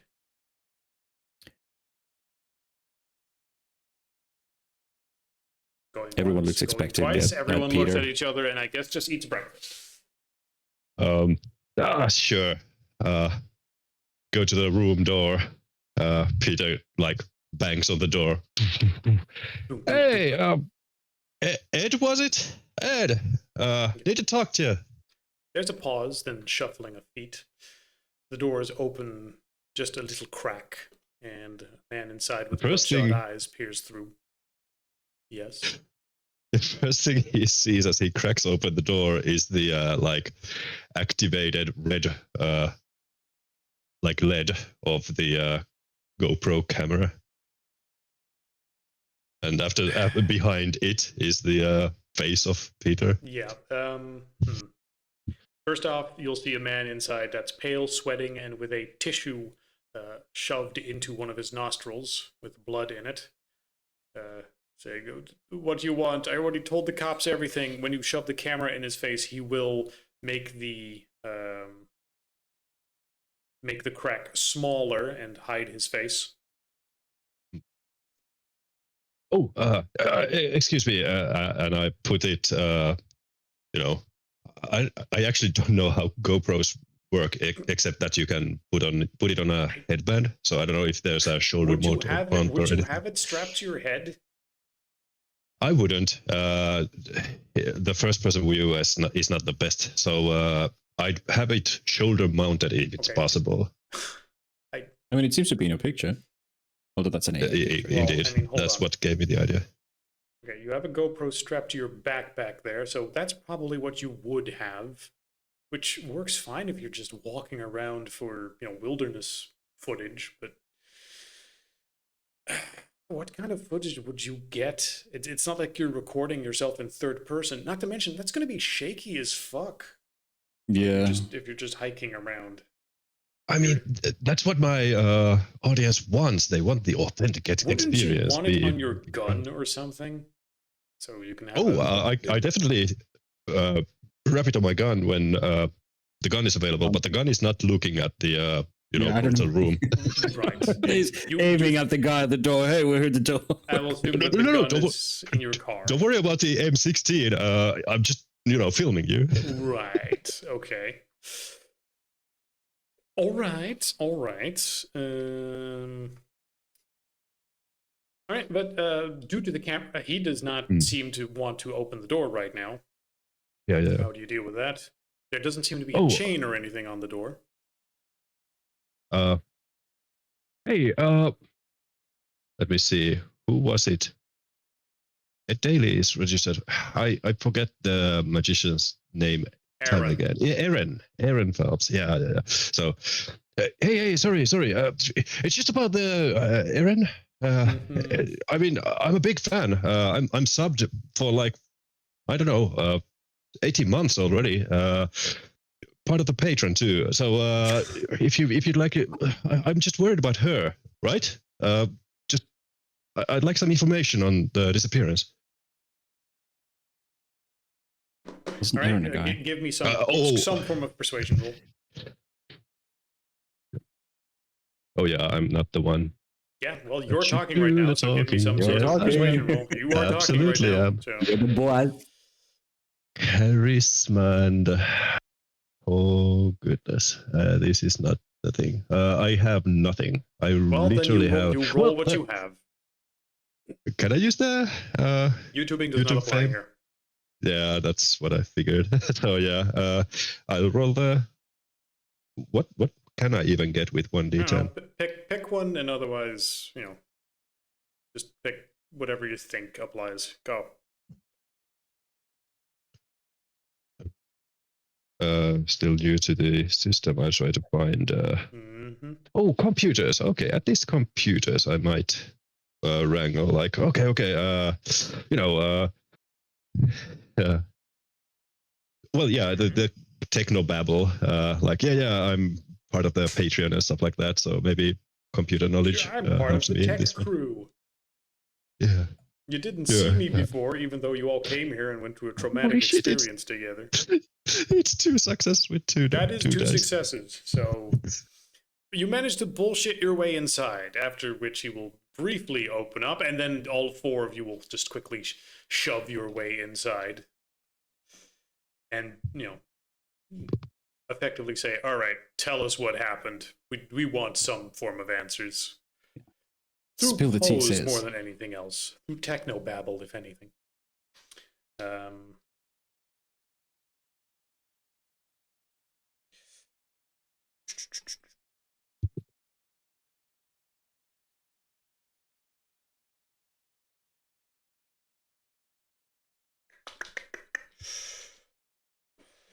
Ed will sigh and shake his face and rub it and grab a new fresh tissue.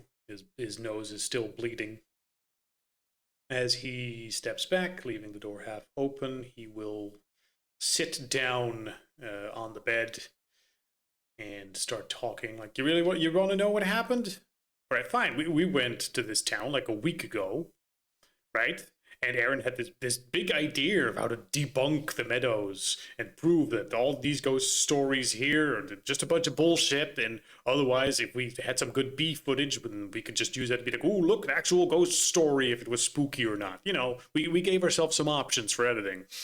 And then we had a bunch of B-roll shots for the town initially, and the locals started talking about this place and gave us good spooky vibes. And we even got the mayor to give us like special permission, like written down, all formal and tense, about our giving you special permission to go inside.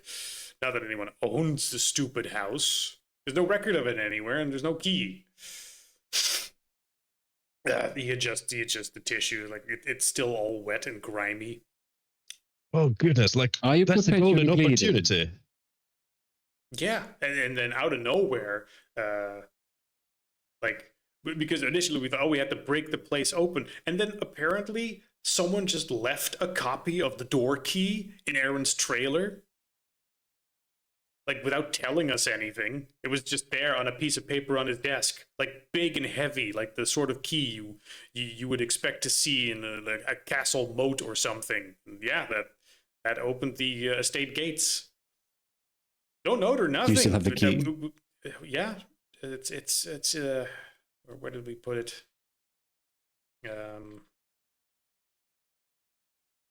He checks around for a bit.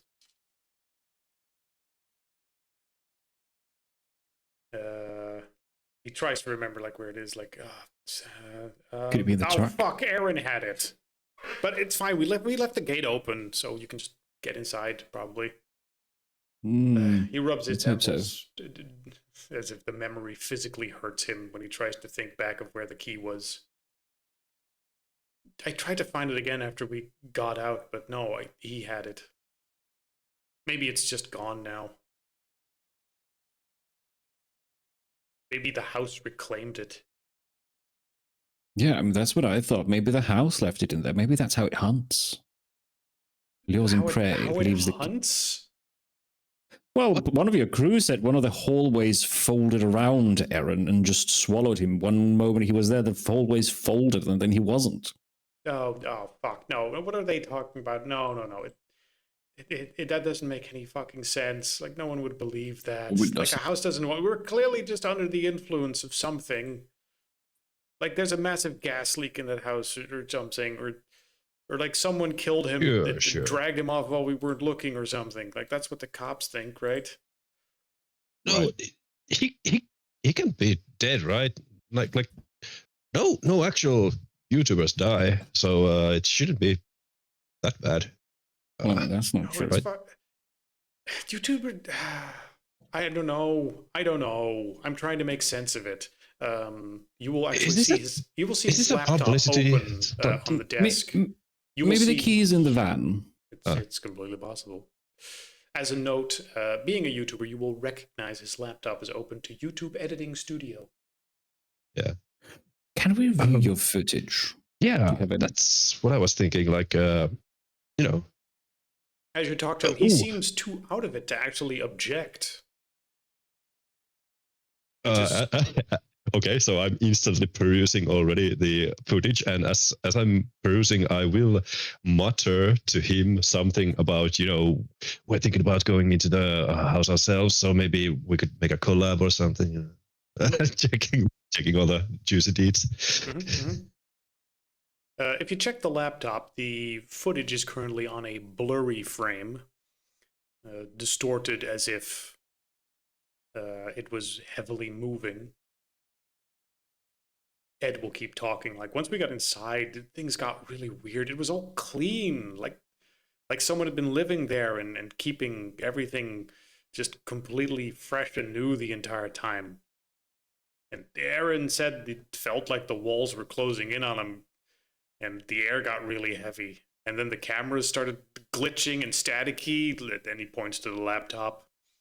And we started getting feedback loops on the microphones. I think it might be Magnus in the house or something. I've heard of these things happening sometimes. I mean, I heard CERN is really tough for filming because of that, science stuff. Well, yeah, I mean, maybe that would explain why people also started getting disoriented. Is that a thing CERN does too? I mean, I've heard some people going completely, claustrophobic inside there or something. That's what they call it, right? People not feeling good being inside. My money's still on the gas leak, because we tried leaving, but we realized that things were fucked up and we weren't feeling good. And then when we tried to, we couldn't even find the doors anymore. Like, we just got turned around in a room and all of a sudden. I thought we just walked in and I turned around and there's just a wall there. And then Aaron was screaming. Oh, goodness, we all that sounds started getting some sort of hallucination. Like, it looked like the entire house was shrinking while we were in it.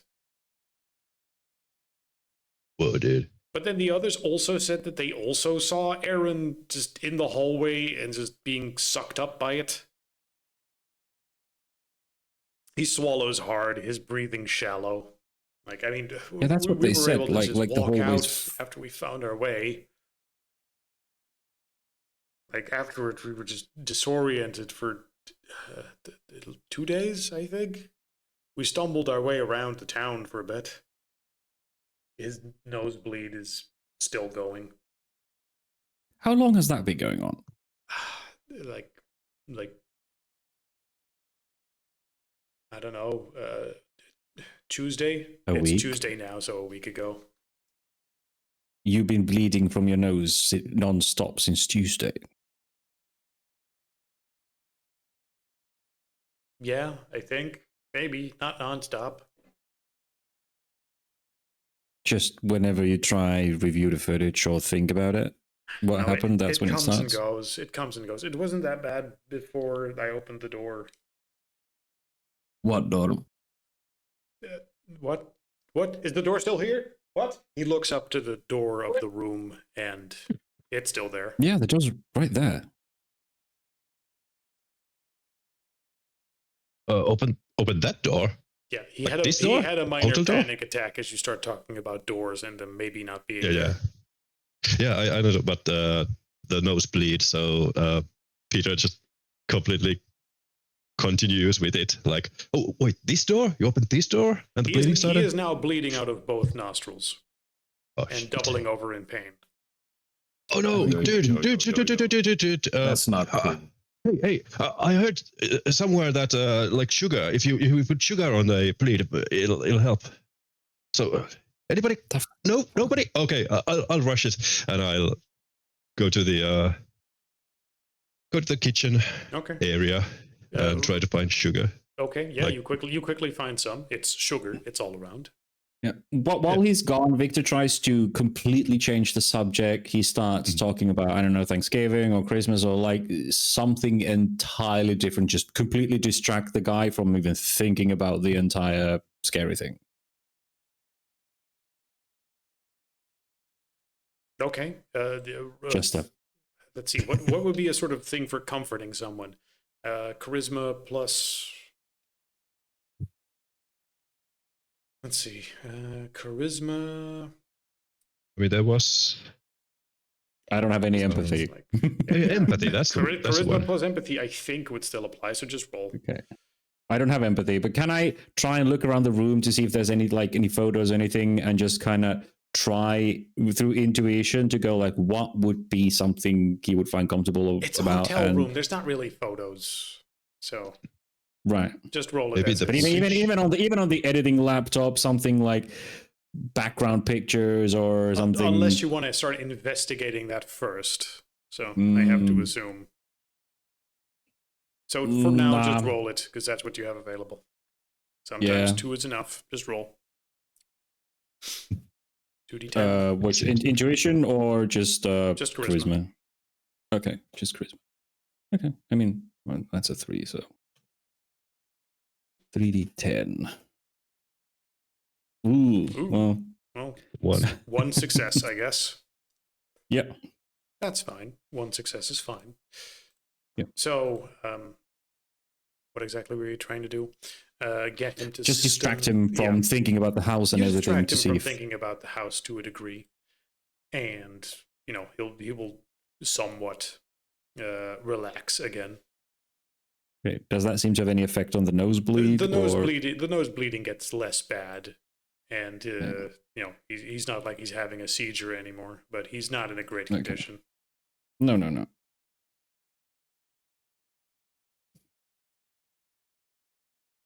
And I come back with the sugar, like Mhm. one single package sugar packs. Like, okay, hey, where is it? Oh, yeah, lean back. Okay, and Okay. I like Yeah, rip describe them what you open and do. just like stuff sugar straight into the nostrils. Like, Whoa. no, don't sniff this in. Just let it slide, sit there for a while. I heard it. It was in Dexter, I think.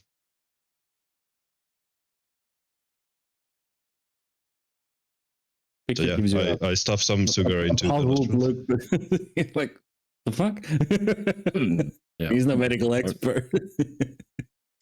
Well, neither is Peter. Yeah, he looks at the two others like, is this for Is real? this protocol? Yeah, he looks at Like we were Marcus and supposed to do. Peter and just goes, or Patrick and just points at Peter and goes, is this for real? Is it true? Mhm. How do I make? Have I seen this on YouTube before? Check. Does anyone have medicine? Have I seen? Just roll wits medicine. I don't know, does anyone have medicine? I don't know. Sometimes you just roll it with one die. How do I True. roll that? So I should probably make a macro or something that gives a. You just basically but- count how many bips you have in Yes. in medicine plus right, wits, right. and So then that's your wits dice is pool. That's and how with, many like, What d10s is- you four, go. then you go to the dice. The little dice pop. What was up. my wits? I don't know what yours is. I don't know. Yeah, but where is- Open your character sheet. Open your It's character sheet, up on the with right side. attributes. Right. Yeah. So wits. It's you under have mental one Oh, wits. wits. Oh, Perception, yeah, intelligence, nice. wits. Let's go. There you go. So for some reason, stuffing the sugar packet, just opening it up and stuffing the sugar in his nose, stems the bleeding. For some fucking reason. I don't know if that's actually how that works. Yep. I mean, yeah, let him do it. I saw it on YouTube. It's probably not the It's gotta most be healthy true. thing for him, but it stops for now. There you go. I have to ask, since it's over 10, are we going to park it soon? Because I need to Yes. tell my spouse. Okay. The idea is that you guys get the information. You're told about this. You have a basic idea of what's going around. Yes. Ed will ask you, like, do you intend to go into that house yourself? Yep. Yep. Absolutely. You should probably not do that. You should probably just leave. Can we check your van? Oh, don't worry about it. I promise it's a collab. If we go in, we're not gonna steal this from under you. Dude, you're not Yeah, taking you can it. check the Hmm. van. He hands you the car keys. I mean, would my success actually just let me know that the sugar doesn't actually help. I Yeah, I think wouldn't the know. whiz was I to imagine you would. deduce if it works or not. Right, okay. And out of Either character, way. I don't know if it works either. I just literally I'm saw pretty it in fucking Dexter. sure it doesn't. Yeah, well, you know. You're just stuffing sugar up. You don't know that Sneemo's, it actually doesn't. Either way, I need to Google It this was now. in Limitless, but anyway, yeah. Can't be. Okay. you're handed the Oh. little. Sugar up your You're handed the nose. car keys. For the Yeah, fan. okay. You don't seem to be able to get anything more from Ed at the moment. Sugar nose. Would I have a USB stick? Could I like copy the footage, at least some of it, to myself to go? That's Yeah. We can. yeah, do sure. that. Okay. But as a thing, wait, you're copying the footage from the laptop? Yeah, that's what I'm asking. Could I try to get a copy, at least some of it? Maybe later, he asks. Like if you survive. Ah, all right, sure. Thanks, dude. And then Also, get to a doctor. That might be really bad. Bleeding from your nose on and off for a week, probably not good for you. Weak. Also, try just thinking of anything else, really. Happy Okay. things, Yep. meadows, Either way. Peter shirtless, something. Ooh. He did He's that. got a Ooh. lot of footage of wildlife things. I Right. recommend. Either way, I'm going to assume that after that you go to the van. Yeah. Who is exploring the van? Who takes the lead? Who thinks they're good at snooping through a van? I'm okay. One at of you snooping specialize in through a van. investigation. I know Actually- books.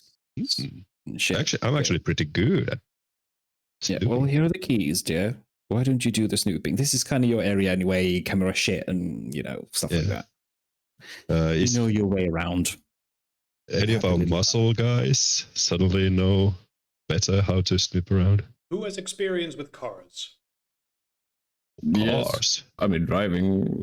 Well, then, Let's see, who here would have the most experience with cars? Honda Civic, old piece of shit, or truck that he uses to look cool in video. I'm going to say the Honda Civic guy is probably the most level-headed when it comes to cars. Probably for real. Does Patrick take the lead in looking through the place? Sure. Then, for the purpose of completion's sake, could you give me one more, a wits roll plus investigation, unless you have another one that you think would be superior. Perception plus wits, Let's maybe? see. No, Whatever, I'm I not don't know, perceptive whatever at all. X has no perception, I know that. What was it? Intelligence. Roll. No, wits plus perception. Oh, Something plus wits. investigation. Although intelligence might also work. Either Would you way, allow plus me to investigation. Roll. Difficulty Would is you not allow to high. use intelligence? Yeah, it's fine. It means you're going systematic. DC is 4. Ooh. That Oh, is That is one. 1 success, 2 success, 3 success, That's 2 one. success. Okay. Yeah, two Yeah. successes. You give the place a thorough one Oh. over, and near the glove compartment, there is a crack where the glove compartment, when you close it, forms with the rest of the car. Wedged in between that will be a big iron key.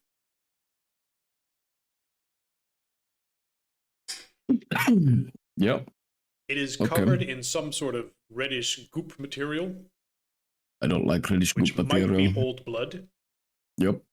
considering that Ed was handling it before, most likely. And this was the where? nosebleeds, Where in the car? at the front, near the glove compartment. Okay, I opened the glove compartment.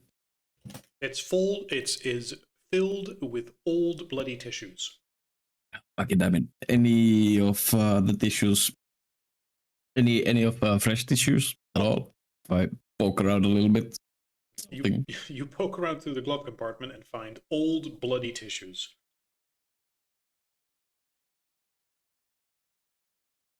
God damn it. Okay, I slam it shut. I grab the key. Is there anyone else there with me? I imagine the I others would are be. just I'll standing probably be outside the car. outside, just looking through the window. I'll throw. Oh yeah, damn I'll it! throw I it should to have Peter. assisted you. I'll throw it to Peter, and I instantly thanks. start, rubbing the blood off on my jeans or whatever. Mhm. All right. Oh, what's this? Oh, look at this. Pat, my pal here, just found a key. Look at this. It must be covered in blood, isn't it true? It's either that or ectoplasm. You just say my name on the film. Did we have a talk about this? You're gonna need to No, delete that footage now. don't worry. We always bleep out the people's names, and that's real. That if you've ever seen his true. videos, he bleeps out the profanities and place names, and It's true, he We're does. here at lovely Beep. I'm Beep. Welcome to Beep Time with Beep. So you're just telling me you don't want to be in a video like half of the people he meets are bleeped out and blurred. Yeah. It's all about the experience, not the people or anything like that. Right. Either way, Either way. Let's get a move on. I don't want to stay around this. That whole car is giving me some weird ass fucking vibes. Bloody key, glove compartment full of bloody tissues. So Just hit a look little at that fucking car. Too close to home, doesn't it? Ugh. What do you mean? Look at What that. I mean. YouTube crew. We're basically a YouTube crew right here, right, guys? Mhm. So, I suppose after fashion. either way, either I'm way. assuming you're making your way over to the estate unless you want to prepare some stuff in town. I wouldn't even know what to prepare. Oh, Yes, Actually, Victor has a bit of an interest in supernatural stuff. Would he know or be aware based on occult knowledge?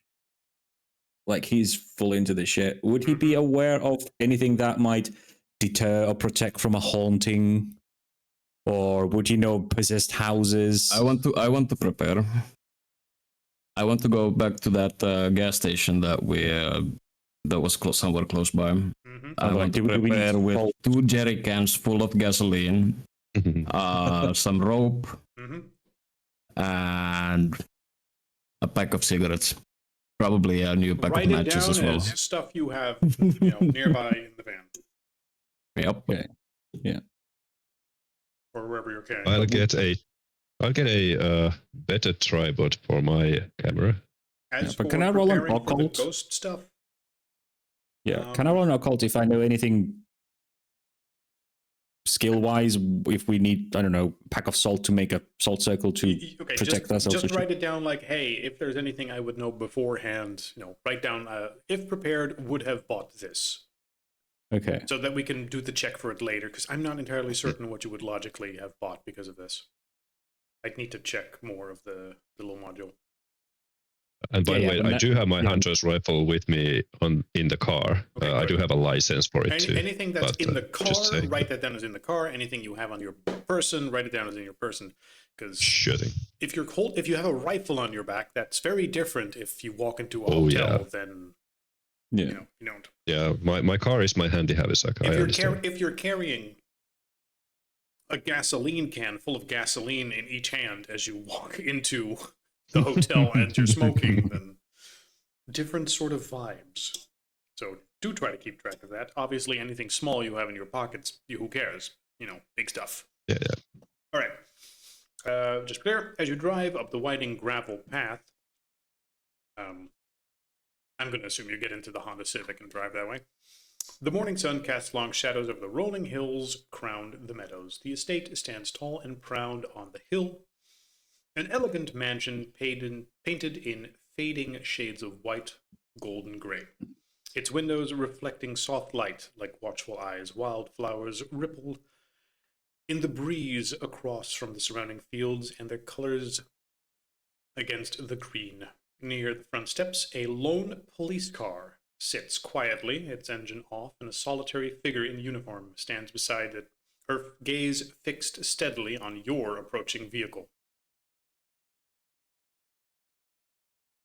And we will stop there as cops apparently see you approaching. Okay. Write that down as the last. Nice. Cops see you.